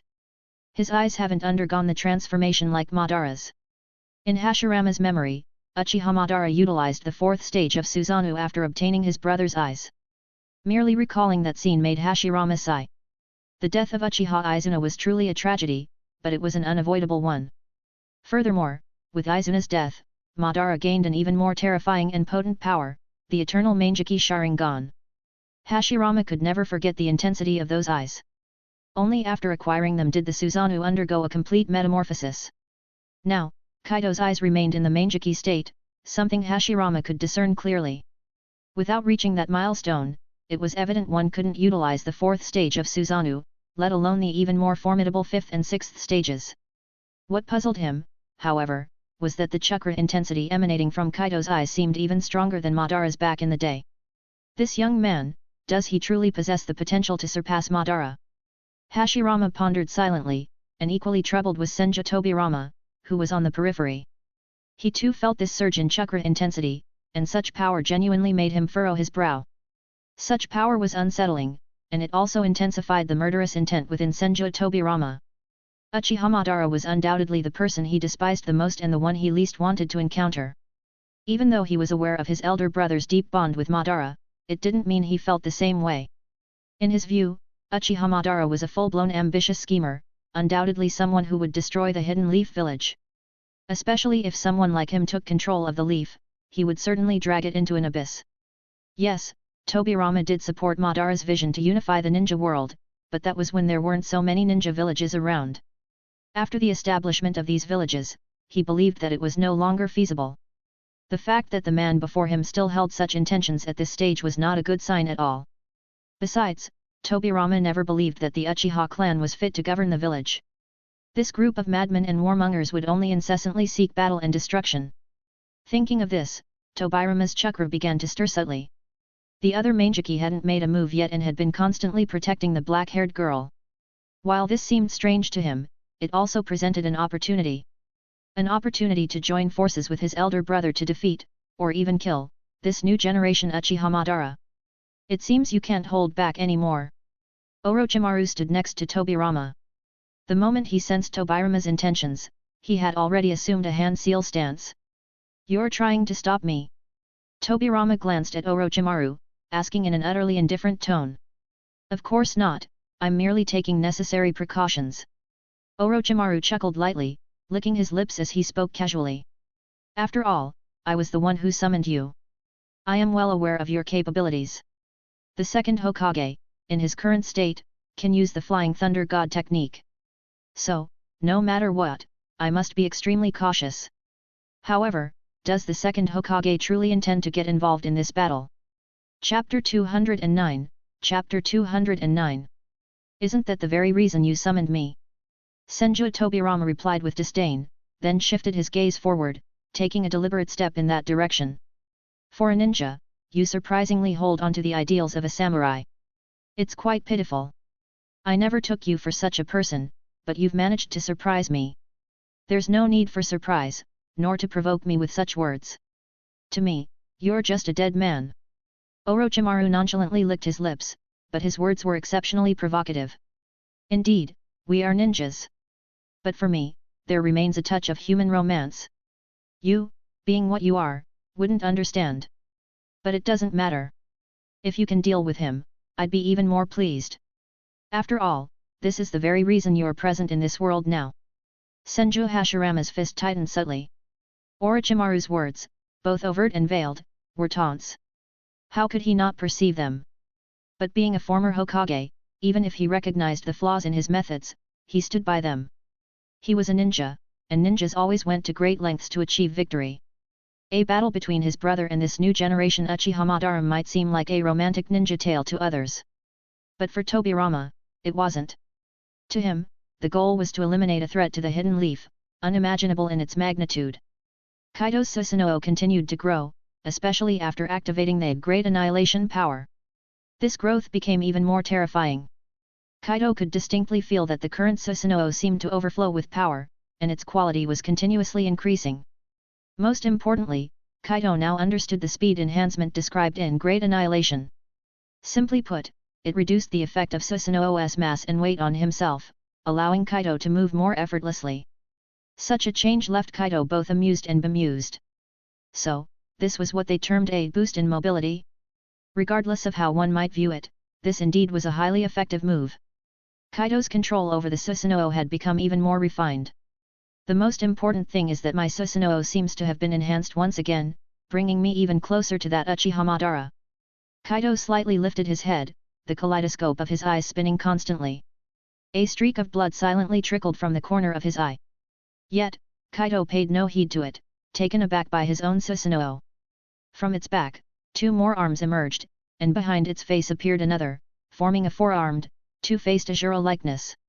The Tengu's armor once again cloaked this newly formed face and arms, fully arming Kaito's third stage of the Susanoo to its pinnacle. In this state, Kaito felt his Susanoo had reached a new zenith. Although his left eye could indeed ease the usage of Susanoo, he still couldn't surpass its ultimate limitations. The chasm between the Mangekyo and the Eternal Eyes was vast. Unless Kaito could truly step into that realm, the gap remains. Even if his eyes hadn't fully evolved, if only he could take that step, perhaps he could achieve it. But alas, he hadn't taken that step, so he shouldn't even bother thinking about it. Fortunately, without siblings and the chance to find experimental specimens, I might still have a chance to enter this forbidden domain. With the system's assistance, as long as I complete these hunting missions, I can surely succeed. Kaito quietly calmed the turbulent chakra within him. Witnessing such a noticeable improvement naturally filled him with immense joy. What made him even happier was his newfound understanding of the Eternal Eyes. Of course, these weren't the crucial aspects. The most vital was the Divine Ascension power concealed within him. Each enhancement in the Divine Ascension tier is formidable, especially since this power can repair and rejuvenate his bloodline's strength. At the moment, Kaito was still in the first phase of Ascension, and while the benefits he'd received were ample, he had reached his current limit. He truly yearned for that higher-tiered power, a fervent force that would further enhance his bloodline and strength. But it's not ideal to indulge in the future now, better to focus on addressing the present. Kaito's gaze fell upon the thick wooden wall before him, and suddenly his chakra started surging wildly. The Susanoo's four arms simultaneously lifted, and soon after, a chakra-infused ninja blade appeared in each of the other three hands. The deep blue chakra flowed unrestrained, with Kaito directly manipulating the Susanoo into a dance. Buzz! With a slash, the ground quaked and mountains crumbled. The blade, visible to the naked eye, shot forward at breakneck speed. The wooden wall that stood between Kaito and Hashirama Senju was instantly split in half. The power of the remaining three blades didn't diminish in the slightest, bringing along a force that caused the earth to continuously fracture, heading straight for Hashirama. Seeing this, Hashirama immediately sprinted amidst the trees. Endless trees behind him were cleanly severed. Such a terrifying blade, effortlessly slicing through the tree vines, was reminiscent of cutting through tofu. The Kaito now was not the same as before. This is seriously bad. Hashirama sighed inwardly. He quickly formed a hand seal with a single hand. His current state was far from his prime, not even matching his condition when he was in his 20s. Therefore, to cast certain jutsu, he needed to form seals, just like now. It's time to bloom, right now. Hashirama's vast chakra quickly activated, and tree vines rose from the ground once more. These vines attacked the two-faced Ashura-like Susanoo from all directions and swiftly entwined around the Susanoo's limbs. Simultaneously, many buds on the vines suddenly blossomed, and a hazy pollen dispersed in the air, releasing a peculiar fragrance everywhere. Blooming, hey! Kaito didn't regard the entwining vines too seriously, knowing he could easily break free whenever he wished. What concerned him more was the pollen that could intoxicate even Uchiha Madara. Within Kaito's line of sight, this pollen dispersed rapidly. They were extremely fine, akin to tiny specks of dust, pervading the air with no place untouched. While the defense of the Susanoo was incredibly robust and almost without blind spots, it didn't mean that the Susanoo could completely isolate everything from the outside. Especially now, Kaito's Susanoo lacked its lower half, which resulted in even more defensive gaps. Especially at this moment, Kaito noticed someone swiftly approaching him, prompting a slight shake of his head. Tobirama Senju, hey? Finally can't help but make a move. Kaito murmured to himself, then a hint of a smile appeared at the corner of his mouth. He had been waiting for this guy, Tobirama Senju, all along. However, the man had been too straightforward before, making things somewhat tricky for Kaito. After all, being straightforward meant he might not act against you directly but could target those around you. Tobirama Senju is undoubtedly a quintessential ninja, the kind of person willing to do anything for the win. Otherwise, Kaito wouldn't have insisted on Shisui being constantly on guard and protecting Unico. Now that Tobirama Senju had approached, Kaito finally felt relieved. Moreover, his mission was to defeat these two. How could he do it without Tobirama Senju? Chapter 210, Chapter 210. Tobirama Senju's actions caught Kaito's attention, but they did not prompt Kaito to act immediately. After all, for now, Kaito's primary focus remained on Hashirama Senju. While it's undeniable that Tobirama was powerful, that was during his prime. From the original story, the way he silently used various means to attack Tobi, who was at the Six Paths level, demonstrated just how terrifying Tobirama's comprehensive combat power was. Of course, that also exploited Tobi's relative inexperience. When Tobirama faced Uchiha Madara, he didn't seem to possess the same dominance he showed against Tobi. However, he was up against Madara Uchiha in his prime. Even when Kaito faced a Madara, who was considerably weaker than himself, he was nearly led astray by Madara's rhythm. So, Kaito wasn't entirely sure that he could suppress a peak Tobirama. But the current Tobirama seemed somewhat limited, even if he might be able to use the Flying Raijin technique. Kaito wasn't joking around. With the protection of the Susanoo and possessing spatial powers himself, what could Tobirama use against him? This was the ultimate counter. Especially since Kaito had the Sage Mode at his disposal, which he was restraining from using. Therefore, Kaito truly didn't take Tobirama too seriously. His main focus was on Hashirama Senju. Quickly controlling his breath, Kaito didn't want to inhale this pollen. Even with Kaito's enhanced physical condition and chakra overflowing, he could suppress the effects of the pollen. But in battle, it's common sense for a ninja to avoid enemy damage as much as possible. His Mangekyo Sharingan spun once more. The ninja blades on the Susanoo's forearms kept striking, charging towards Hashirama Senju like a demon. Where he passed, trees turned to dust, endless blade edges spread out, destroying everything around. Has this kid truly reached the ultimate limits of the Susanoo? It seems his eyes have reached their peak, and his Susanoo indeed resembles Madara's. Seeing Kaito's state, Hashirama Senju felt deeply moved, and in that instant, he elevated his aura to its peak. While he regretted it, he currently wasn't in the condition to use the wood golem technique. However, relying on the advent of a world of flowering trees technique and other wood-style techniques, he could launch his most potent attack. It's time to end this. Even though I bear no grudge against you, when it comes to beliefs, I won't compromise easily. With this thought, Hashirama Senju formed hand seals once again. Wood style, wood dragon jutsu. The rapidly growing plants suddenly halted, and the towering tree vines swirling around him converged, forming a massive wooden dragon. The Susanoo erupted in power, its forearms swung in a straightforward, no-frills motion, carrying a force that could obliterate anything in its path. The immense wood dragon, assisted by endless newly grown vines, under Hashirama's command, fiercely lunged forward, confronting the Susanoo directly. He chose the most direct and intense counterattack. Indeed, Hashirama could have made other choices. Under the pollen of the advent of a world of flowering trees, all he had to do was keep his distance. Wait for the poison to intensify, or force Kaito to dispel the toxic gas with another technique, leading to exhaustion. In the long run, Kaito might not last too long, and in such a scenario, Hashirama would still have a good chance of winning. However, the most significant difference between Hashirama and Tobirama was that Hashirama might never truly qualify as a proper ninja. He indeed had some samurai-like romanticism and naivety. He believed that holding back would be an insult to the opponent. Especially when facing someone like Kaito, who so resembled Madara Uchiha, he preferred to go all out and clash with full force. The intertwining of light and shadow, the formidable powers collided fiercely. Boom! A tremendous explosion erupted.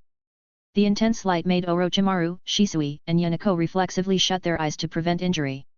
However, they soon realized that now wasn't the time to worry about that.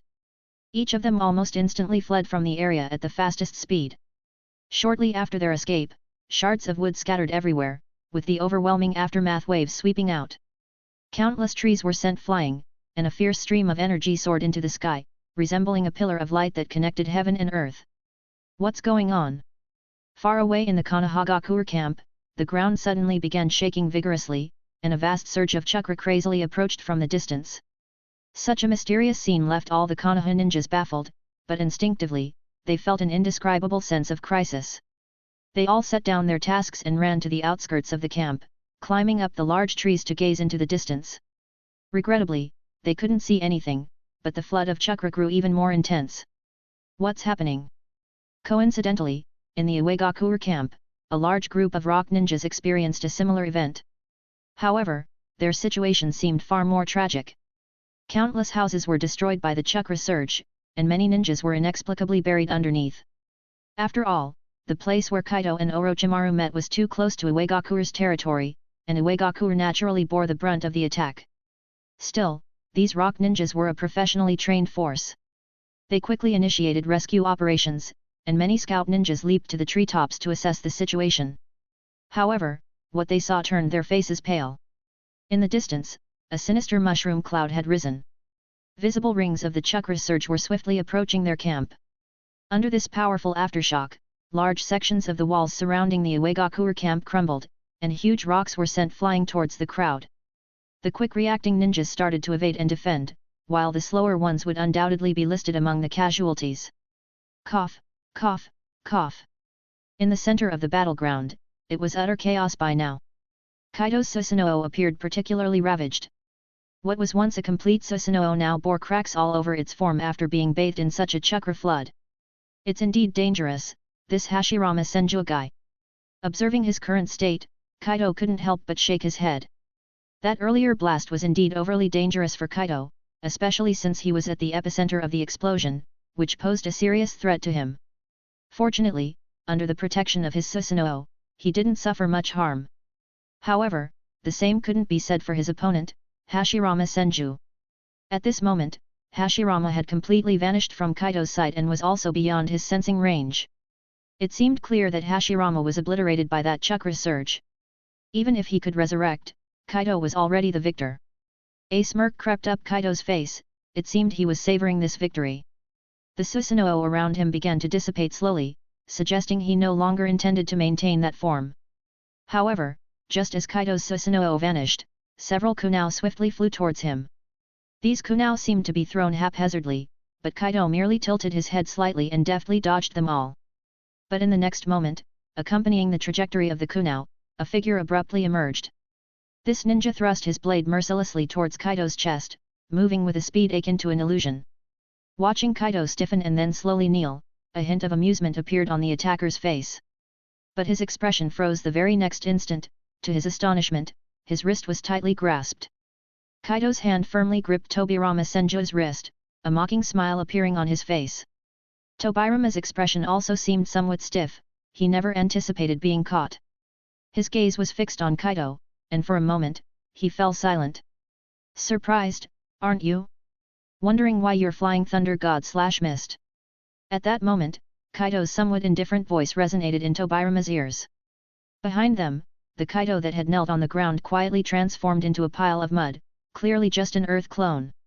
Tobirama's gaze remained on Kaito. He didn't speak, but his intentions were evident. Truth be told, from the very beginning, I've been watching you. Kaito chuckled lightly, feeling the chakra within him surging, and Tobirama felt the same within himself. Chapter 211, Chapter 211. However, Kaito paid no heed to all of this. With a sudden twist of his hand, the ninja blade in Tobirama Senju's grip fell to the ground. Yet, in this moment, Tobirama showcased his superior combat skills. Activating his Flying Thunder God technique, he quietly appeared behind Kaito. Casually picking up a kunao from the ground, he thrust it fiercely towards Kaito, but Kaito, too, vanished from the spot like a phantom. Thud. Accompanied by a muffled sound, Tobirama was kicked by Kaito, sending him soaring. However, Tobirama quickly adjusted his position mid-air and landed steadily on the ground. It seems your Edo Tensei, reanimation jutsu, isn't particularly strong. Although you can use the Flying Thunder God, some restrictions prevent continuous use. Just then, Kaito's voice suddenly echoed behind Tobirama, indicating Kaito was already on his tail. I had shies we keep an eye on you, guarding against any move you might make against them. And my best plan was for you to make a move against me. Once again, Kaito swung his ninja blade, but this time Tobirama quickly blocked it with a kunao. Yet, Kaito remained unfazed. While continuing to exert pressure, he spoke in a calm manner. And as expected, you've come looking for trouble with me. Unfortunately for you, as I said before, I've been watching you from the very beginning. The moment you entered the Divine Tree's domain, I had already detected your presence. You were waiting for me on purpose. Tobirama's expression was rather grim, as he resisted the pressure from Kaito, speaking slowly. But soon, his chakra erupted fiercely, pushing Kaito away with force. Immediately after, the kunao in his hand shot out rapidly, aiming straight for Kaito's face. Ding! Kaito didn't dodge or avoid it.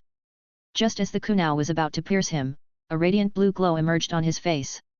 The ninjutsu Chi Harmony Shield quietly emerged, directly blocking the incoming kunao.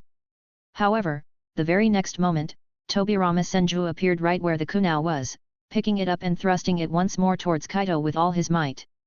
Whoosh! Regrettably, accompanied by the rumbling chakra vibrations, Kaito quickly vanished from the spot. And in the very next instance, he reappeared beside Tobirama, and with a fierce swing of his ninja blade, he severed Tobirama's arm. With this strike, Kaito achieved a feat unparalleled in history, having severed the arms of both Hashirama Senju and Tobirama Senju in a single day. Unfortunately for him, both brothers were resurrected through the Edo Tensei, reanimation jutsu, and could regenerate. Tobirama quickly retreated, but Kaito swiftly followed. However, this time, he didn't strike immediately. That's right, I was waiting for you to come. Because you, a rat from the sewers, wouldn't easily fall into a trap without the scent of blood. Kaito watched calmly as Tobirama's arm steadily regenerated, his smirk growing broader. So you already sensed that I left a Flying Thunder God seal and withdrew from the scene, then feigned weakness and deactivated Susanoo. Holding the kunao in his single hand, Tobirama, with furrowed brows, stared intently at Kaito and whispered. You were waiting for me to take the bait, waiting for me to initiate the attack, weren't you? Exactly. Since you've entered, my people are safe, and now that you're here. As Kaito observed Tobirama's arm nearly fully regenerated, a deep blue chakra once again surfaced on his ninja blade. Do you really think you can escape or hide? As his words faded, Kaito's blade, radiating a menacing edge, lunged fiercely towards Tobirama. Tobirama quickly countered with his kunao, but upon seeing the eerie pattern swirling in Kaito's eyes, he immediately lowered his head. Boom! However, the moment he did so, Kaito fiercely kicked him square in the abdomen. A dull sound resonated again, and Tobirama Senju was fiercely sent flying backward, but this time, he didn't employ the Flying Thunder God technique. As he retreated, Tobirama's hands rapidly formed hand signs. He recognized his distinct disadvantage and knew he had to devise a way to reverse the situation. This guy's space-time jutsu doesn't require any physical coordinates, nor does it need a tangible medium as a guide. He just needs to gaze upon the place to activate it. Piecing together his prior knowledge and assessments of Kaito, Tobirama's mind raced. It must be a dojutsu. And this dojutsu has a distinct feature: once activated, it necessarily causes chakra to rumble and disrupts the space. Although I'm unsure about the intention behind such occurrences, it likely holds its own intrinsic value and purpose. Nevertheless, it can indeed alert me, notifying me when this guy makes a move, which also presents an opportunity for me. Tobirama's current strength had indeed been significantly diminished, to the point where even the Flying Thunder God technique couldn't be executed seamlessly. However, he couldn't afford to give up now, especially since being an Edo Tensei gives him a higher margin for error. And Kaito isn't immortal. If he seizes an opportunity, Tobirama can undoubtedly turn the tables. Tobirama's hand sign formation was swift. Out of the corner of his eye, he noticed Kaito was also forming hand signs on the spot. But just as Tobirama finished and raised a single hand with the index and middle fingers upright, those very fingers were abruptly seized. Why did you think you could form hand signs in front of me? Kaito's voice remained calm, and Tobirama noticed a slight smirk on his face. That smirk resembled a hunter relishing the futile struggles of his prey, who, no matter how hard they tried, couldn't escape the hunter's grasp. Crack! In the midst of their exchange, Kaito ruthlessly twisted Tobirama's fingers, breaking them instantly. Even as an Edo Tensei, under Kaito's formidable strength, Tobirama simply couldn't withstand the pain. With two fingers abruptly snapped, Tobirama's chakra went berserk. He couldn't release his technique accurately. Meanwhile, in the distance, Kaito, having completed his hand signs, unleashed a jutsu. A fierce black and white intertwined fire dragon immediately surged toward Tobirama's position. Boom! The massive fire dragon fiercely collided with Tobirama Senju's location, with a loud explosion suddenly resounding. However, whether it was Kaito's shadow clone or Tobirama himself, both had already vanished from the spot. A dense smoke rapidly spread around, quickly enveloping the area where Kaito's main body stood. 1, 2, 3. Kaito silently counted, and just then, a figure abruptly appeared beside him, wielding a kunao and fiercely lunging at him. Clang! A deep blue chakra emanated from Kaito once again, forming a barrier and blocking Tobirama's assault. Tobirama, missing his target, immediately leapt backward, while Kaito, with his eyes glowing a fierce red, pursued him using a space-time technique. Facing the immense pressure from Kaito, Tobirama didn't dare pause for even a moment. Before Kaito could nearly decapitate him again, Tobirama activated the Flying Thunder God technique. This time, Kaito became even more certain of the time interval between Tobirama's use of the Flying Thunder God technique. The red gleam in his eyes kept flickering as his chakra surged even more violently. And when 3 seconds passed, he began to execute his space-time technique with full force. Boom! Accompanied by this burst of chakra, the surrounding space became increasingly eerie and unstable. As the chakra flood kept expanding, the spatial vibrations grew stronger, seemingly creating visible purple spatial collapses. Kaito's eyes swiftly scanned the surroundings, and in the next moment, he swiftly turned around. With his right hand, he reached out forcefully, grasping the throat of Tobirama, who was now trapped within the collapsing space.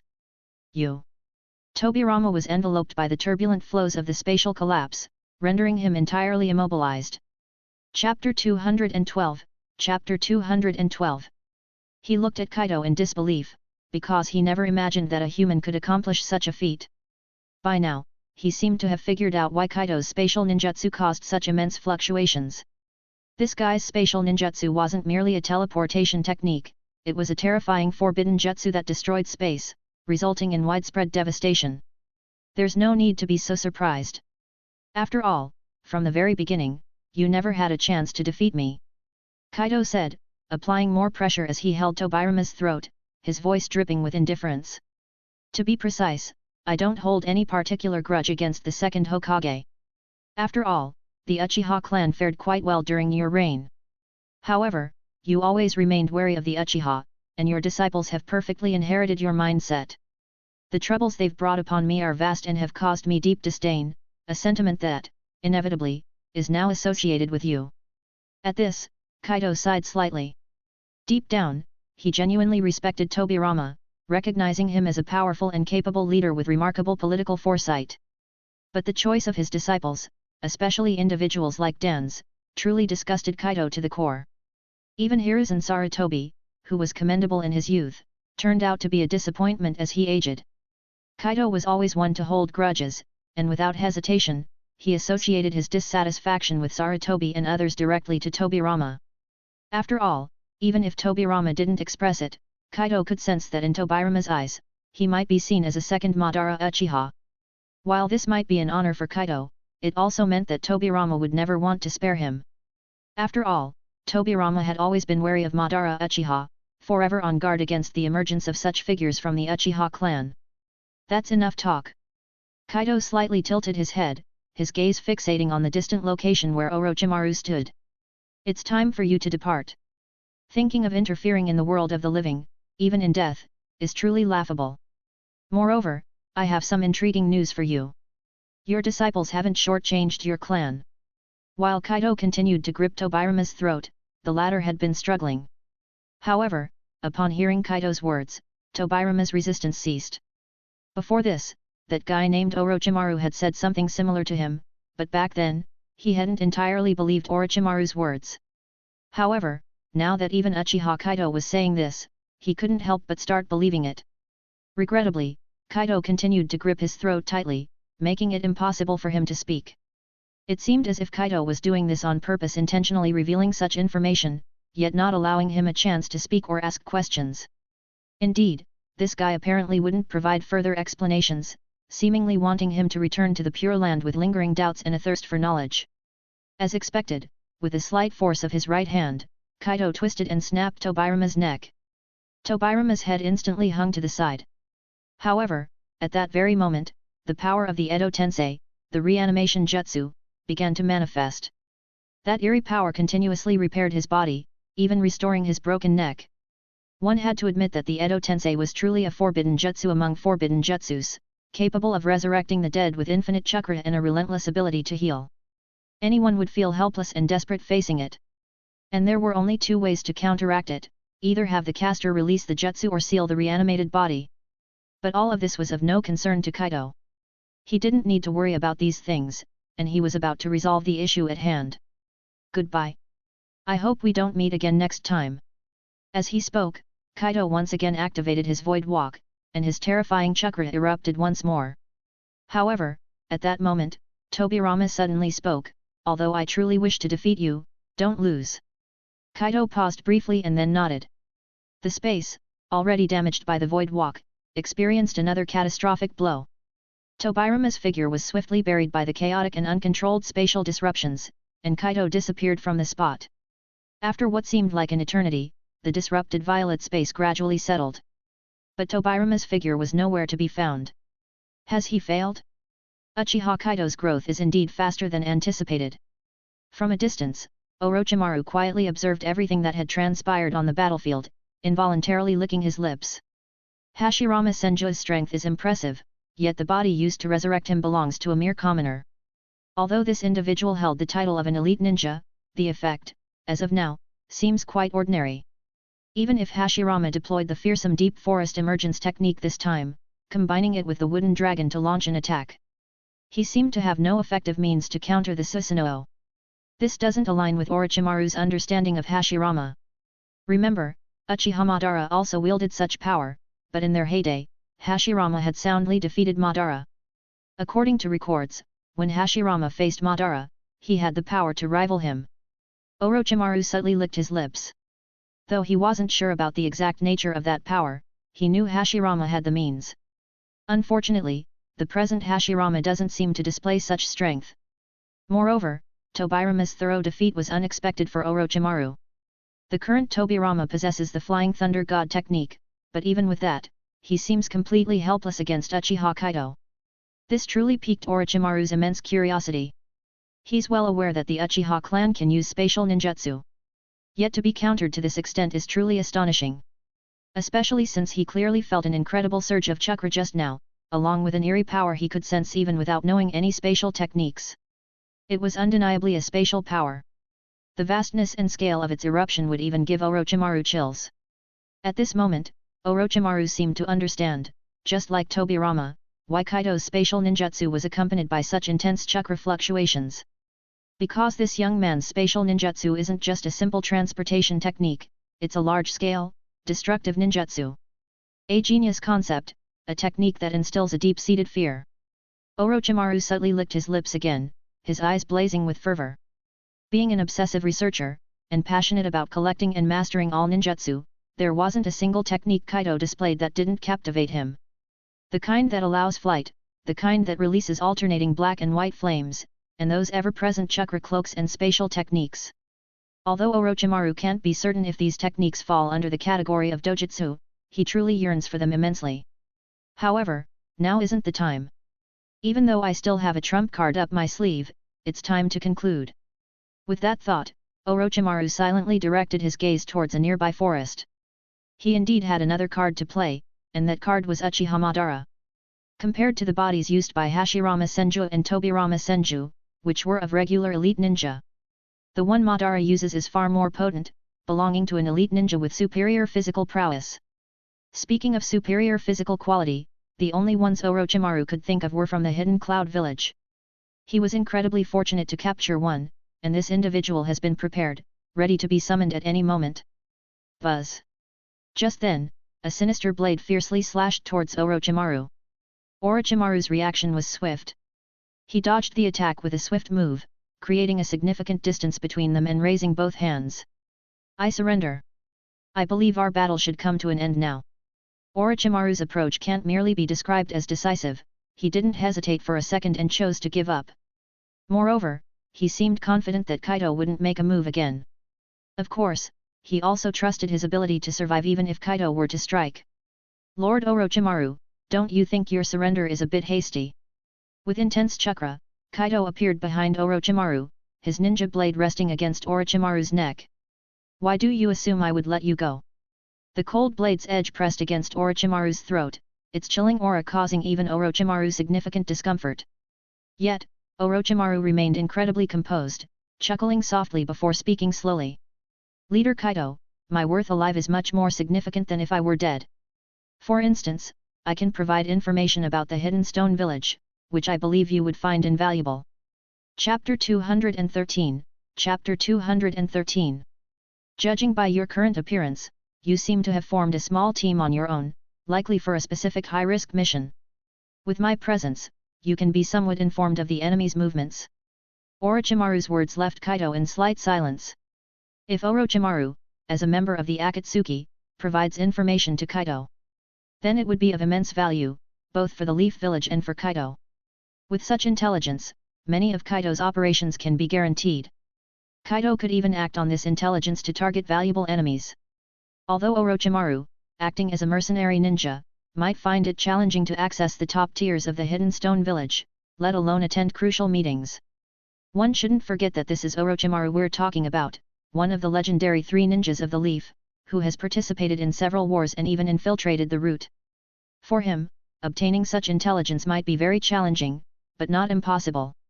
Moreover, Lord Kaito, your chakra at the moment doesn't seem abundant, and your aura doesn't seem very stable either. At that moment, Orochimaru subtly licked his lips and continued. Of course, this might not impact your combat abilities, but given the heavy exhaustion, wouldn't it be better to recover sooner? Indeed, Kaito's aura was slightly disturbed at the moment, something even Kaito himself couldn't deny. After such an intense battle, where Kaito didn't hold back using his Susanoo, and even unleashed a massive fire release, bolstering Susanoo's power and teleporting countless times through voids. The most crucial point being, the last two maximum power void teleports directly destabilized space to grab Tobirama Senju. This took the most substantial toll on Kaito. Even if his chakra recovers quickly, the exhaustion is immense. Moreover, the stress on his eyes is at its peak now. It should be noted that there was a previous instance where his eyes bled. Dealing with Orochimaru, Kaito's current state might not pose an issue, but the main problem lies in not being able to kill him. Wanting to capture him but failing to do so, attacking him recklessly would seem rather whimsical. The most crucial point being, the Hidden Stones camp is not far from here. Orochimaru subtly licked his lips again, reiterating the statement that made Kaito frown. I imagine, Lord Kaito, you wouldn't want the Hidden Stone to discover the matter of your team's arrival, would you? If you say that one more time, I swear I'll cut off your tongue. Orochimaru's words genuinely irritated Kaito. It felt as if he had witnessed some young punk telling a woman, you wouldn't want to upset your husband, would you? Though relatable if picturing oneself as the young punk, it was utterly displeasing for the observer. Kaito gently removed the ninja blade from Orochimaru's neck, looked at him indifferently, and slowly said. Indeed, Lord Orochimaru, you have a point, especially since killing you wouldn't be easy. After all, you've left quite a bit behind in Kairin's curse mark, and I'm still uncertain about how many such marks you've left.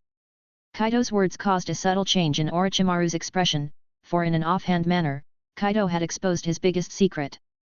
He had indeed hidden items within the curse mark's keys that could revive him in dire situations. He truly hadn't expected Kaito to discover these, let alone that Kaito had researched Anko's mark. Such revelations were unsettling for Orochimaru, indicating that one of his secrets had been exposed. Even if this exposure seemed minor, he still had other backup plans. But, for anyone, having one's secrets known can lead to unimaginable troubles. I really didn't expect that Lord Kaito would research Anko's curse mark. It's quite beyond my expectations. Orochimaru's eyes slightly narrowed, licking his lips as he probed. After all, the power emitted from that curse mark is quite similar to the sage mode used by the fifth. Or perhaps, saying it's a natural power would be more apparent. Kaito, smiling at Orochimaru, replied calmly and coldly. It seems Lord Orochimaru aims to comprehend this natural power, or perhaps seeks ways to counter the power of the fifth. Who knows? So, what does Lord Kaito think? Instead of answering, Orochimaru tossed the question back at Kaito. I don't need to think much about it. While such power can be troublesome, it's not unmanageable for me. But for others, it's a different story, isn't it? Kaito slowly sheathed his ninja blade, his crimson eyes impassively gazing at Orochimaru. Well, I think it's time we cleared things up. But I'm curious about how you plan to contact me. This is for you. Orochimaru silently looked at Kaito, and after a moment of contemplation, he suddenly opened his mouth and spat out a damp scroll. Orochimaru tossed the scroll directly towards Kaito, but Kaito deftly sidestepped to avoid it. Orochimaru seemed unperturbed. He licked his lips and started forming hand seals, speaking as he did so. This is my summoning scroll, we can use snakes to exchange messages. Moreover, I've now released the reanimation jutsu, so the two Hokage have returned to the afterlife. Quite a gesture of goodwill. Kaito's crimson eyes fixated on Orochimaru's hands. He was taken aback that Orochimaru would form seals right in front of him. Didn't Orochimaru know that the Sharingan could copy his hand seals? Of course, Kaito wasn't too concerned, after all, Uchiha Madara had previously performed seals right before him. Back then, Kaito had memorized the sequence, and Orochimaru probably still believed that it was Kaito who had released Uchiha Madara's reanimation jutsu. Well, Lord Orochimaru, you may leave now. Of course, I feel that the stone ninja are getting closer. Orochimaru licked his lips again, but his gaze sharpened quickly. There's one more thing I'd like to consult Lord Kaito about, if you would indulge me. Speak, Kaito tilted his head, replying directly. Have you also used the cells of Hashirama Senju? Licking his lips, Orochimaru finally posed such a question. Upon hearing such a question, Kaito remained utterly calm. To him, the question held no real significance because he truly hadn't used it. However, a thought suddenly struck him, and he looked at Orochimaru with a teasing expression. I haven't used Hashirama Senju's cells, but there are some things I've tried. It's quite interesting to note that the Uchiha who saved Uchiha Itachi was also a member of your Akatsuki organization. Yet, I haven't met him till now. But his arm, oh, it has benefited me greatly. That arm didn't look human at all, that all-white object filled with yang release chakra. It's indeed a rare treasure. Orochimaru gazed at Kaito with a stern expression, suddenly seeming to recall something. And as those memories surfaced, a sly smile unwittingly crept onto Orochimaru's lips. Because he realized he might have uncovered another invaluable secret. Even if the price of that secret meant he might have to work for Kaito without compensation. But for the pursuit of hidden knowledge, Orochimaru wouldn't fret over such trivial gains or losses. Turning around, Orochimaru left without any hesitation. Kaito stood still, and only when a series of information flashed across his eyes did he, contentedly, turn and leave as well. Within his retina, he had already seen what he desired. Chapter 214, Chapter 214. Approximately 10 minutes after the battle between Kaito and the Senju brothers, a large group of ninja from the Hidden Stone Village encircled the area. A young man stood at the forefront of the crowd, his complexion seemingly somewhat off. Especially after witnessing the transformation of the area, his inner self was continuously sinking. This young man was Bungo, and as the youngest elite ninja of the Hidden Stone Village, his mission this time was weighty. He knew this was an opportunity to be honed, so he made thorough preparations before setting out. He forced himself to memorize the nearby maps completely, he demanded from himself absolute diligence without any slack. Because this time, who he was facing was a precursor who once established the ninja village model and, even more, once a victor against 4 opponents. Whenever anyone faced the Leaf, they could not help but feel immense pressure, and Bungo, even with his lofty pride, was no exception. Even though the Leaf had chosen to compromise and concede when previously threatened by the Hidden Cloud Village, this time the Leaf's choice seemed to bring to light its former self. Faced with such a Leaf, probably no one in the entire ninja world would dare say they could be unconcerned, that they could handle it with ease. Especially within the Leaf, there was a person who had killed Kitsuki, which made Bungo even more need to be alert and careful. Kitsuki's strength was extremely potent, there was no successor in the entire Hidden Stone Village who dared say they could surely defeat him. But now, Kitsuki was actually killed in a mere instant? The news was known only to the elite ninja within the Hidden Stone Village, and Bungo, being one, naturally knew as well.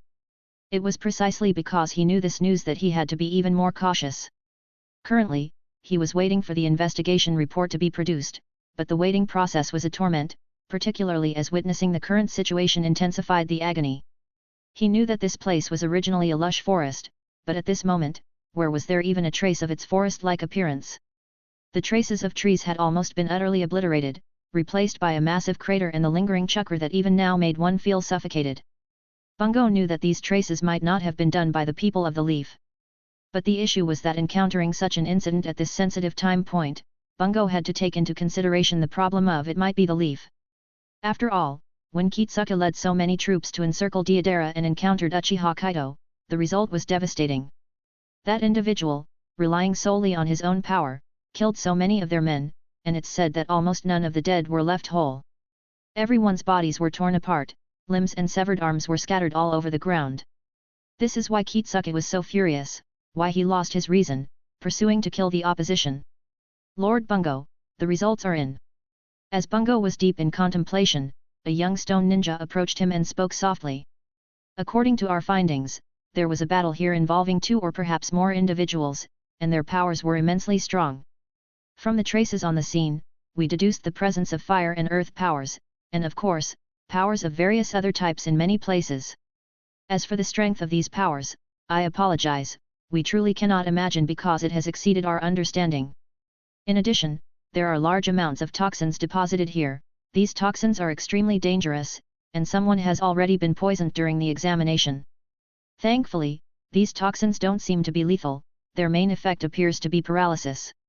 But regardless, these powers are terrifying, and the people who used these powers are incalculable. We were so far away, but their camp is. At this point, the stone ninja seemed to find it hard to continue. So far away, yet their camp can now only be described as utterly chaotic because those terrifying fluctuations truly destroyed their base.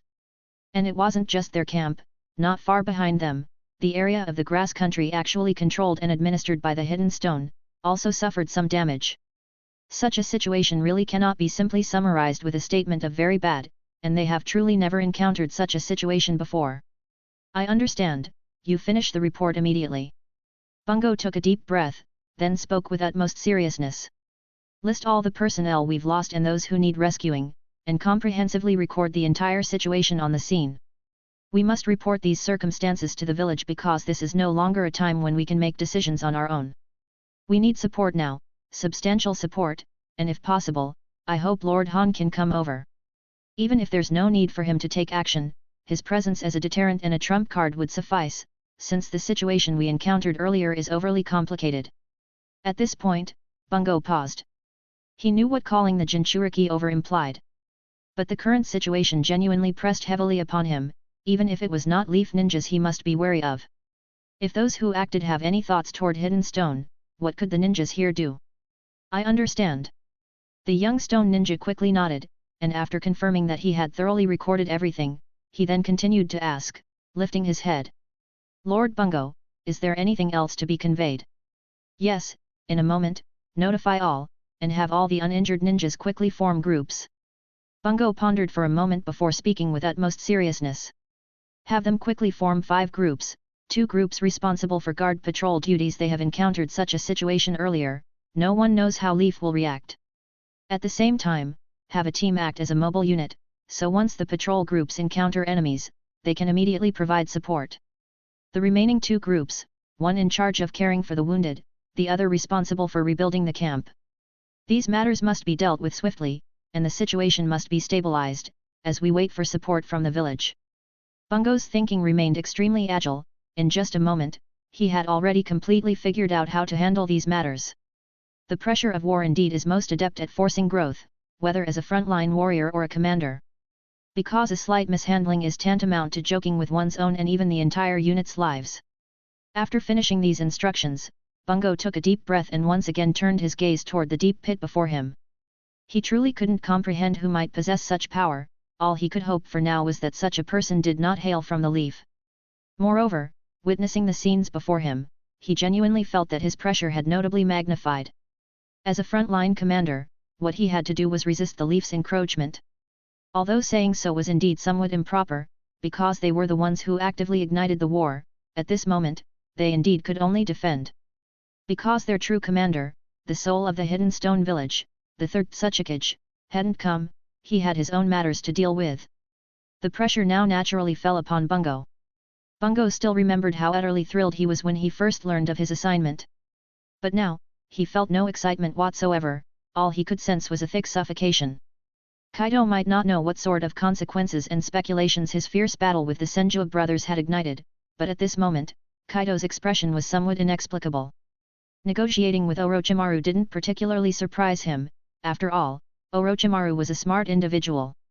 Moreover, the confrontational relationship between Kaito and the individual he planned to oppose was also due to their respective positions. Of course, Orochimaru having some inappropriate thoughts couldn't be ruled out either. But generally speaking, unless it was necessary, their confrontation was more akin to merely accomplishing a task. That's also why Orochimaru could so decisively betray both the Akatsuki organization and Hidden Stone. This guy was a pure example of happy to work for you, but don't expect loyalty. Perhaps Orochimaru was only ever loyal to the Leaf once upon a time, but once he harbored new thoughts within. Or rather, once he ascertained his heart's true will, he no longer possessed any loyalty to speak of. For him, everything he did was in pursuit of an answer that the will within his heart desired to find. And when he found this answer, that was when he had, after going through life and death, seen Sasuke in his later period. Of course, while Orochimaru's matters were important to Kaito, the most vital were still the Senju brothers, Hashirama and Tobirama. Kaito actually also didn't know whether it was Orochimaru dispelling the reanimation jutsu on the 2 brothers that gave him the mark. Chapter 215, Chapter 215. Still, it was Kaito who, in the battle, first utilized Susanoo to utterly obliterate Senju Hashirama, then hurled Senju Tobirama into a spatial rift. Regardless, Kaito had obtained these 2 seals, completing 2/5 of his mission. Although it would take half a month before he could find out whom he must obtain the next seal from. Nonetheless, he had gotten off to a good start. Nothing was better than a good beginning, of course, aside from never having had such a splendid outset. Kaito actually anticipated that his next seal would be like this time, 2 at once again. However, this depended on how the system calculated it. Kaito had no intention of tagging them himself. But that Senju Tobirama is quite interesting. On one hand, this guy genuinely wants to kill me, on the other hand, he still cares quite a bit for the leaf, really. That sentence spoken by Senju Tobirama did perplex Kaito a bit. It was his first time experiencing the complexity of this second Hokage. Although Kaito always knew how complex human nature could be, desiring to kill you on one side while wanting you to protect their former homeland on the other was somewhat baffling. Perhaps he had confidence in the leaf, therefore, he wanted to deal with Kaito, whom he considered an heir to Uchiha Madara. Only after discovering his powerlessness did he hope that Kaito could bear the responsibility he should bear. Kaito didn't know what Senju Tobirama was thinking, but if he wasn't mistaken, then this Senju Tobirama was truly shameless. But upon careful consideration, it seemed like for things that were beneficial to oneself, even shamelessness didn't matter, did it? Kaito never denied Senju Tobirama's love for the leaf, but this guy was pragmatically nauseating. Shaking his head, Kaito didn't feel like pondering about this guy. He wasn't Senju Tobirama and naturally couldn't fully comprehend his thoughts. Besides, this was a dead person, he fundamentally didn't understand the current world situation or the specifics of the current leaf. Thinking more about him was also meaningless. Moreover, Kaito had taken his revenge to some extent, hadn't he? Truthfully, if Senju Tobirama were still alive, Kaito probably wouldn't stand a chance. He could have made everyone in the leaf trust Sarutobi Hiruzen profoundly, believing that his abilities were just not up to par. But encountering Senju Tobirama was like a pill bug running into diarrhea. Sometimes, Kaito truly lamented that this guy died too early, resulting in the Uchiha developing into that ghastly state. But now, he also sighed in relief that it was good Senju Tobirama died early, otherwise, he wouldn't stand a chance now. After finding Shisui and Yuniko and ensuring both were unharmed, Kaito, along with them, quickly headed towards the defensive area of Uegakure. Although they encountered some minor mishaps, this did not affect Kaito and their actions. Moreover, they needed some recuperation now. Kaito's consumption was not insubstantial, and even with his robust recovery ability, he needed to rest properly. However, when they met, Kaito could distinctly feel that the way these two looked at him seemed somewhat different. Shisui seemed slightly more normal. After all, Shisui was relatively familiar with Kaito and had witnessed Kaito's extravagant combat capability. But for Yuniko, it was a bit beyond the syllabus. Even though Yuniko had witnessed the battle between Kaito and Uchiha Madara, the problem was she herself wasn't quite clear about who Uchiha Madara really was, and Jiraiya didn't explain much to her at the time. When she returned home, she tried to ask her uncle, but alas, her uncle did not provide her with any particularly meaningful answers. She just knew this person named Uchiha Madara might be terrifying, but she had no specific understanding of how terrifying.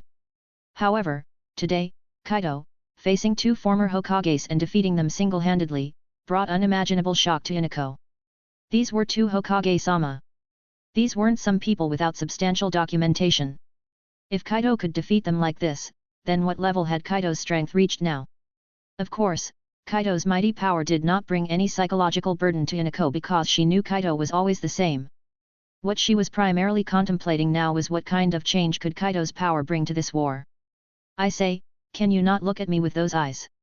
Kaito seemed to feel their anomaly, and he couldn't help but speak out helplessly. Speak up if there's a problem, your looks are rendering me rather helpless here. Kaito, what exactly is this jutsu Orochimaru has deployed? Yuniko glanced at Shisui beside her, speaking straightforwardly. How strong are these resurrected former Hokages, and can this jutsu be used repeatedly? You're quite astute, catching the crux of the matter so swiftly. Hearing Yuniko's question, Kaito couldn't help but chuckle softly. This jutsu is called reanimation, a forbidden jutsu of Konoha. The creator of this jutsu is someone you've seen, the second Hokage, who was summoned by Orochimaru. In a way, he was bitten by his own technique. However, Orochimaru is quite cautious. Even though he summoned them, he was on guard against them the whole time. Therefore, the two of them did not reach their peak strength, which also provided me an opportunity. Upon hearing Kaito's words, Yuniko and Shisui were left momentarily speechless, unsure of what to say. When Kaito spoke of the second Hokage, the tone was deeply laden with taunts and mockery. It was evident that he really disliked the second Hokage. However, upon reflection, it wasn't incomprehensible because the second Hokage nurtured the third Hokage and his entire team. This group, with their poor relationships with the Uchiha and even the entire Konoha ninja clans, naturally made Kaito's displeasure towards him quite reasonable. Both Hinako and Shisui could understand this. But Kaito's next comment that the two didn't reach their peak strength and hence provided him an opportunity was something they found a tad difficult to grasp. The battle just now was far from a mere skirmish by any measure. If they were to step into such a fight, it would be unthinkable. Of course, this was directly related to Hinako.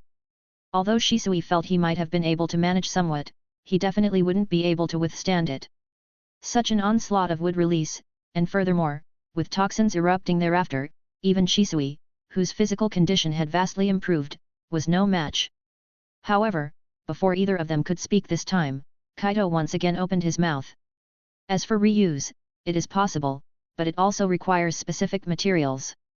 The material is not only derived from the two Hokage, but also a body capable of harboring their souls. What a body to harbor the soul meant, Hinako and Shisui understood instantly. Although they were somewhat puzzled as to why Kaito was so familiar with such an insidiously evil jutsu, they also knew that now was not the time to be hung up on that. The possibility of reuse was a massive problem. Just thinking about possibly encountering those terrifying entities again made their hearts start to beat wildly. However, what slightly reassured them was that Kaito told them this jutsu still had specific requirements. That is, the jutsu required living people, and the stronger the living person, the more powerful the body could become. So there's no need to worry too much. Let's just go ahead and complete our mission for now. Seeing the expressions of the two, Kaito could guess what they were probably thinking, and he couldn't help but reveal a slight smile. This battle also took a considerable toll on me, and we're now very close to the area controlled by Uchiha. Part of the reason Orochimaru and I ceased hostilities is that those guys were coming over. Of course, Orochimaru also gave me an irresistible reason. An irresistible reason. Upon hearing Kaito's words, Hinako was slightly taken aback at first, but the next moment, it seemed like she understood something. Will Orochimaru provide us with their intelligence? Not only that, but also the intelligence on Uchiha. Kaito's eyes gazed forward, the smile on his face becoming increasingly apparent.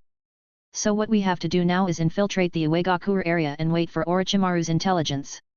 And based on that intelligence, organize the next steps of the plan, while also relaying information back to Konoha. Chapter 216, Chapter 216. Hinako, the matters to follow will need your attentive oversight. Uchiha has actually gone to war with Konoha, this is indeed good news. Within the Reikage building in Kumigakure, the fourth Reikage, showed an excited expression as he looked at the report in front of him. For him, whether it's Uchiha or Konoha, neither village harbored his favor. One is the village that caused his father's death, and the other constantly contests with Uchiha for the title of the strongest ninja village. Without mincing words, he held no affection for either village, even harboring immeasurable disgust. Although various reasons had prevented him from taking retaliatory actions against Uchiha thus far, his hatred for the village was firmly rooted. He had taken actions against Konoha and even achieved certain results. However, he was well aware that Konoha's potential had always been consistently high, and their war potential was beyond the ordinary imagination.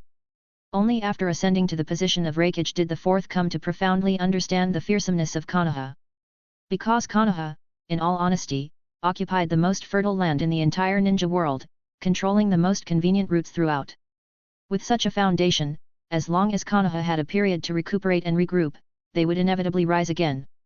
Seeking to defeat Konoha with mere petty schemes was fundamentally an impossibility. Only by thoroughly forcing Konoha to weaken itself, diminishing its war potential, might it be possible to push it into the abyss. Back in the day, his pressuring of Konoha, although placing it in a severely difficult position and causing it to lose prestige in the ninja world, was constrained due to his concerns about driving Konoha to desperate measures, and thus, he did not further extort. Sarutobi Hiruzen was weak, this was essentially a consensus throughout Kumigakure. But even the weakest person might leap up and bite, after all, the old man once bore the title of a great shinobi. Even if he's now akin to a doddering bear, it doesn't mean he's bereft of power. Now, this great shinobi has died, and according to reports, Konoha is effectively under the control of the 8 great clans. Even Jiraiya, who once nurtured a figure like Namikaze Minato, despite being the 5th Hokage now, in reality, is nothing more than a puppet. Such a Konoha, it's truly hard to say it possesses any convincing combat power. And Uegakure is somewhat in a period of vulnerability at the moment. Most critically, they've now lost a leader, Kitsuki, the effects of which are unimaginable. Under such circumstances, that these two villages would still erupt in war gives the fourth Raikage quite some thoughts. Should I find a way to fish in troubled waters, to try and do something when these two villages are at their worst? Once this thought emerged, the fourth Raikage could scarcely contain himself. He has indeed been quite uncomfortable recently, and the main reason for this discomfort is due to that damned Konoha.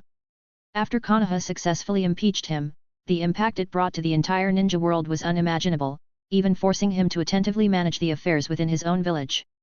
Honestly speaking, life during this period has not been so pleasant for him.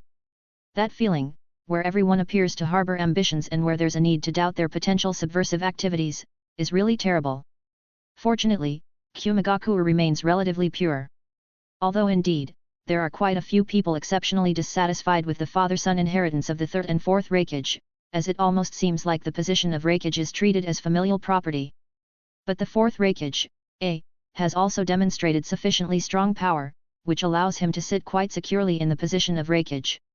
Perhaps pure strength, in other ninja villages, is not the core requisite to become a Kage. After all, a Kage also needs to have other capabilities, and even the emergence of a Kage is a compromise and recognition of various forces. But for Kumigakure, which almost pathologically worships the strong and where every individual seems to prioritize muscle over strategy, it's different. They place whether one is strong at the forefront. They have always firmly believed that a Kage without strength is the ultimate sorrow. The fourth Raikage might have problems in many areas, but there is one point where he is absolutely unproblematic: his strength is genuinely assured. Under his power, which is strong to a despairing degree, no one ultimately chose to oppose him, and even if they did, they would be conquered by his strength.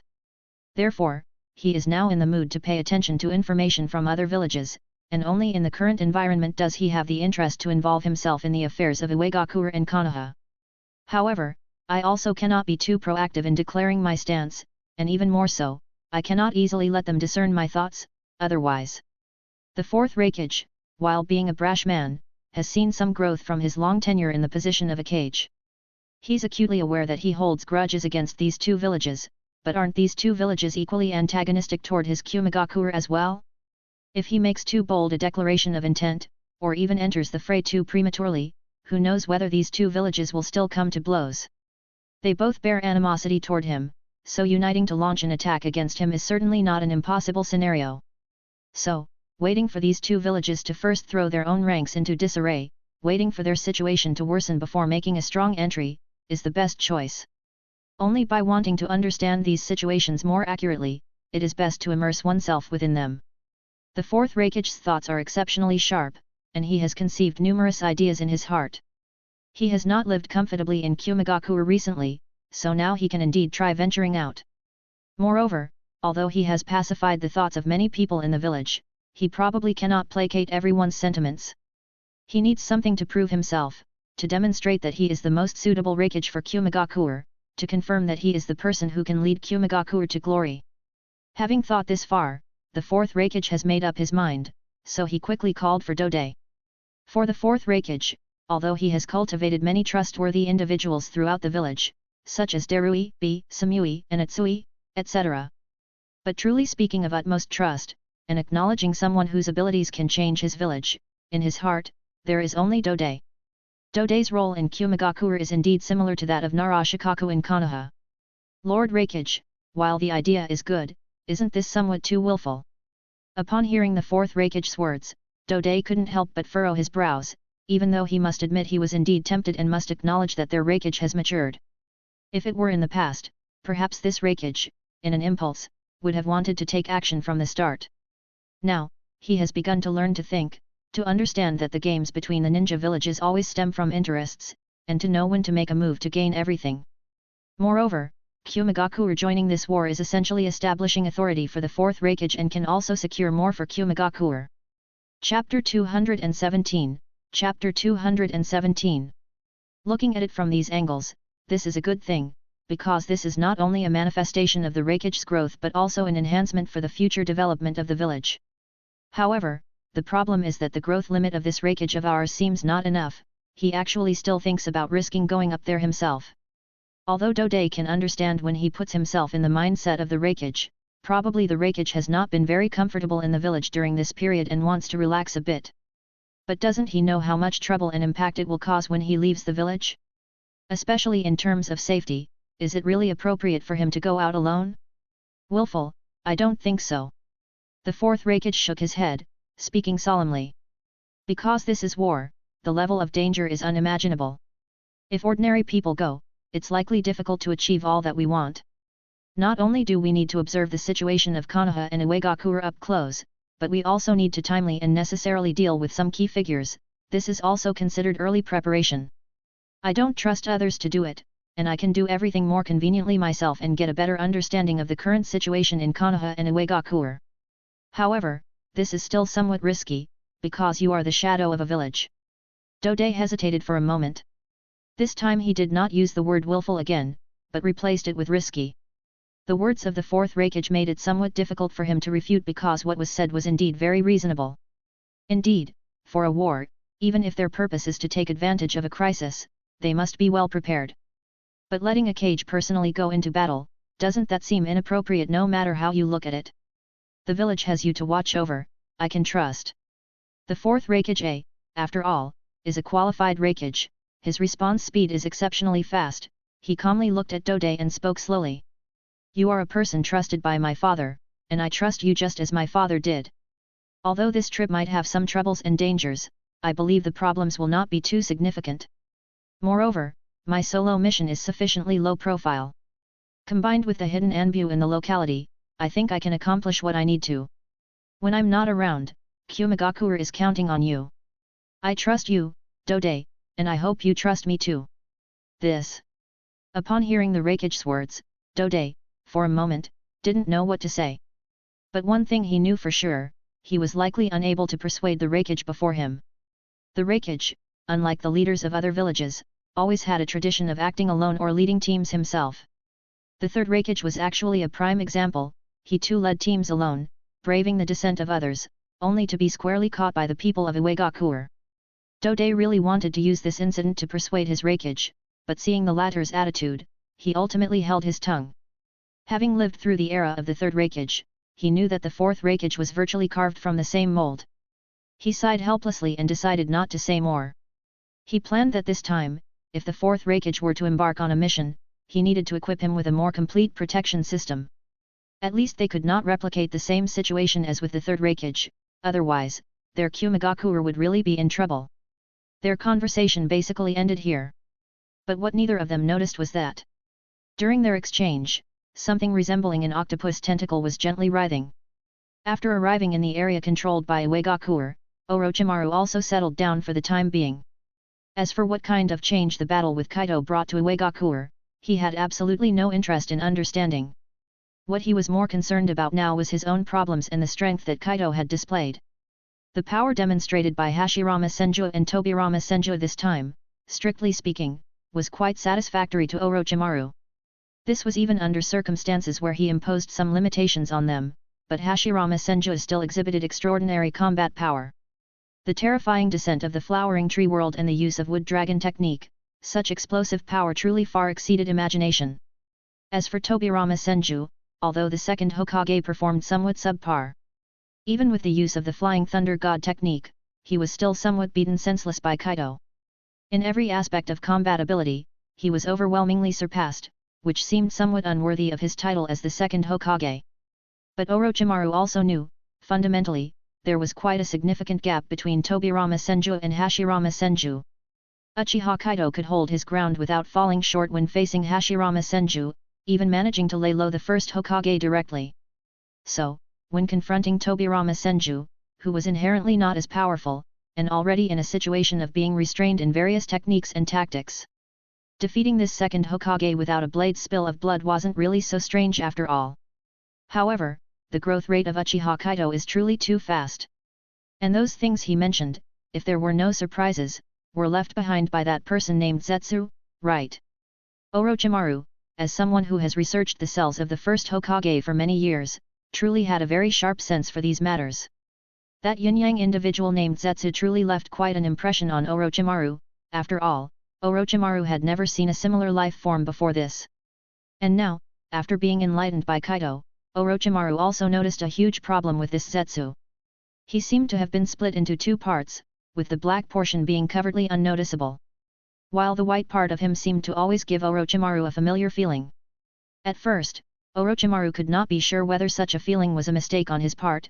After all, the power of Hashirama Senju was not something that could be obtained casually. But now, Kaito's words made him really have to think seriously about this problem. Although Orochimaru also had to be mindful of some issues, such as whether Kaito would deceive him. However, after careful consideration, Orochimaru felt that Kaito had no need to do so. After all, Kaito had fought with the Senju brothers twice. He could not possibly be unaware of his familiarity with these cells. Under such circumstances, he spoke out, and Orochimaru could also feel the discrepancy in it, so this could only mean one thing. That is, the yin-yang man named Zetsu definitely had serious problems. His white half indeed possessed the existence of Hashirama Senju's cells, and this was indeed partly left behind by Kaito. And this part was key to Kaito's metamorphosis, and the metamorphosis that Kaito obtained now seemed truly too incredible and too powerful. Could it be that Uchiha, after acquiring the power of the Senju, can undergo such a transformation? Orochimaru suddenly thought of a question, and this question seemed to open the door to a new world for him. In his memory, Danzo was a man who immensely despised Uchiha while also having an insatiable desire for Uchiha's power. This man even preserved the eyes of his old classmate, Uchiha Kagami, but sadly, he was never able to use these eyes. Because these eyes possessed an unimaginable exclusivity, such exclusivity that those who used these eyes would experience intense adverse reactions. It seemed that the only one with relatively low adverse reactions was Hitaki Kakashi, the son of Sakumo. And Danzo, this man, was able to use the Sharingan in the end, seemingly after using the cells of the Senju clan? Thinking about this, Orochimaru's eyes began to shine slightly. If this was indeed the case, does this mean that the power of the Senju clan and the power of the Uchiha, to some extent, could inherently merge into one? This question began to resonate continually in Orochimaru's mind, but there were many things that he could not conclude on his own. Because to confirm this kind of thing requires a lot of investigation and research, although Danzo had relatively comprehensive research and experimental reports. Unfortunately, he could not easily obtain these things because these reports are now under the strict jurisdiction of Konoha.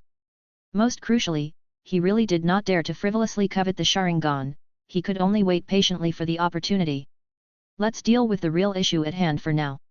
However, Kaito-kun, you have provided me with an unforeseen path. Chapter 218, Chapter 218. Although the fourth Raikage already had the idea of setting out, he did not take action immediately. He knew very well that even if he were to act, he must arrange matters properly before he could move. While the fourth Raikage could indeed delegate many tasks to Dode to complete, as a Raikage, he also had many matters that required his personal review. If the fourth Raikage knew the Shadow Clone Jutsu, perhaps things would not be so troublesome. After all, the Shadow Clone Jutsu has been known throughout the shinobi world and is not a secret. But he really had not learned this technique, he even somewhat disdained their Cloud Village's most proficient lightning clone, which they are best known for. Under such sentiment, how could he possibly go learn a clone technique from another village? To him, what he preferred more were fist-to-flesh battles because his speed and strength made it really unnecessary for him to consider too much else. However, he had not completely reached his peak at this time, a fact he was very clear about. He had almost perfected the lightning release chakra mode, but this almost was like a vast chasm, obstructing his path forward. He could feel that this chakra mode had further potential, thus reaching the state of ultimate lightning release armor. But to attain this state, he would need stronger chakra and physical qualities. At this point, he was indeed still somewhat short of all this. Sometimes it was like this, he felt he was only a step away from it all, but in reality, it was genuinely difficult to cross over. However, under such circumstances, once crossed, it would definitely be an unimaginable kind of promotion. Facing this situation, the fourth Raikage could only wait patiently and work silently. He believed that as long as he accumulated enough, he would definitely be able to break through. Still, all these matters belonged to the future, his most important task was to handle everything currently at hand. After spending some time, only then did the fourth Raikage and Dode define the necessary division of labor between them. Under these circumstances, he could finally leave the land of lightning with peace of mind. Just that, when departing, the fourth Raikage also played a little smart. He did not inform Dode about his formation. He hadn't forgotten the death of his father years ago. The main reason was to cover the retreat of his subordinates. It was precisely because of such a cover that, as strong as his father, who could single-handedly deal with the Eight Tails, ultimately had no way to leave. The time he wasted allowed the ninja of Uchiha to surround him, ultimately forcing him to desperately fight against tens of thousands of stone ninjas. His father was incredibly strong, becoming immensely formidable under such battle circumstances, to the point that even the Uchiha ninja could not inflict a wound on him. But as an individual, there is always a limit, and such a limit lies in the shortfall of physical endurance. His father did not die from any fatal attack but was worn down to death by these tens of thousands of stone ninjas using relentless rotation in battle. This event also demonstrated that the strength and weakness among ninjas are genuinely beyond common comprehension. The fourth Raikage dared not say he had surpassed his father, and he even hesitated to claim he had reached his father's level. But he knew very well that there still existed a gap in strength between himself and his subordinates.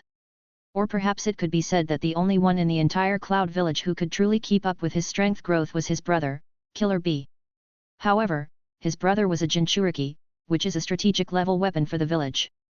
Even though he never regarded Killer Bee in this light, he had to admit this fact. Therefore, he would not, and did not plan to, have his unreliable brother accompany him on the mission. On the one hand, it was for the sake of the village, and on the other, it was indeed because his brother was not entirely dependable. So, this mission is actually safest if I execute it alone. A silently thought to himself, while simultaneously rapidly advancing towards the land of grass. Reaching the land of grass was not a particularly simple matter for the fourth Raikage. Although the Cloud Village and the land of earth were only separated by the land of iron, to get from the land of iron to the land of grass, one still had to pass through the land of waterfall. While the land of waterfall really wasn't much, it was a country that possessed a ninja village and even had the Seven Tails Jinchuriki. Moreover, their village has always adhered to a policy of neutrality, which means that ninjas from any village can enter their country.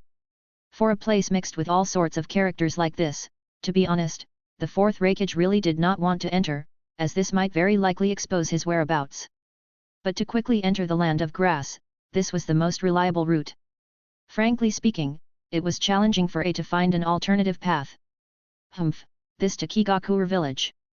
A held Takigakure village in genuine disdain, even though it possessed a tailed beast. Their neutrality is purely because of their own lack of ability. A has read the reports. Back in the day, they even executed plans to assassinate Kage. For instance, the first Hokage of Konoha was apparently once their target. But how far this matter actually progressed, nobody knows. However, according to intelligence, all the high-ranking officials of Takigakure at the time were basically killed, and moreover, by their own people. Precisely because of that nearly village exterminating action, this tailed beast possessing Takigakure was directly plunged into an abyss.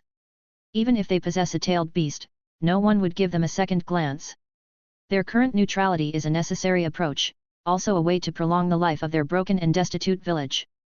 A, who was moving rapidly, suddenly furrowed his brow, because he distinctly sensed that someone was quickly chasing after him from behind.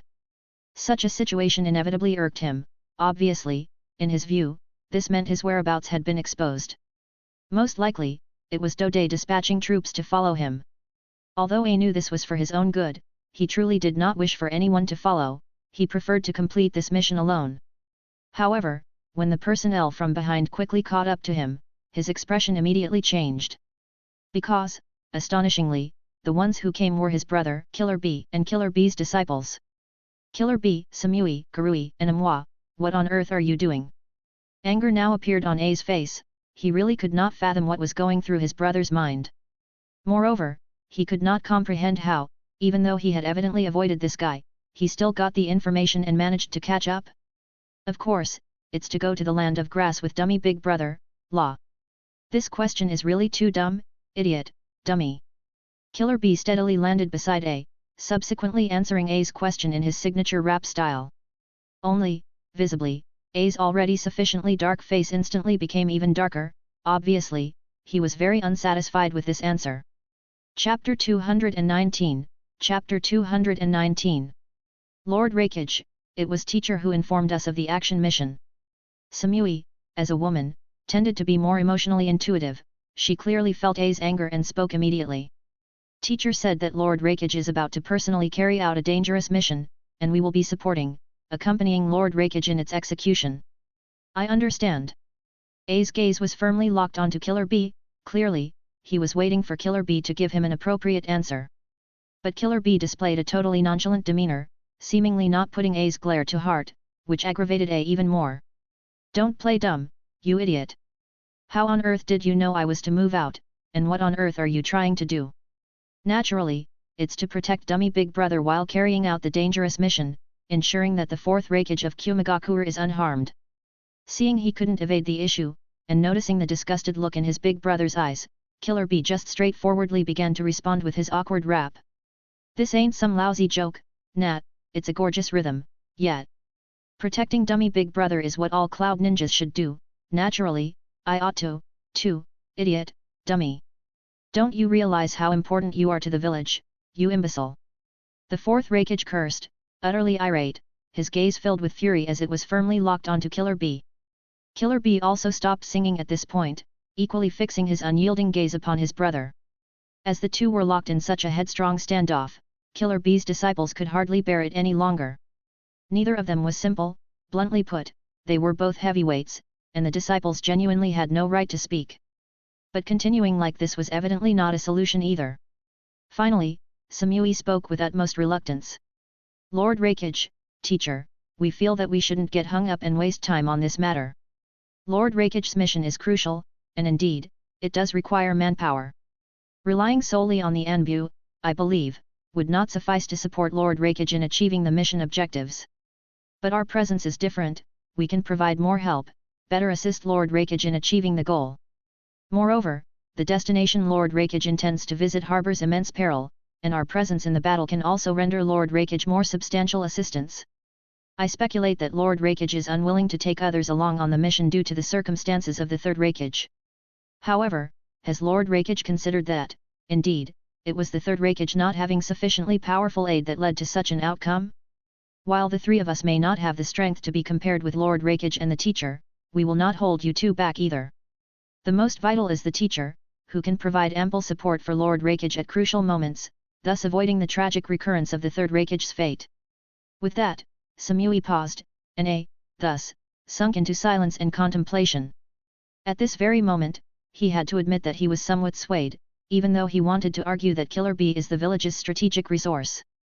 However, those words could not escape A's lips, especially since he had always regarded Killer B as his own brother and was not willing to describe his brother in such terms. His gaze tightly affixed on Samui, then shifted to Killer B, and after a good while, he coldly snorted, turning his head and continuing forward. Killer B was somewhat baffled by this scene. According to his expectation, his big brother should have had more to say, or perhaps, should have taken direct action.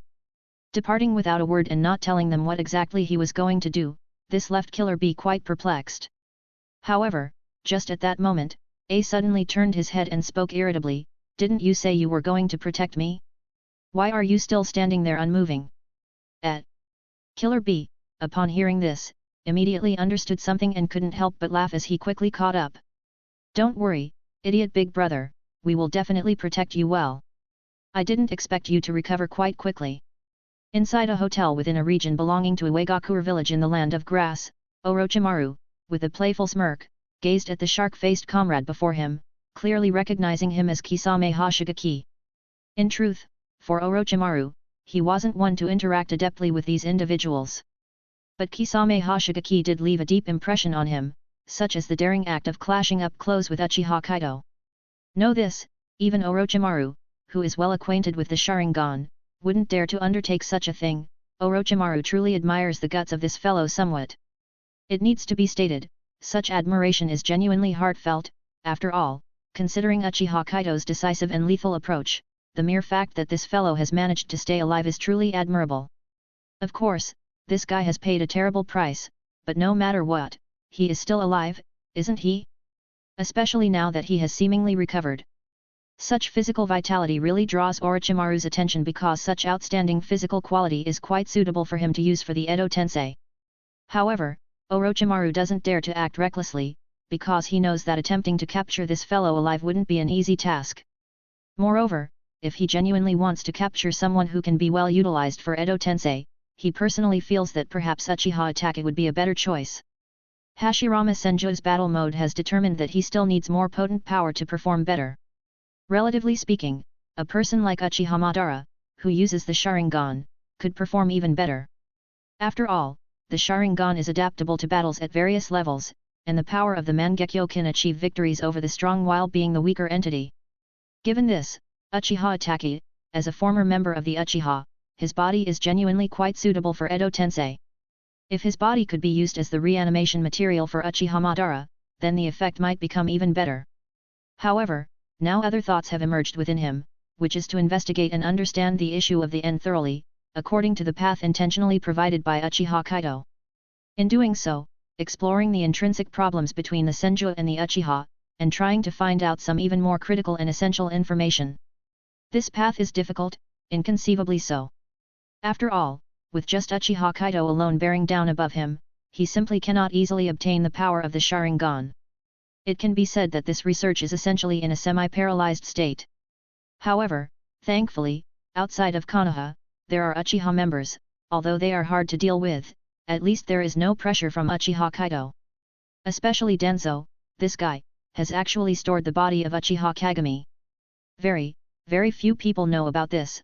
Orochimaru is informed, but not comprehensively. He plans to take action from these two aspects to explore the thing he has long yearned for, which also gives him some confidence and consolation. However, how he felt, others did not know, at least Kisame, this fellow, was quite in the dark. Seeing Orochimaru in his current state, he began to become unnaturally on guard. My quick recovery doesn't seem to have anything to do with you, Orochimaru. Also, I detest that look of yours, just spit out whatever you have to say, he declared. Dislike the look, do you? Orochimaru lightly licked his lips, undeterred by Kisame's words. Because he himself knew that he truly did look at Kisame with a taste of observing an experimental subject. Well, I apologize, but I am indeed curious about how you managed to recover so quickly, perhaps. There's no perhaps, Orochimaru. Sasori glanced at Orochimaru, then spoke with a cold opening. Casually probing into others' secrets can get you killed, you know. I can't believe that you, one of the legendary three ninjas, wouldn't be aware of such a thing. Merely curious, after all, not everyone can live while their whole body is a puppet like you. Orochimaru's gaze shifted towards Sasori, his tone at this moment particularly indifferent. With his words falling, the atmosphere within this room became exceptionally tense for a moment. Akatsuki's current members were not numerous. The immortal duo Kakuzu and Haiden were either taken for experiments or counter-manipulated. And Jozo Biwa was already dead, and the recruitment of Deidara had also failed, meaning that now, Akatsuki was down to just the three of them. Plus their leader and some covered fellows, it can be said that Akatsuki's current human resources were seriously lacking. But whether there were enough human resources truly had nothing to do with them, they still possessed a do-as-one-pleases disposition. Even under such pressing circumstances, they might still come to blows at a disagreement. However, the only silver lining was that, even though the three of them were mutually irritated with one another, they had not activated their chakra. Chapter 220, Chapter 220. Otherwise, considering the chakra strength of the three of them, whether this inn could withstand it was a gravely serious question. What exactly are you all doing? At this moment, a voice suddenly burst into their ears, followed by a figure walking in from outside the door. Upon seeing this figure, Orochimaru and the others very succinctly reined in their auras. Because, no matter how you looked at it, this person was their nominal leader, even if they actually didn't hold this so-called leader in regard. Pain's gaze swept over everyone present, his eyes still cold as ice, while in a nondescript bungalow not far away, Nagato slightly furrowed his brows. The difficulty in dealing with people like Orochimaru was enough to give even him a significant headache. Each one of them was a person possessing formidable power, each one immeasurably proud. Having such individuals as members of the Akatsuki indeed endowed the organization with stronger power, but these people were truly tough to manage. Every single one of them had different purposes for joining the organization, every single one of them looked at each other with disdain and displeasure. In such a situation, hoping that they could get along harmoniously, hoping that they wouldn't cause problems outside of missions, was truly a very difficult matter. Even if Nagato deemed himself a god could not possibly control the hearts of all people. Therefore, Nagato's demands of these guys were genuinely low, which was simply not to stir up any major incidents. But looking at it now, wanting them to settle down wasn't a simple matter at all. When this group got together without any missions, they really were likely to cause all sorts of trouble. Just idle chat, leader, you need not worry. Kisame looked at Pain, his expression as cold as a corpse, pondered for a moment, then laughed and responded, but while speaking, he also looked towards Orochimaru. Although such idle talk always makes someone feel unpleasant, I think we haven't reached the point of taking action, have we? Indeed, we won't act recklessly. Orochimaru also licked his lips at this point, smiling as he slightly nodded. Taking action is too demoralizing, especially since we're in the midst of a war right now. If we accidentally cause some incident by using a bit too much force, that would be a grave sin. All of you, shut up. Nagato could sense the tension in the conversation between the two and, with a cold snort, he interrupted their dialogue directly. Orochimaru and Kisame, upon hearing Nagato's words, involuntarily shifted their gazes towards him, but eventually, they quieted down without saying anything more. He was, after all, the nominal leader, and even if they were arrogant, they would still adhere to the ninja creed to some extent. Moreover, Pain, no matter how you looked at him, was not a simple character, especially those eyes that demanded respect. They, even in their pride, would compromise in certain respects. Good, now let's discuss our situation. Seeing Orochimaru and the others settle down, Pain continued to speak. According to the information I obtained from Tsuchikage, for the time being, he likely won't be heading to the front line. He still needs to deal with some of his village's internal issues in the rear. The command of the front line, unsurprisingly, falls to that fellow named Bungo, and our mission from him involves investigating Konoha's movements, as well as investigating the battle that took place in front of the Uegakure base a while ago. Nagato was very straightforward, directly stating the details of the mission. This mission made Orochimaru slightly lick his lips. While the matter of Noki not being on the front line seemed somewhat peculiar, how could someone like Orochimaru not guess the reason? Although Noki initiated this war and received information somewhat slowly, he could guess some situations it's nothing more than some people in the village becoming increasingly restless, right? After all, the failure of the commander in the yellow soil led to the death of a large number of ninja, plus the matter with Deidara, bringing him a huge negative impact. And the best way to eliminate these negative impacts is to shift the conflict. War has always been one of the best ways to divert conflicts. Noki, by using the war to divert the attention of everyone in the village, taking action against the unstable elements in the village was the most reasonable thing to do. For him, this news was indeed very valuable. After all, he genuinely intended to pass the message to Kaito. Of course, he would also retain some information, at least, he did not intend to disclose the news of his own actions. As for the battle that occurred in front of the Uegakure base, he also had no interest in saying too much. This was something he and Kaito did. Would he sell himself out? Only these two tasks. Orochimaru licked his lips, his voice slightly hoarse as he spoke. Is there nothing else for us to participate in? What more do you want? Sasori disdainfully interjected, his gaze darkly shifting towards Orochimaru. Do you wish they would inform us of their logistical routes and have us escort them? If they're willing, it's not something impermissible. Orochimaru replied nonchalantly, though he was genuinely very interested in this matter. Since he was to present a grand gift to Kaito, naturally, he would need to provide something of sufficient value. Aside from Noki not being on the front line, perhaps exploring the supply routes would be the most worthwhile. In the Leaf Village, although the war also brought great unrest to the village, comparatively, the current situation in the Leaf was still rather calm. Because the widespread reforms of the Leaf were already implemented, especially after the newly appointed Daime of the Land of Fire actively sent financial aid, the reforms in the Leaf became even more at ease. Under such reforms, all ranks of ninjas received treatment far exceeding what they had before, and Jiraiya even opened the village's jutsu library to ninjas of all levels. Although many jutsus were stored in the Leaf's jutsu library, the overall strength of these stored jutsus was not high, consisting mostly of general-use jutsus, aside from some forbidden ones. The benefits Jiraiya could get from opening the jutsu library were not significant, but fortunately, someone made a substantial contribution to this matter. This person was Asuma. This guy brought out most of the Sarutobi clan's jutsus that didn't involve core secrets. While his actions seemed to be at the expense of his own clan's interests, in reality, under Jiraiya's promotion, they also earned the approval of the Leaf's residents. It could be said that this approach was essentially quite astute, and it was evident that he was genuinely trying to find ways to reintegrate his clan back into the Leaf. Apart from jutsu and finance, the Leaf also began to count and subsidize ninjas who had participated in the war. Although many ninjas who participated in the war back then have now gone to the land of grass, their families all remain in the Leaf. Moreover, within the Leaf, there were many who were injured due to participating in the war and, from then on, could no longer continue as ninjas. They became key recipients of the Leaf's rescue and subsidy efforts.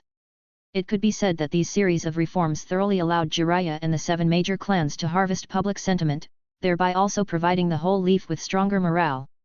However, for Uchiha Fugaku, these matters were not so crucial.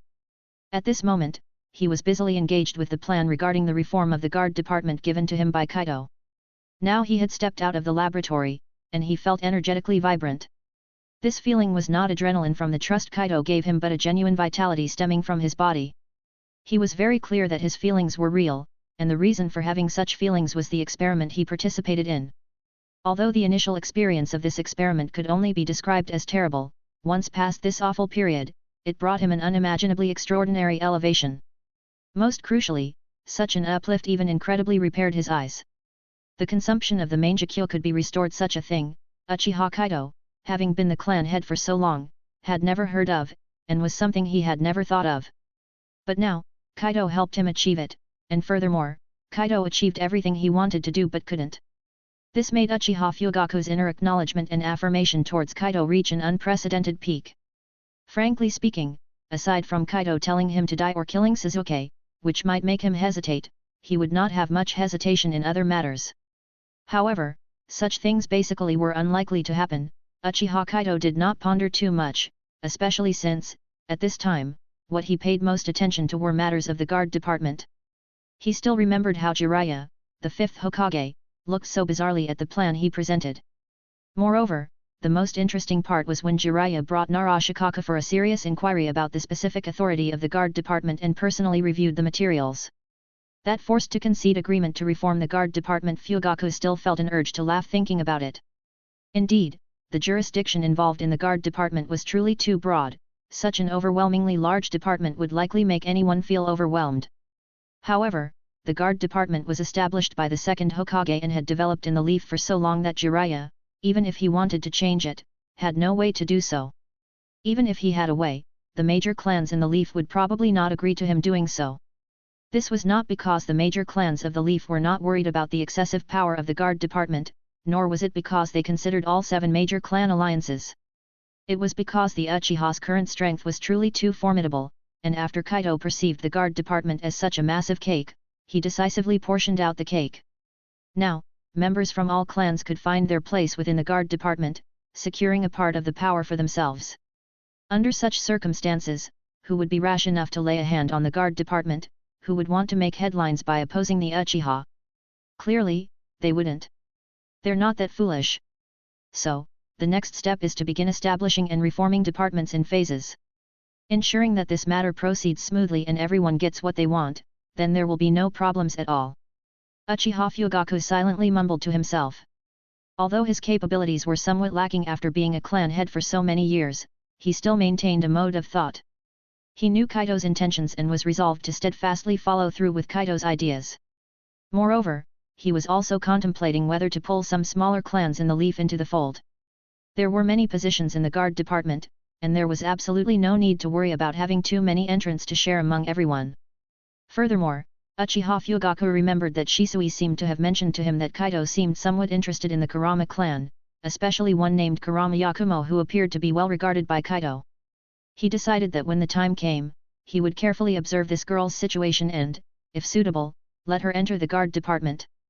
Uchiha Fugaku, while walking and silently pondering in his heart, soon came to a halt. Because he saw his son standing at the entrance to the clan's grounds, and from the look of it, he was waiting for him. Uchiha Fugaku, of course, knew what his son was thinking. Kaito had already told him about this issue a long time ago. Only, regarding the handling of this matter, he himself was very conflicted. From a rational perspective, he did not oppose Sasuke going to the battlefield. After all, this was a ninja's destiny since the profession of ninja was born for warfare. But emotionally, he truly did not want Sasuke to go, because Sasuke was his only son, and he was really worried that something unexpected might happen to his son. Father, Sasuke, seeing Uchiha Fugaku halt in his tracks, hesitated for a moment before ultimately choosing to approach, then spoke softly. However, he was interrupted before he could finish. I know your thoughts, Sasuke, but you should also know that I am really hesitant about this. Uchiha Fugaku heaved a deep sigh. Afterward, his gaze met his son's.